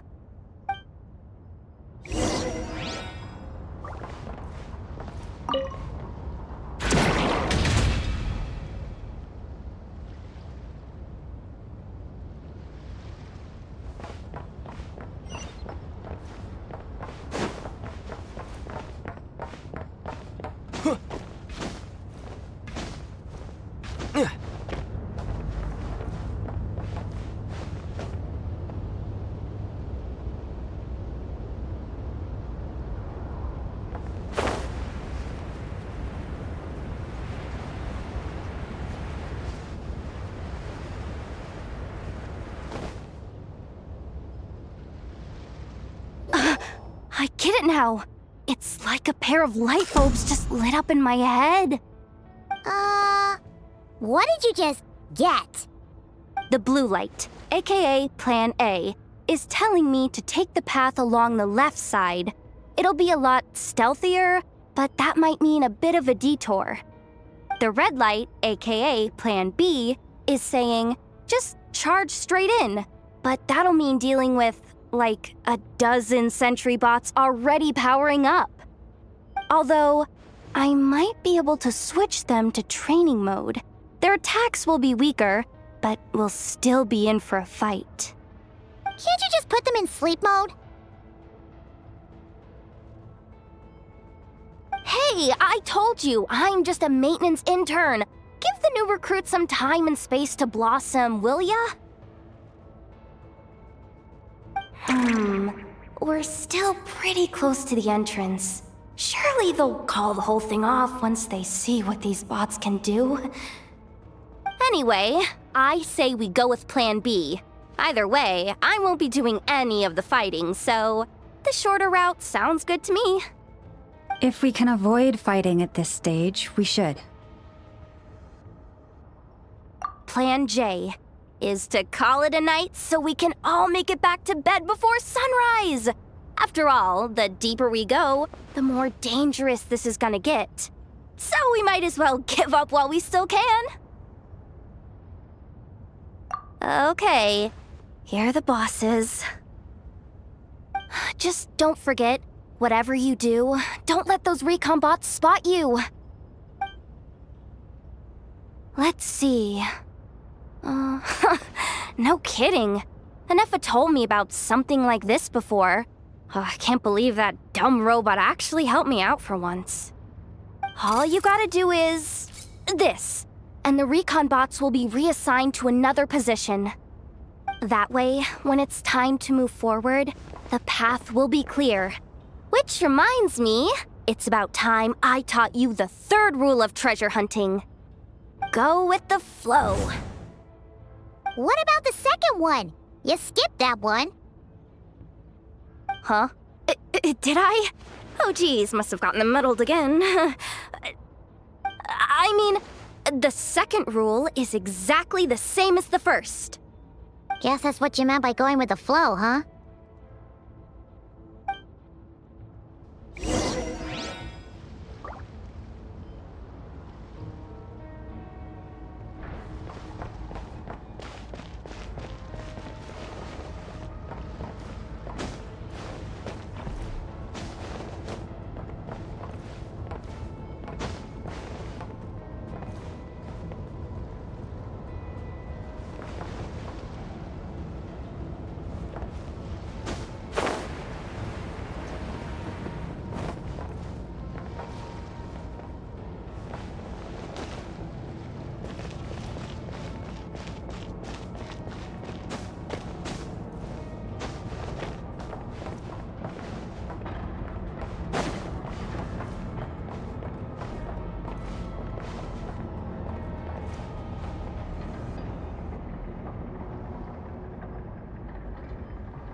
Someone up ahead! Has the lockdown been initiated? Move it, soldier! The cargo has already been transferred. The lockdown procedure is complete, Commander. That sector is now fully sealed. The night shift. Just our luck. Don't they usually handle deliveries during the daytime? There's not supposed to be anyone here. We've come this far already, and they're really trying their best. If I suggest backing out again, it's not gonna look good. Come on, brain. Think!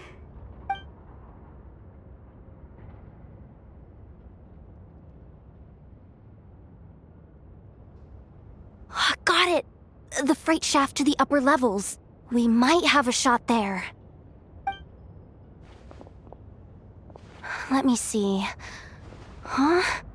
The recon bot in the middle's not responding? A double lock failsafe? We've been outfoxed. Stay calm. Stay calm. One step at a time. Let's just find a way across first.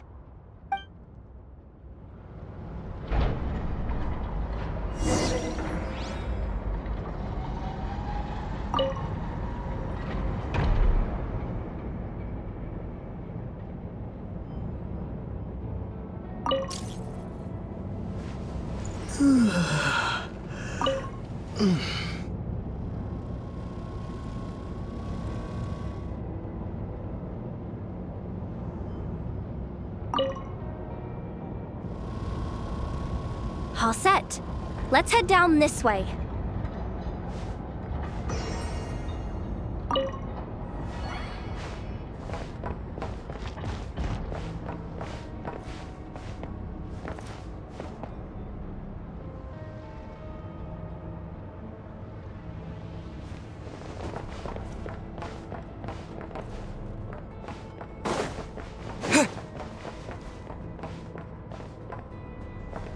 Hey!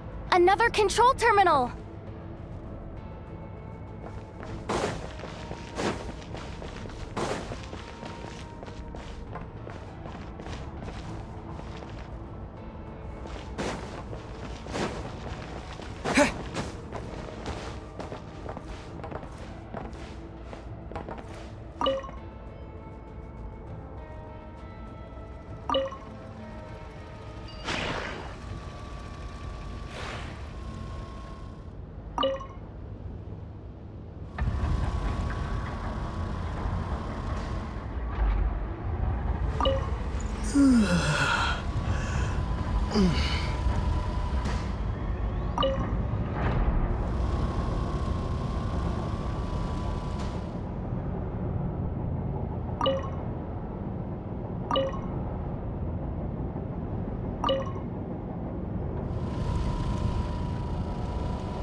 Here too. Don't worry. Bots are way easier to deal with than people. At least their behavior is predictable. First, let's find a safe spot to land.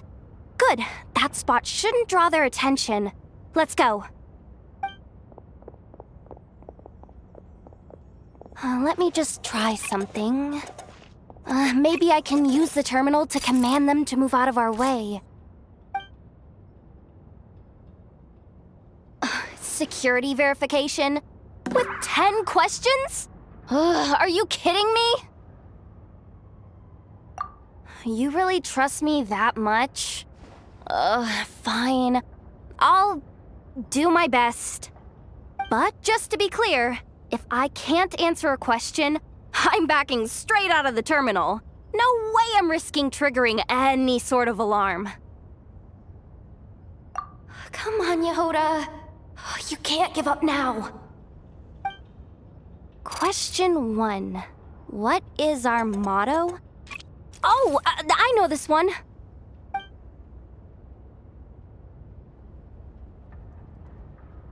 Question 5. The name of the harbinger in charge of this facility. Let's go with, Sandrone. This one should be... the Pale Star Edict. I've heard one of Boss's informants mention that before. Final question. Enter employee ID. And it's timed? Okay. 183574. Confirm. I actually got them all right? Oh, what a miracle! Not bad, Yehoda. Not bad at all. Guess you're an official maintenance intern now. Hey, that could be my personal plan B if I can't get my job back. Just kidding. The Fatui are awful. The bots have taken the command. They're moving off. Let's get going while the coast is clear.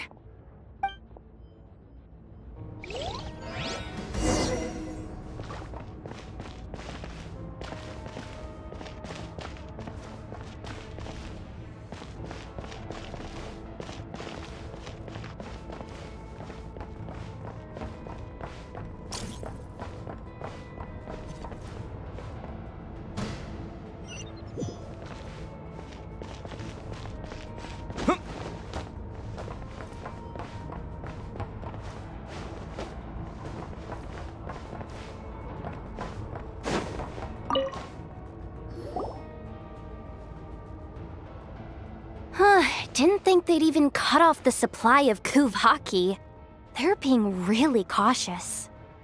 If we can somehow divert some emergency power into the system, we might be able to force boot this thing. What do you mean by force boot? How do I explain this? It's like dumping a whole bucket of water into an empty pool, so that the little ducky gets to swim around again. You should probably just ask Aino instead. So, we just need to find that bucket of water, right? Paimon thought your explanation was great. Kinda adorable.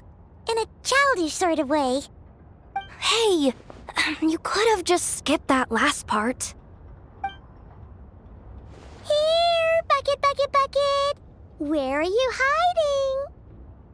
Judging from the concentration of Kuvaki, over there. Wow, you can sense that, Laumado? That's incredible.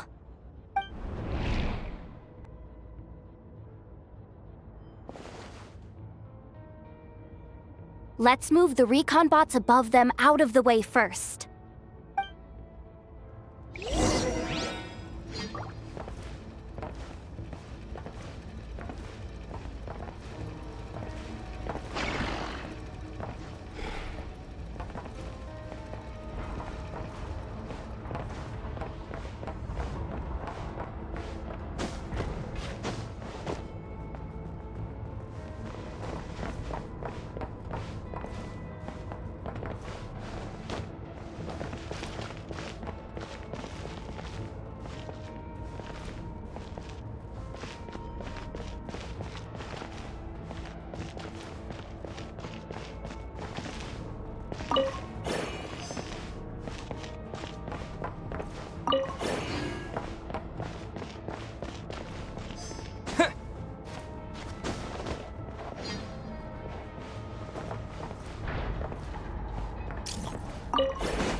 All right, that should keep the alarm from going off.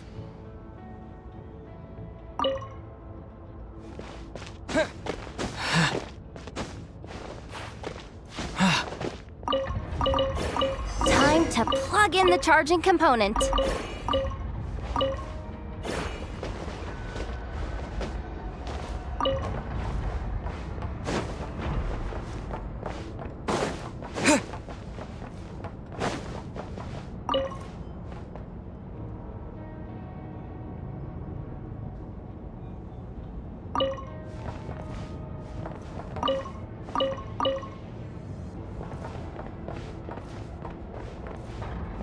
Go! Up and running at last. Let's hope nothing else goes wrong. Please, everyone, step inside. Oh, it's so dark in here. Well, it is a cargo crate after all. No point in being picky about lighting at this point. Ah! Something sharp and pointy just poked me in the back! Sorry. That was probably just my antlers. It's pretty cramped in here, so I had to crouch down. Oh, having antlers must be inconvenient at times like these.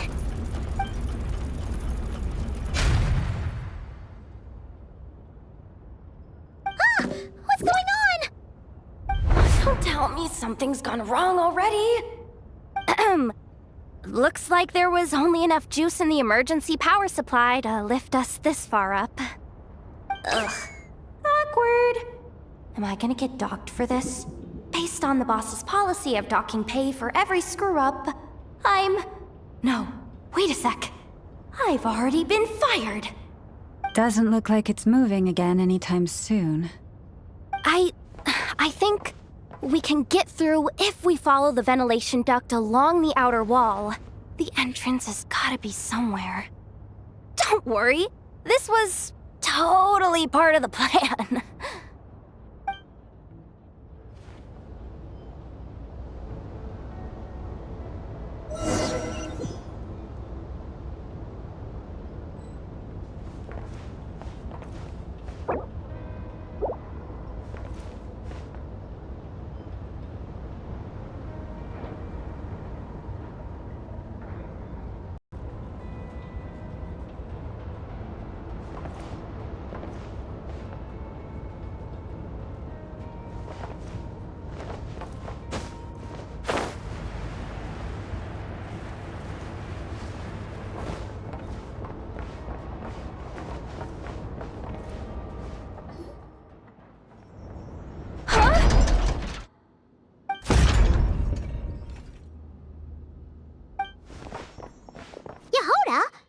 How'd you end up outside? Looks like she slipped out at the very last second, just before the gate shut. Impressive reflexes, I must say. Though I'd expect nothing less from a former employee of the Curatorium. I'm so sorry. That was pure survival instinct. I didn't mean to ditch you. Anyway, you guys just stay where you are. I'll figure something out.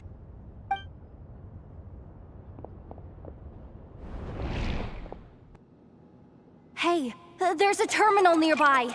Hang tight! Can you hear me now?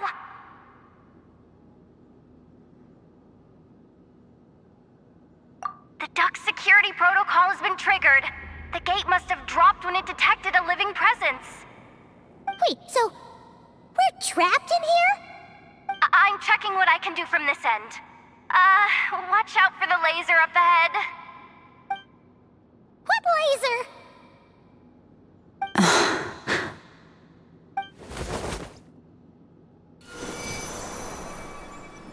Oh, we see it now. Good thing we didn't move.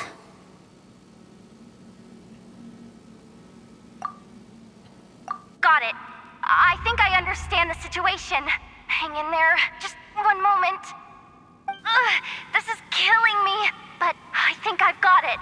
I can try adjusting the direction of the Kuvaki flow inside the duct. If I've got this right, you might just be able to dodge the lasers by utilizing the Kuvaki's pull in reverse. Oh, Paimon thinks she gets what you mean. But I can't see where you are from here, so I'll need your constant input. Just tell me what to do. I'll follow your lead.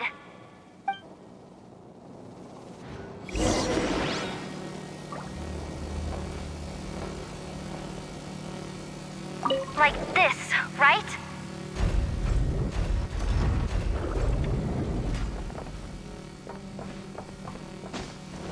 So, wanna grab dinner after our shift?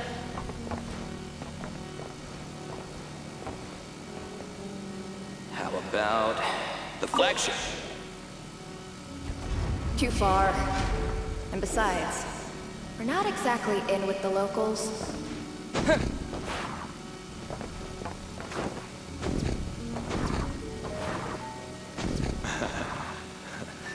Then how about the staff cafeteria? Brimming with bright ideas, aren't we?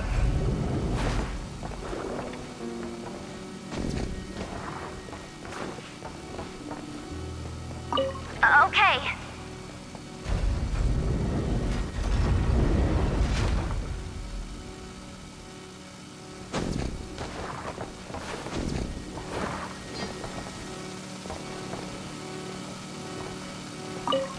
Sure thing.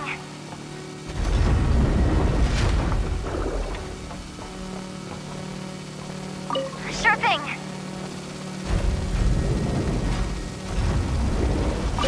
Like this, right?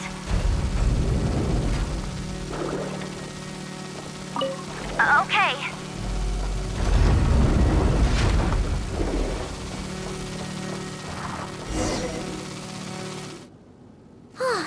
We made it to the other side. And all thanks to Yehoda.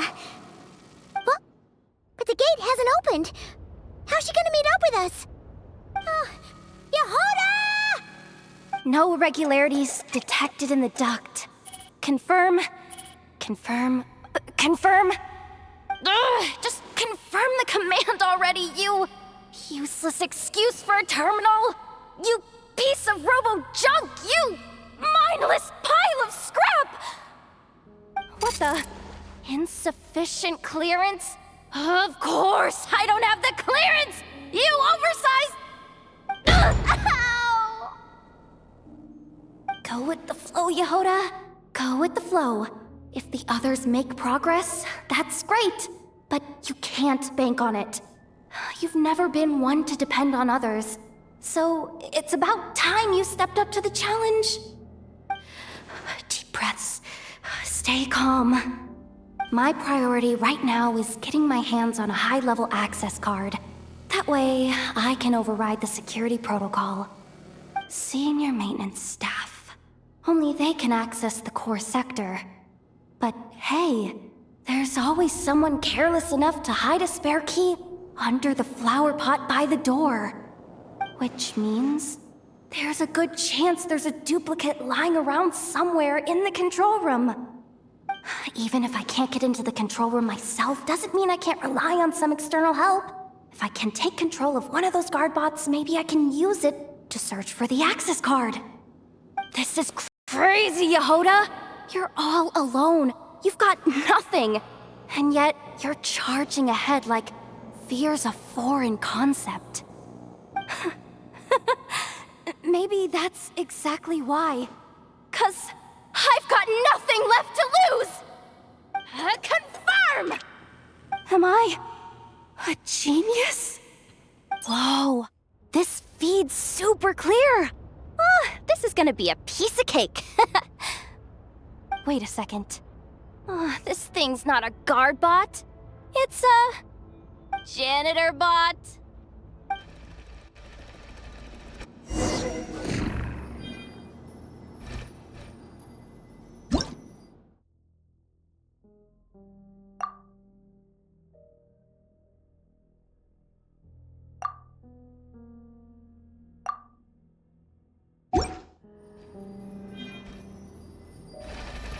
You think Marionette even knows what we do down here? She seems to spend all day either holed up in her lab or out doing the rounds.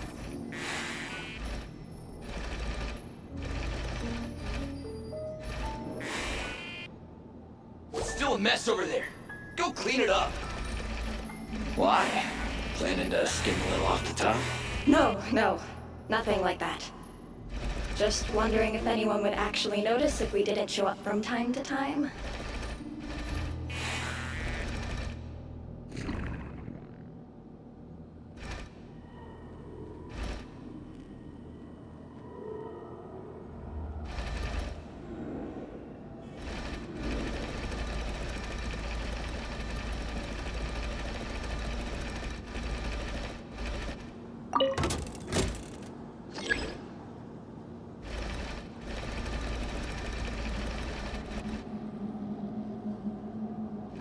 Let me see. see.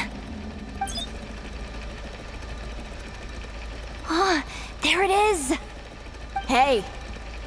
Why'd you stop? You haven't finished sweeping that corner.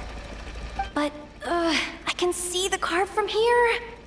Ugh, guess I have no choice but to swallow my pride and stay in character for now. Sweep up the crumbs by my feet. Yeah, good luck with that. What are you gonna do when they ask for a progress report?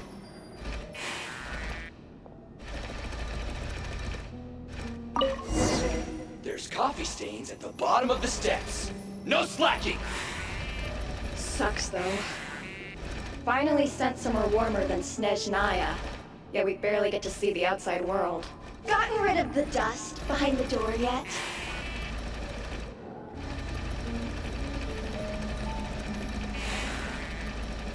Clean this spot, too. I saw you skip it.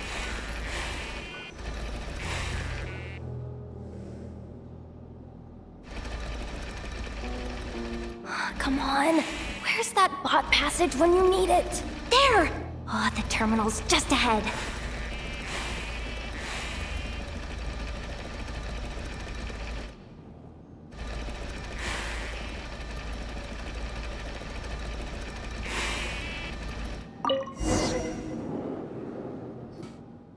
But will Yehoda be okay?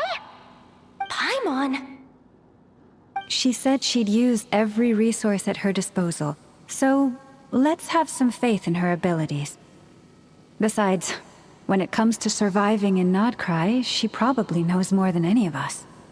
So, they really do believe in me. But how long are we gonna have to stay here?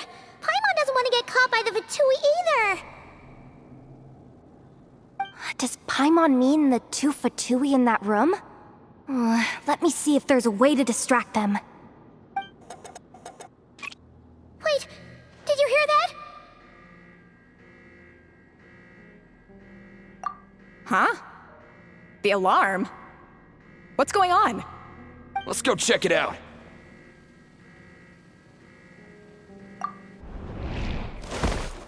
This looks like somewhere important, but there's nothing here. Hey guys! It's me! Yehoda, are you okay? I'm fine.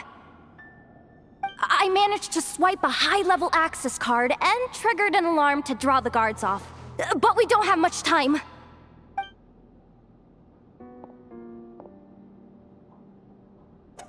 Alright, looks like we can control the elevator. Come on, hop in. Let's take it further down.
We should be able to use the terminal to move the drawbridge.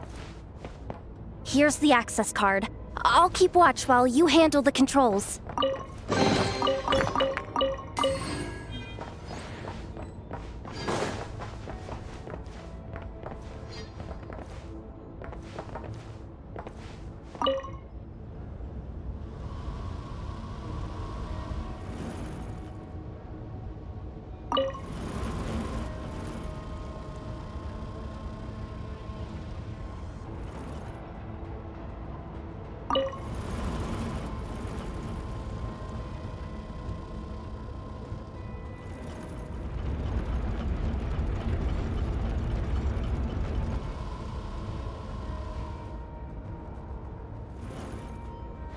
done. Let's keep moving.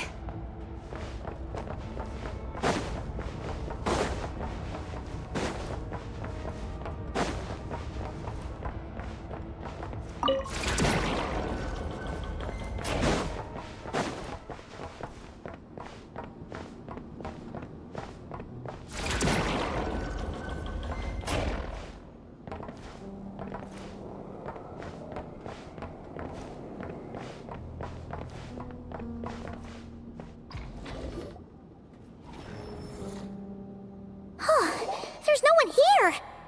That's good news for us. Let's head inside.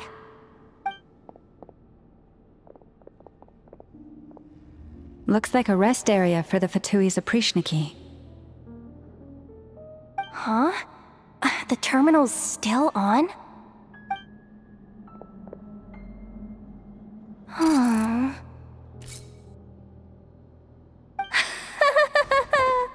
Looks like that good news is now half good news, half bad news. What do you mean?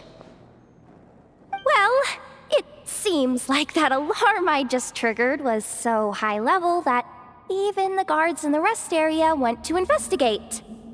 That's the good news, by the way. And what's the bad news? The bad news is that once they realize it was a false alarm, they're bound to circle back and check this floor. And then we're toast. So we've got to move fast here. If you need me to run a quick search, say the word.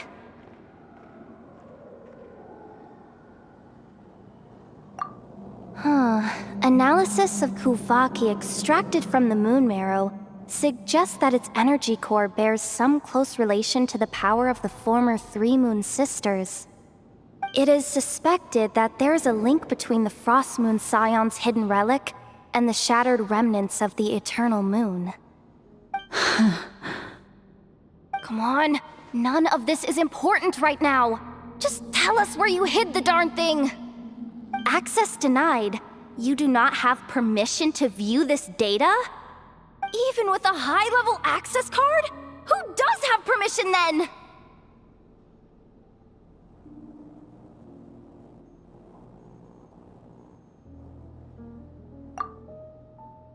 Good idea.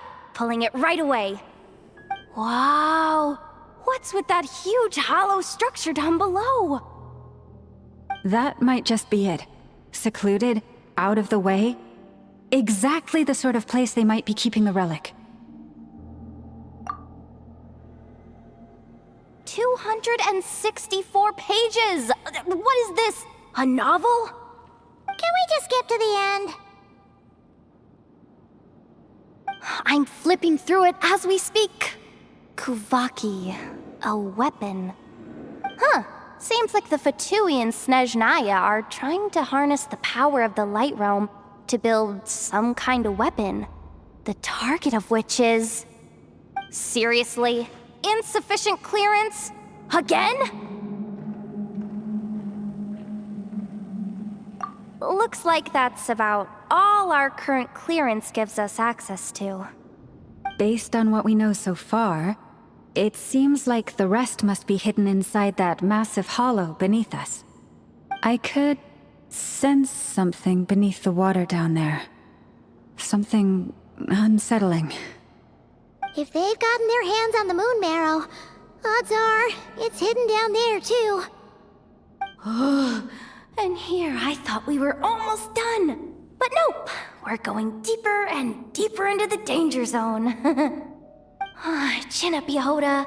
Once this job's done, you're buying yourself the biggest Nod Krai hot dog in town. Deal's a deal.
Watch out for that defense box! Ah! It's aiming right at us! You'll have to use Kovaki to deflect its attacks back the way they came!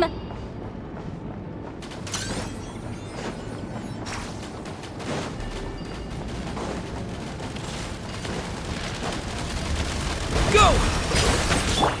You poor lost lamb.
Water jet!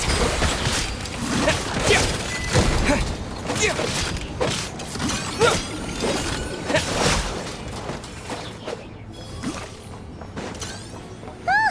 Its attacks are getting faster! Almost there! We're almost there!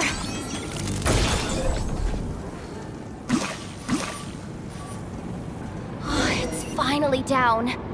Quick, let's hurry down to the lower level before we're spotted.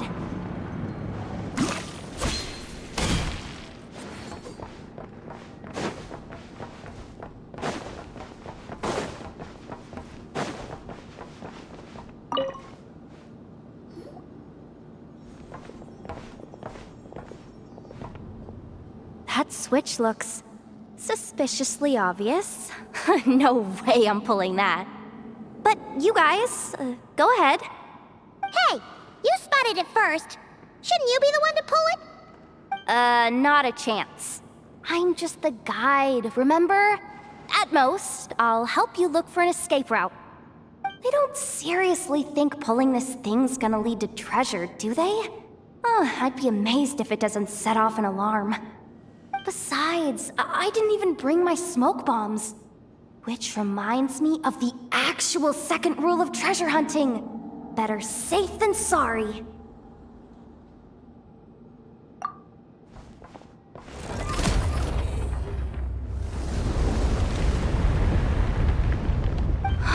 The ground, it's shaking.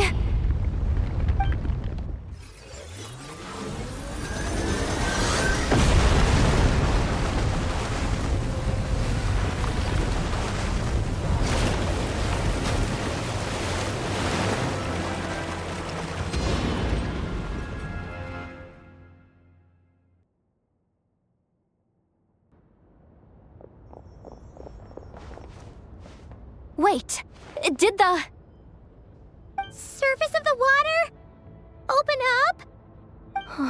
This is bad. This is really bad. I'm getting put on the Fatui's blacklist for sure. Don't worry, Yehoda.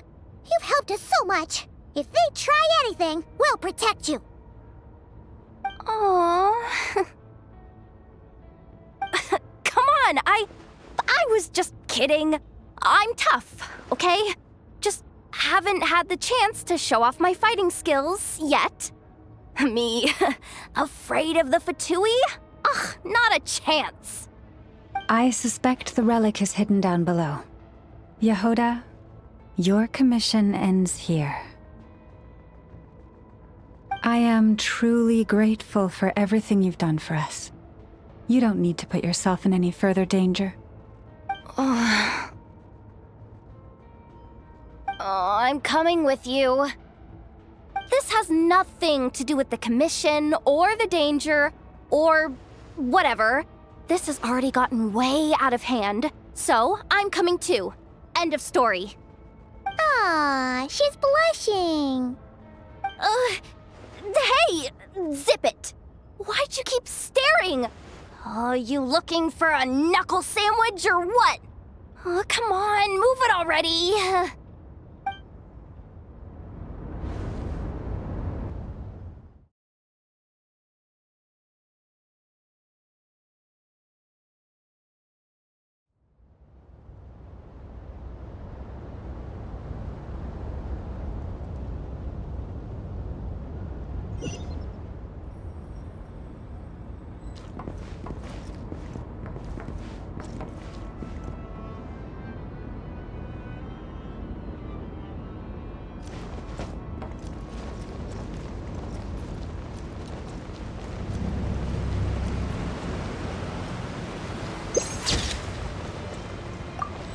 Couldn't break the curse.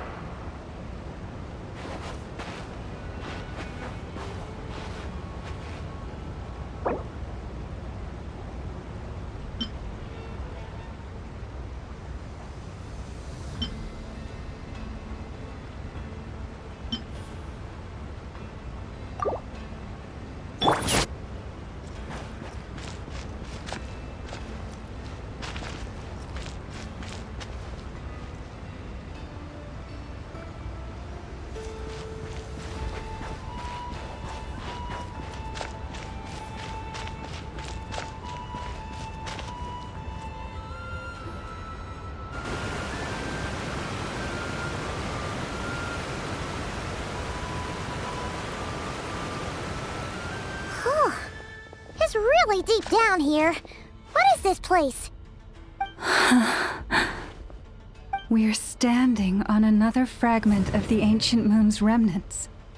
So this was the source of the Kuvaki I sensed earlier. Wait, what? So the Fatui had it hidden underwater this whole time? This gigantic thing?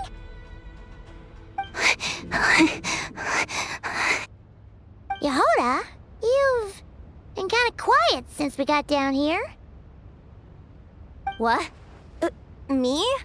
Have I? It's nothing. Really. We're doomed. How are we even supposed to get back up from here? Oh, my grappling hook's not nearly long enough. And if someone spots us here after all that commotion, we'll be sitting ducks.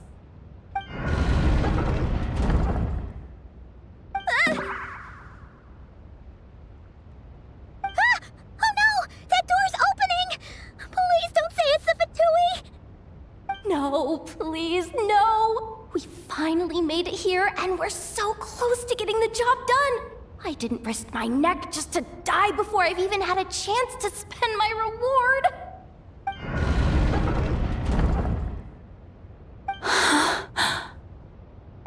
What happened? Why did the underwater barrier open? How could this be? Huh? Lauma? And you guys? Wilhelmina? What's going on here? Looks like there's no point trying to hide it anymore. What are you talking about? I thought you might come, but I didn't expect to see you here so soon. Forget it. The Moon Marrow isn't here. You joined the Fatui? Yes. When? The day I could no longer bear to live a lie. At first, the Fatui wouldn't accept me. But then, one of their harbingers noticed me and said she'd give me a chance.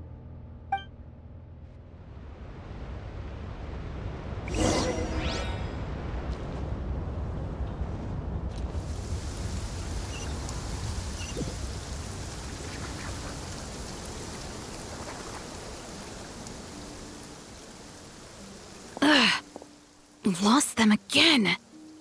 That harbinger told me to follow the blonde traveler who might visit the Frostmoon Scions. Easier said than done, though. The animals are on alert at night. If they see me, Lauma will catch wind of what I'm doing sooner or later. Am I really doing the right thing? No. It's too late to turn back now. The empty prayers, the stubborn displays of faith like Cappy's today. This isn't the life I want. Huh? Is that? The Traveler's back. I won't let him slip away this time. Wait, who's that with him? They look so alike. They seem to be heading towards the statue of Kutar.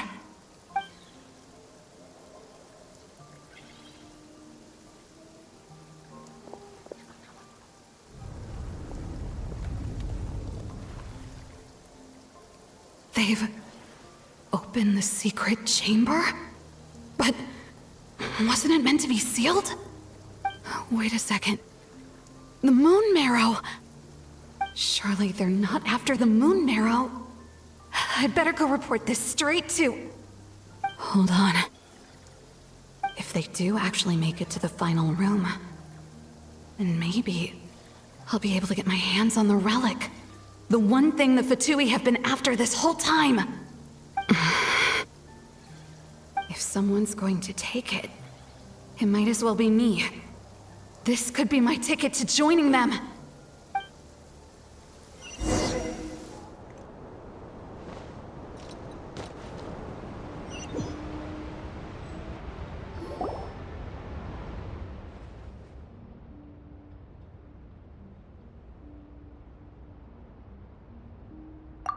Yes.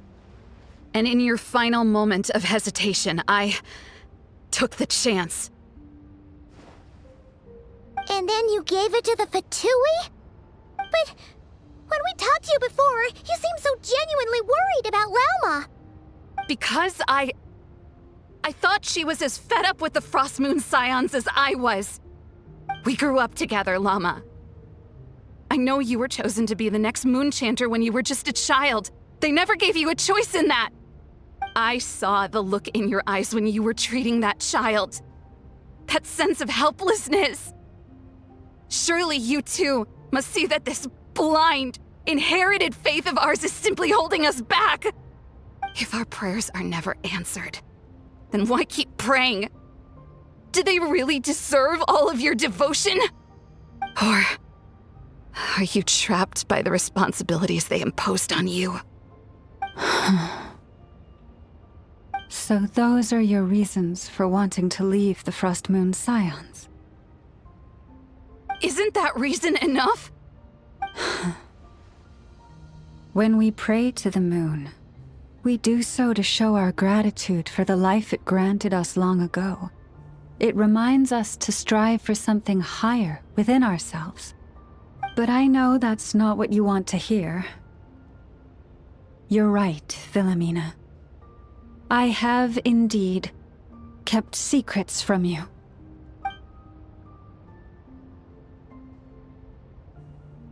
I knew it. You don't want to be the Moon Chanter, do you? No, that's not it. I'm talking about the fact that the moon in the sky isn't real. What? You're saying... Huh? I've completely lost the thread now. Oh, do we really have to do this here? What if a harbinger shows up? Oh, I'm not cut out for fighting big bosses! The pain you sensed in me was the pain of hiding this truth. If what you're saying is true, then you already knew that the Frost Moon Scions wouldn't believe any of this. Why didn't you just leave like I did? You don't understand, do you? That's the difference between us, Wilhelmina. I care about the Frost Moon Scions. They're family to me. It hurts because I care. And that's why I chose to hide the truth. But now I understand that was a mistake. My family deserves to know the truth.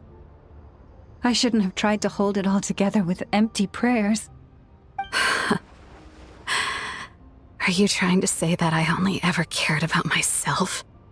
There's nothing wrong with that in itself. No one would have tried to stop you from leaving.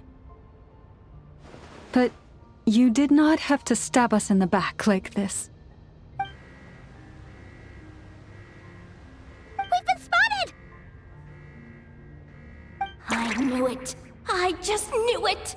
Oh, what now? If a harbinger shows up, I'm out of here. No darned relic is worth dying over. Looks like I misjudged you, Lauma. I didn't think you had it in you to stand up to your fate. Turns out, you are a great moon chanter after all. But you were right about one thing.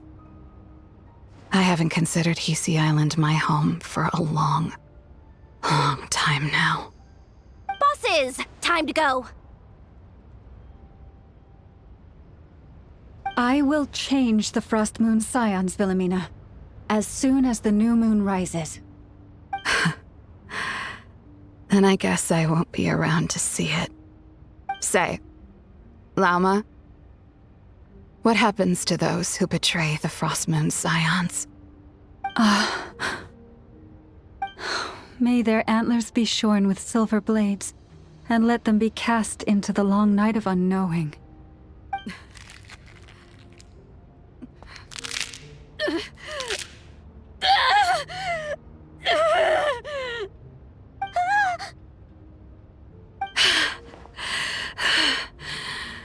I have honored the ways of the Frost Moon Scions one last time.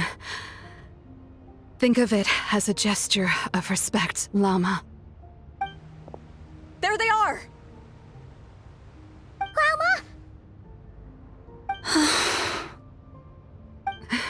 Marionette has the moon marrow. She went to Starsand Shoal. Don't flatter yourself now. I'm not trying to atone. I just don't believe you'll actually be able to change them.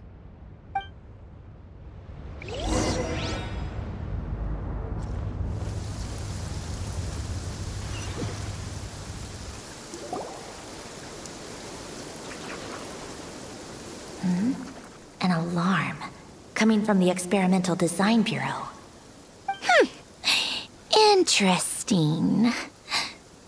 Hey, wrap things up and get yourselves ready. Looks like we might be having some guests. Yes, milady. Perfect timing. This job's been boring me to death. Time to test some hypotheses.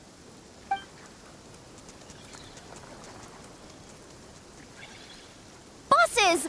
I mean, esteemed clients. I mean, generous benefactors. Wait up! Come on! Sure you don't want to consider heading home first and coming back another day?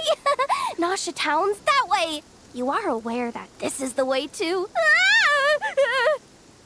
A little ahead of schedule, aren't you? Oh no, it really is a harbinger this time. Marionette, So you are here, after all. Hand over that relic right now. It belongs to the Frost Moon Scions. You mean that thing your antlered turncoat brought us? Huh. I have never much cared for trophies given up without a fight. But watching you tear each other apart over it? Priceless. I'm not in the mood for warnings today. Ooh, how frightening. Had I a Trimble function, I'd have rattled off at least a dozen screws by now. Or perhaps I've just set my sense of humor parameter too high.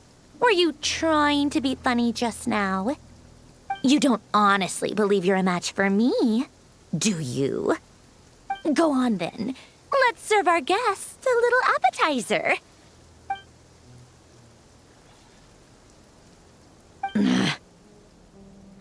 Hey, didn't you hear me? I said let's serve our guests a little... What's going on? Oh no. Watch out. It's the Wild Hunt.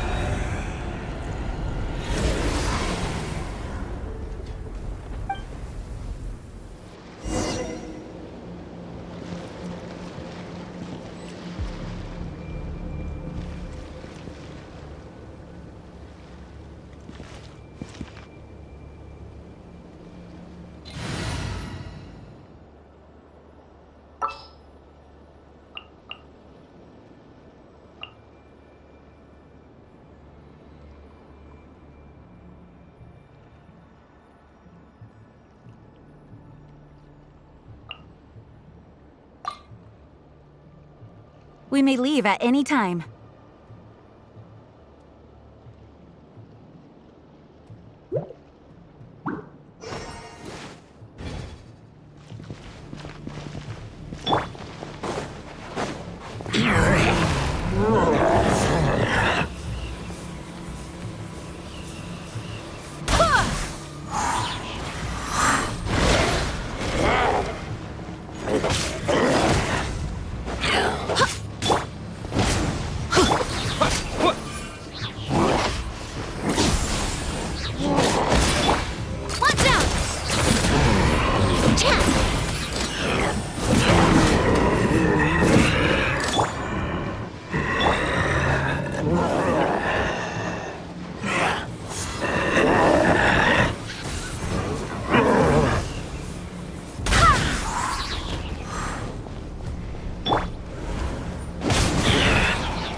Adventure time!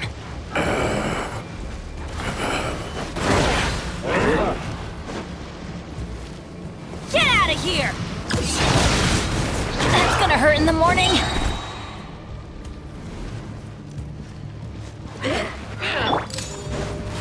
A proper send-off from the Spino. Hey there! Hey there!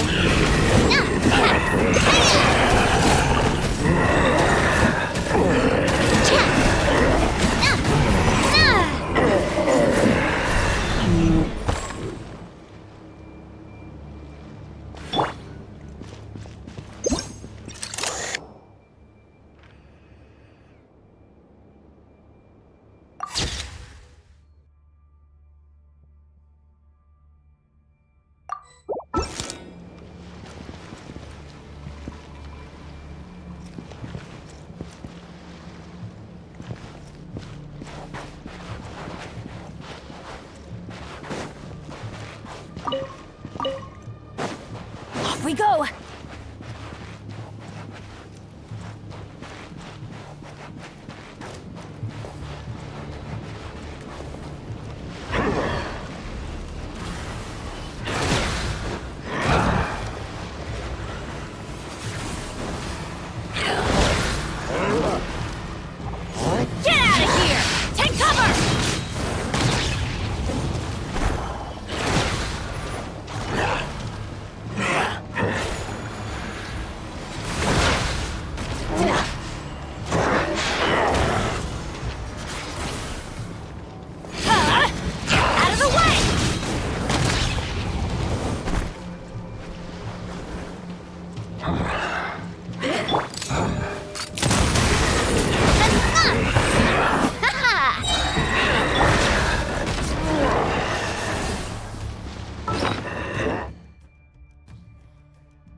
adventure time!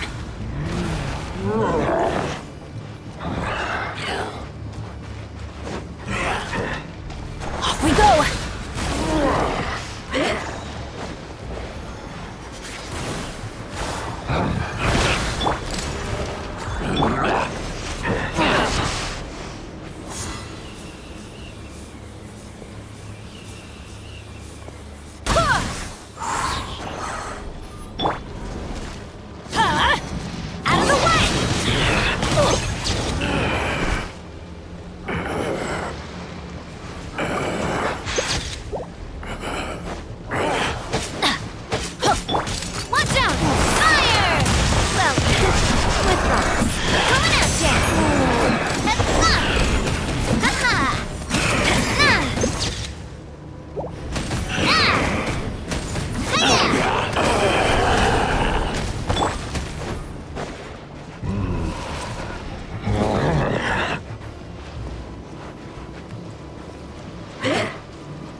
That's what the Lightkeeper's handbook says.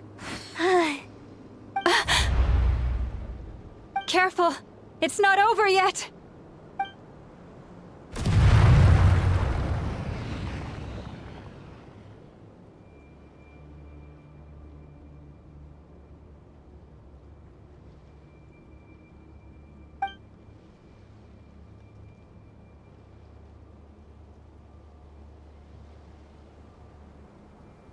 Paimon!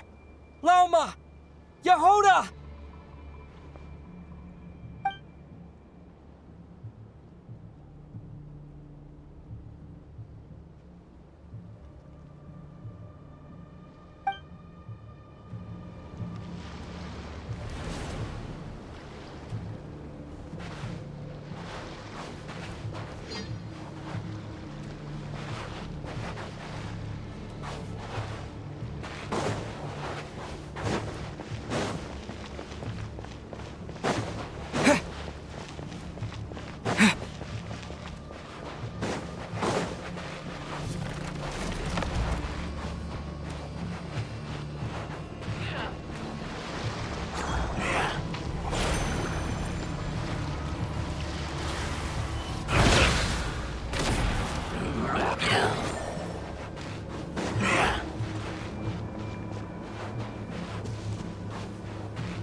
Wait, what was that?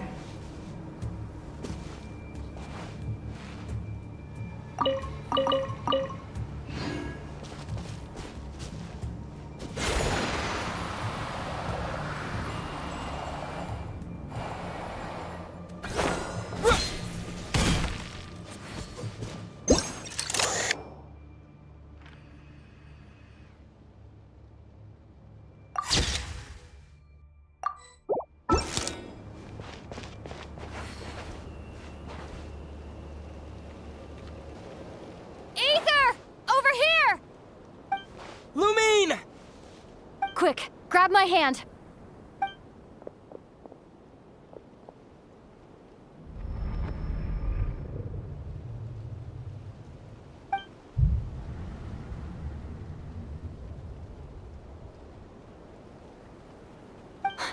Ether? What's wrong? Why are you here at all, Lumine? What do you mean? If I may be so bold, what does family mean to you? Why were you after the Moon Marrow that night, Lumine? Among those who entered the final chamber, there was either someone with impure intent, or else an abyssal presence. We can talk about that later. Tell me why, Lumine.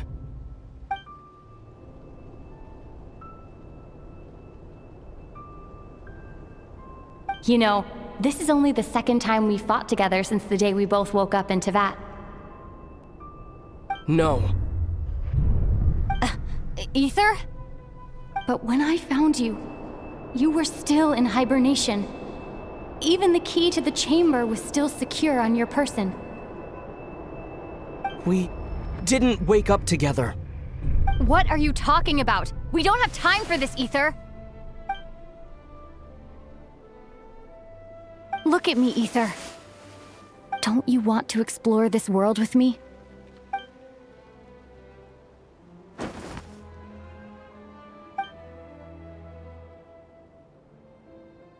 You think I'd lie to my big bro?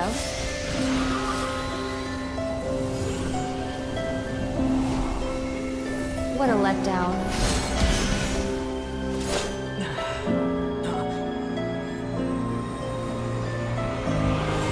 Go get it for me, Ether. It belongs to me. never believed it. I didn't want to believe it. That strange feeling that something was off. I wanted it to be real so badly, even if it only lasted a moment. But you're not my sister!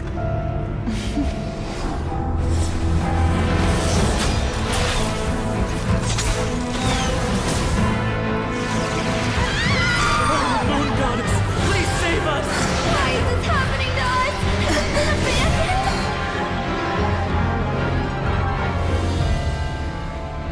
The cold night should be our blessing, yet only confusion and sorrow remain. The truth may yet lie beyond the sky, but must we become lost because of it? Standing before you, as a scion of Hyperborea and the Frost Moon's emissary, I say this.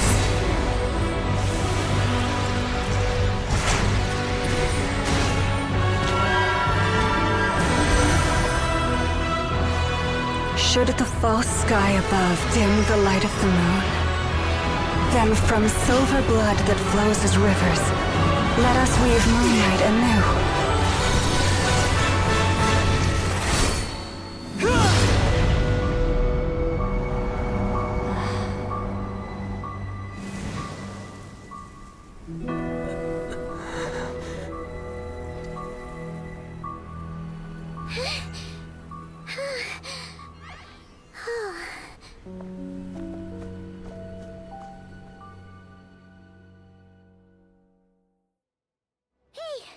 Is everyone okay?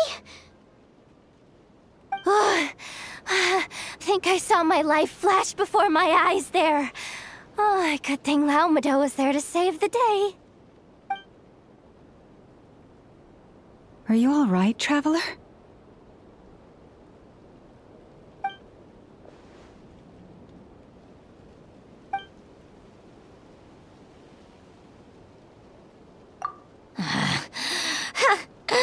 Well, that took you long enough. Seriously, how many of you are there? Pathetic. Oh no. Oh, I spoke too soon. Totally forgot we still have a Harbinger to deal with.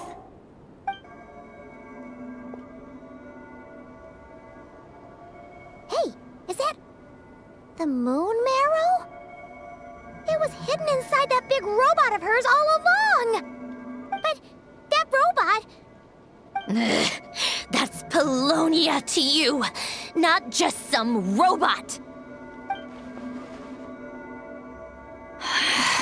Take it and get lost. Huh? You're just giving it to us? Well, I wasn't the one who put out the order to find this thing in the first place. So if someone wants it, they can help themselves. Maybe even choke on it. See if I care.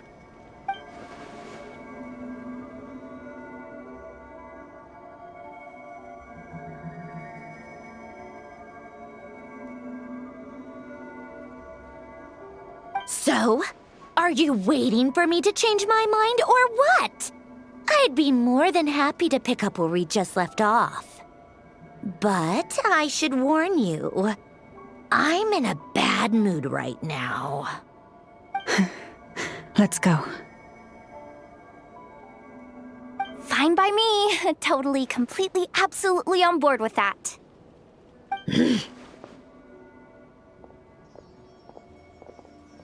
It's finally over. If that doesn't make the most thrilling commission of the year, I don't know what will. Looks like the Fatui are all gone now. Lauma?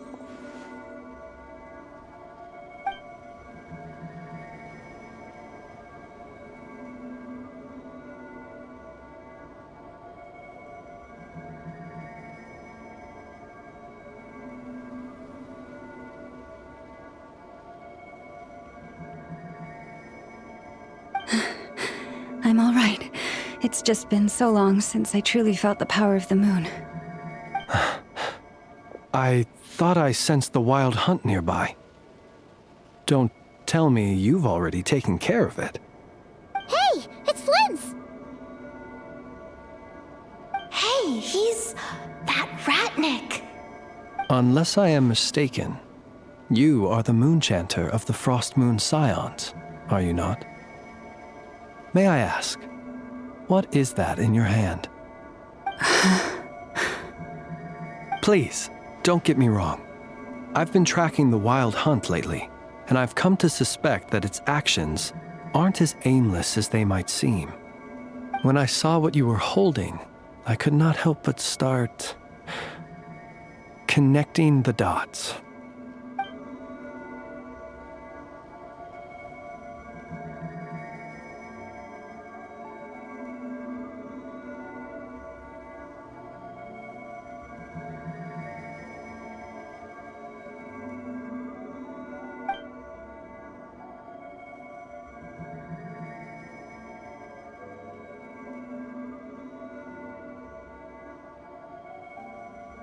You better be extra careful, Flint. It seems like the Wild Hunt is capable of impersonating people now. Oh, is that so? Funny that. I just showed up completely out of the blue, yet you seem to have no problems trusting me. I apologize. I shouldn't be making jokes like that right now. Anyway, I understand. Thank you for the tip-off. It seems that the Wild Hunt has somehow changed in nature. I'll have to report this to HQ right away. For now, let us part ways here.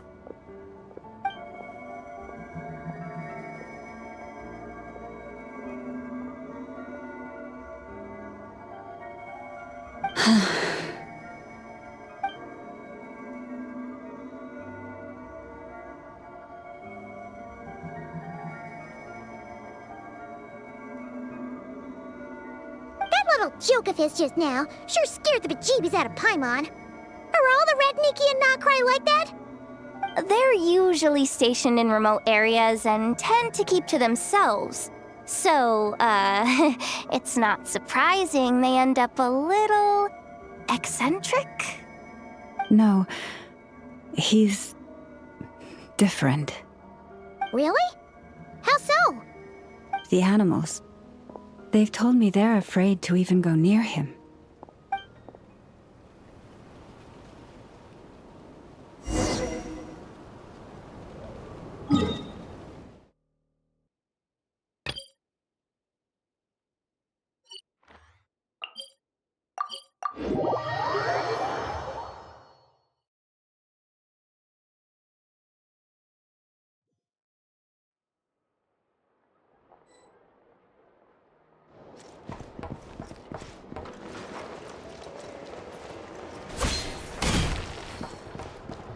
Adventure time!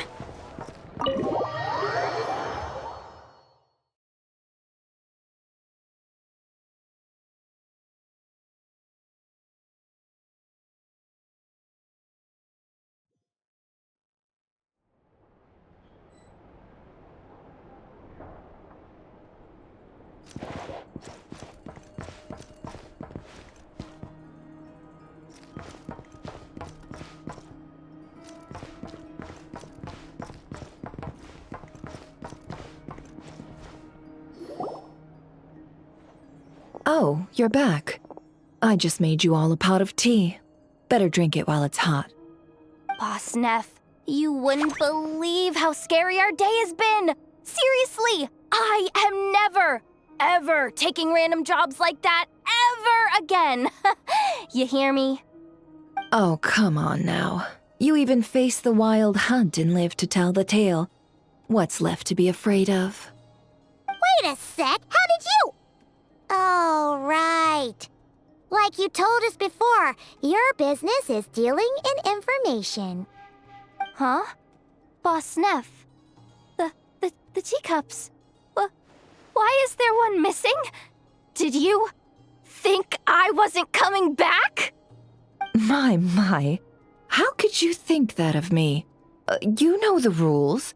If a member of staff wants tea, they pour it themselves.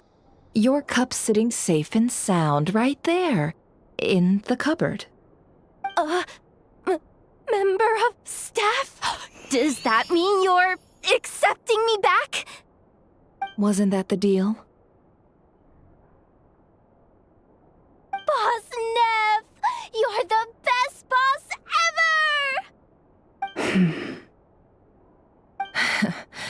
You never change, do you? Everything turned out fine, no? You found exactly what you were looking for. Yet there you are, sulking away as usual. Nefer, that medicine we discussed before, the one for congenital Kuvaki sensitivity, I need you to get it for me. And how do you expect me to find something like that for you in the middle of the night?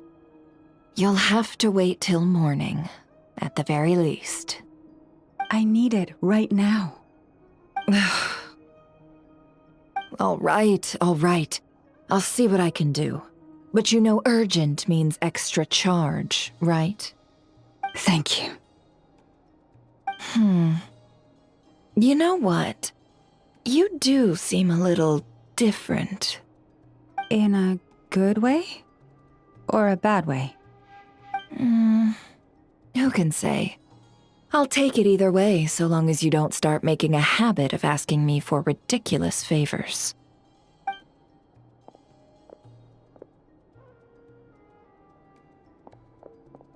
Traveler, Paimon, a lot has happened these past few days. I don't know what I would have done without you. Hey, don't mention it. That's what we're here for.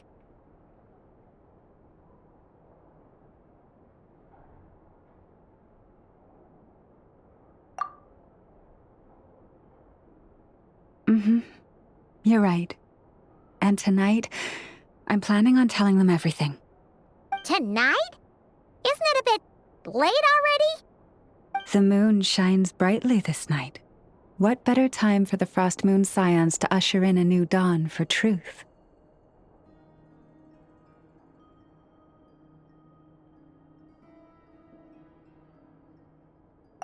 Thank you for your kind words. But before I do, there's one more thing we need to deal with. Oh yeah! Now that we have the moon marrow... You'll have to forgive me. I used too much of my strength in the battle earlier. I fear I won't be able to help you uncover the truth of the past. Not right away, at least. That's fine. We're gonna be in Nod Krai for a while anyway, so there's no rush, right?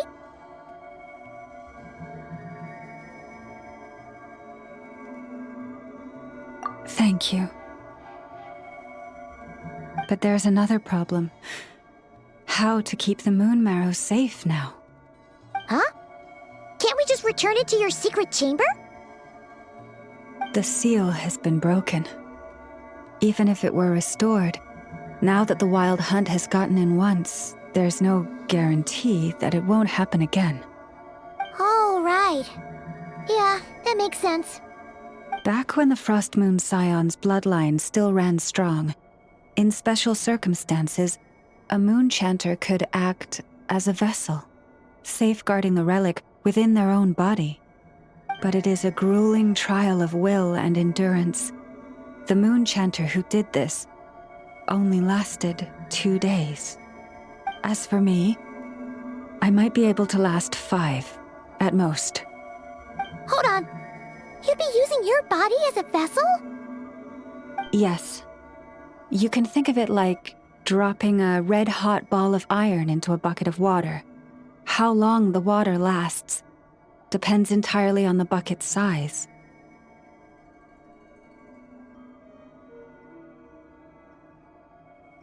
Pardon? Hey! That's not a bad idea! You've always held up pretty well against the Abyss. Surely the moon mirror can't be any more dangerous than that. It's not at all that I don't trust you, but it's too risky. But we're out of options, aren't we? Might as well give it a shot.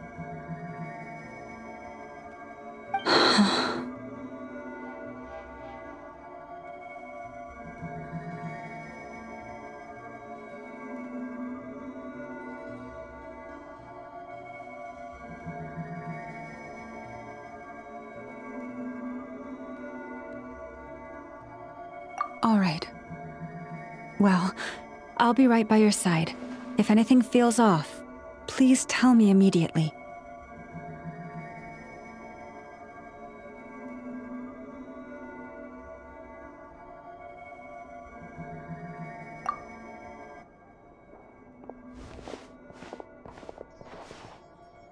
Here, hold it in your hands. Feel its power. Imagine you're a lake, a cluster of stars. Let the moon become a part of you. Whoa! It went into your body! How is that? Are you feeling any discomfort?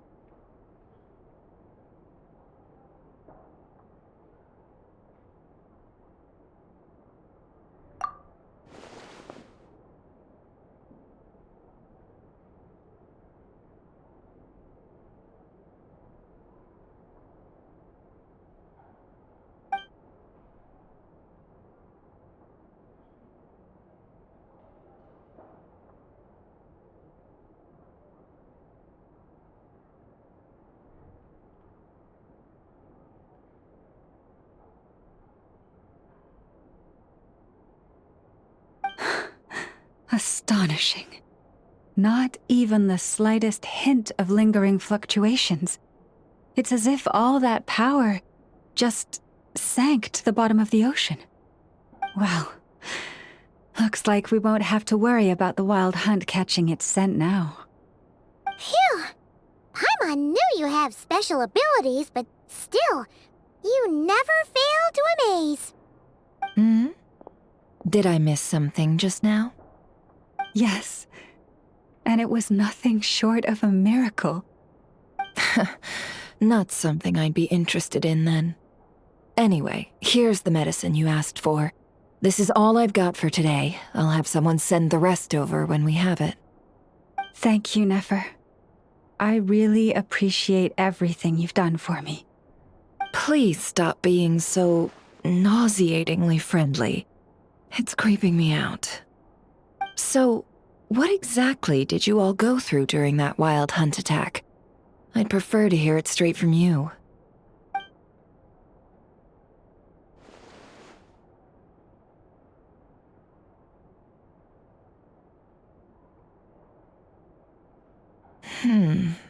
A phantom that can mimic the appearance of others.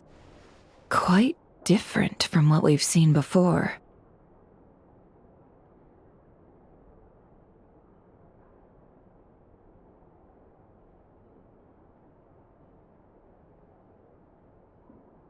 Yeah, and both times it appeared, its goal was pretty clear. It seems like it was after the moon marrow. And on both occasions, it was accompanied by the wild hunt, too. It appears there must be some close connection between the two. I must say, I don't often see you look this serious, Nefer. Too late in the day for thinking, that's all. We'll pick this up again later. You all feel free to keep chatting, though. Just don't forget to lock up when you leave. On that note, Traveler, please keep the moon marrow stored within your body for the time being. We'll take it back off your hands as soon as the wild hunt's been taken care of. Once and for all.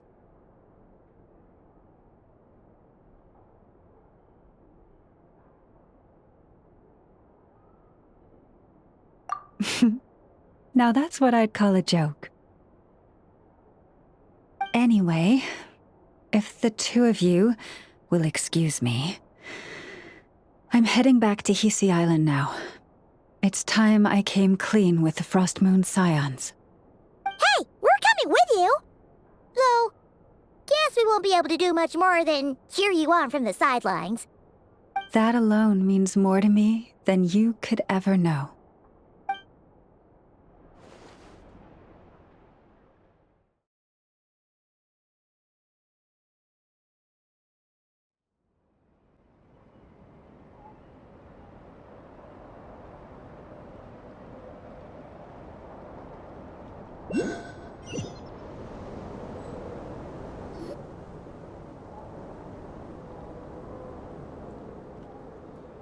What's going on? I'm not sure. It seems like the Moon Chanter has something important to tell us. I heard the relic's already been retrieved. That's our Lady Lauma, all right.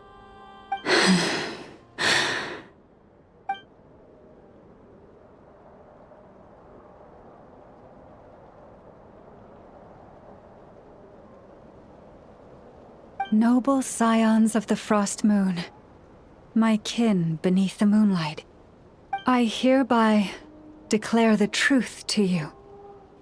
Long have our ancestors looked up to the Frost Moon, guided by her serene light. Yet now, she lies hidden beyond the limits of the sky. And so, Lauma began to reveal to the Frost Moon Scions a truth long hidden within her heart. A story of a false moon and the death of gods. Kutar was indeed born of the moon. But that does not give us the right to reap without sowing, nor clothe ourselves without the toil of weaving. As she spoke, some who listened were stunned into disbelief, while others seemed to awaken as if from a dream. From this day forth, the road shall be paved with truth, and we shall pave it ourselves.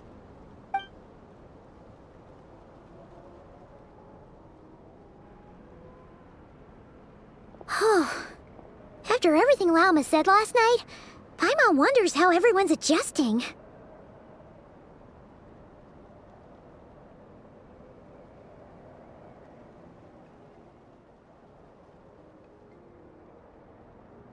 Still, judging by their reactions at the time, it didn't seem as intense as Paimon might have imagined. Says a lot about how much trust she commands, huh? Hey look! It's Lauma!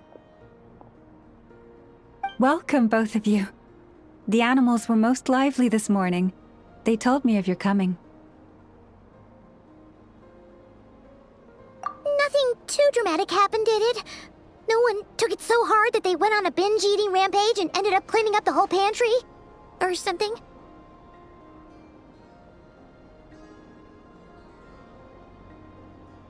Hey! Paimon's just trying to lighten the mood. Thank you for your concern. Change doesn't happen overnight, and new ideas need time to take root. But nothing as extreme as that has happened, no. Although what? Well, just as I thought might happen, some have chosen to leave the Frost Moon Scions for good. For them, losing their faith was like losing their home. Confusion, frustration, helplessness. I saw it all, reflected in their eyes. Oh. I respect their choice. May they carry the Frost Moon Scions' blessings far and wide, should they be willing to do so. If we meet again someday, perhaps we will be able to sit together and share stories once more.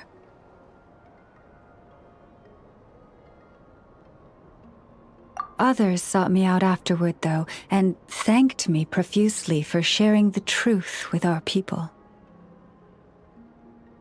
They said they used to see me as distant, even somewhat unapproachable, whereas now I seemed much closer to them. Like a friend, or even a family member.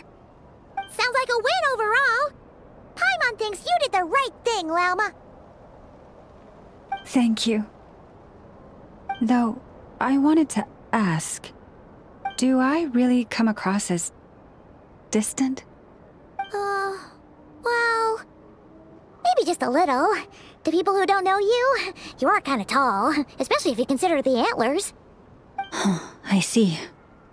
That's a bit of a hard one. My antlers tend to grow under the moonlight, so I can't quite help it.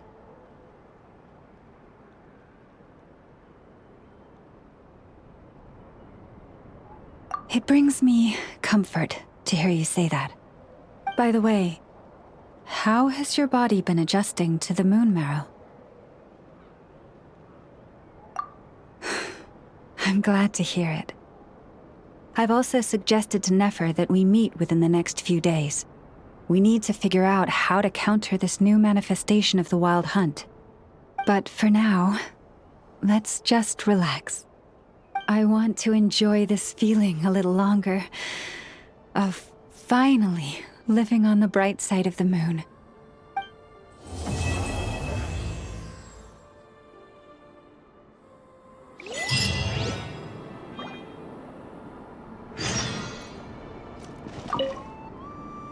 Though the truth has been revealed, our deep connection with the moon remains unchanged. In fact, its power runs in our very veins. What has changed is our understanding of where the true moon lies, and that we must walk our own path in life without relying on a power outside of ourselves. Which is why we now say, come night or day, may the moonlight connect us.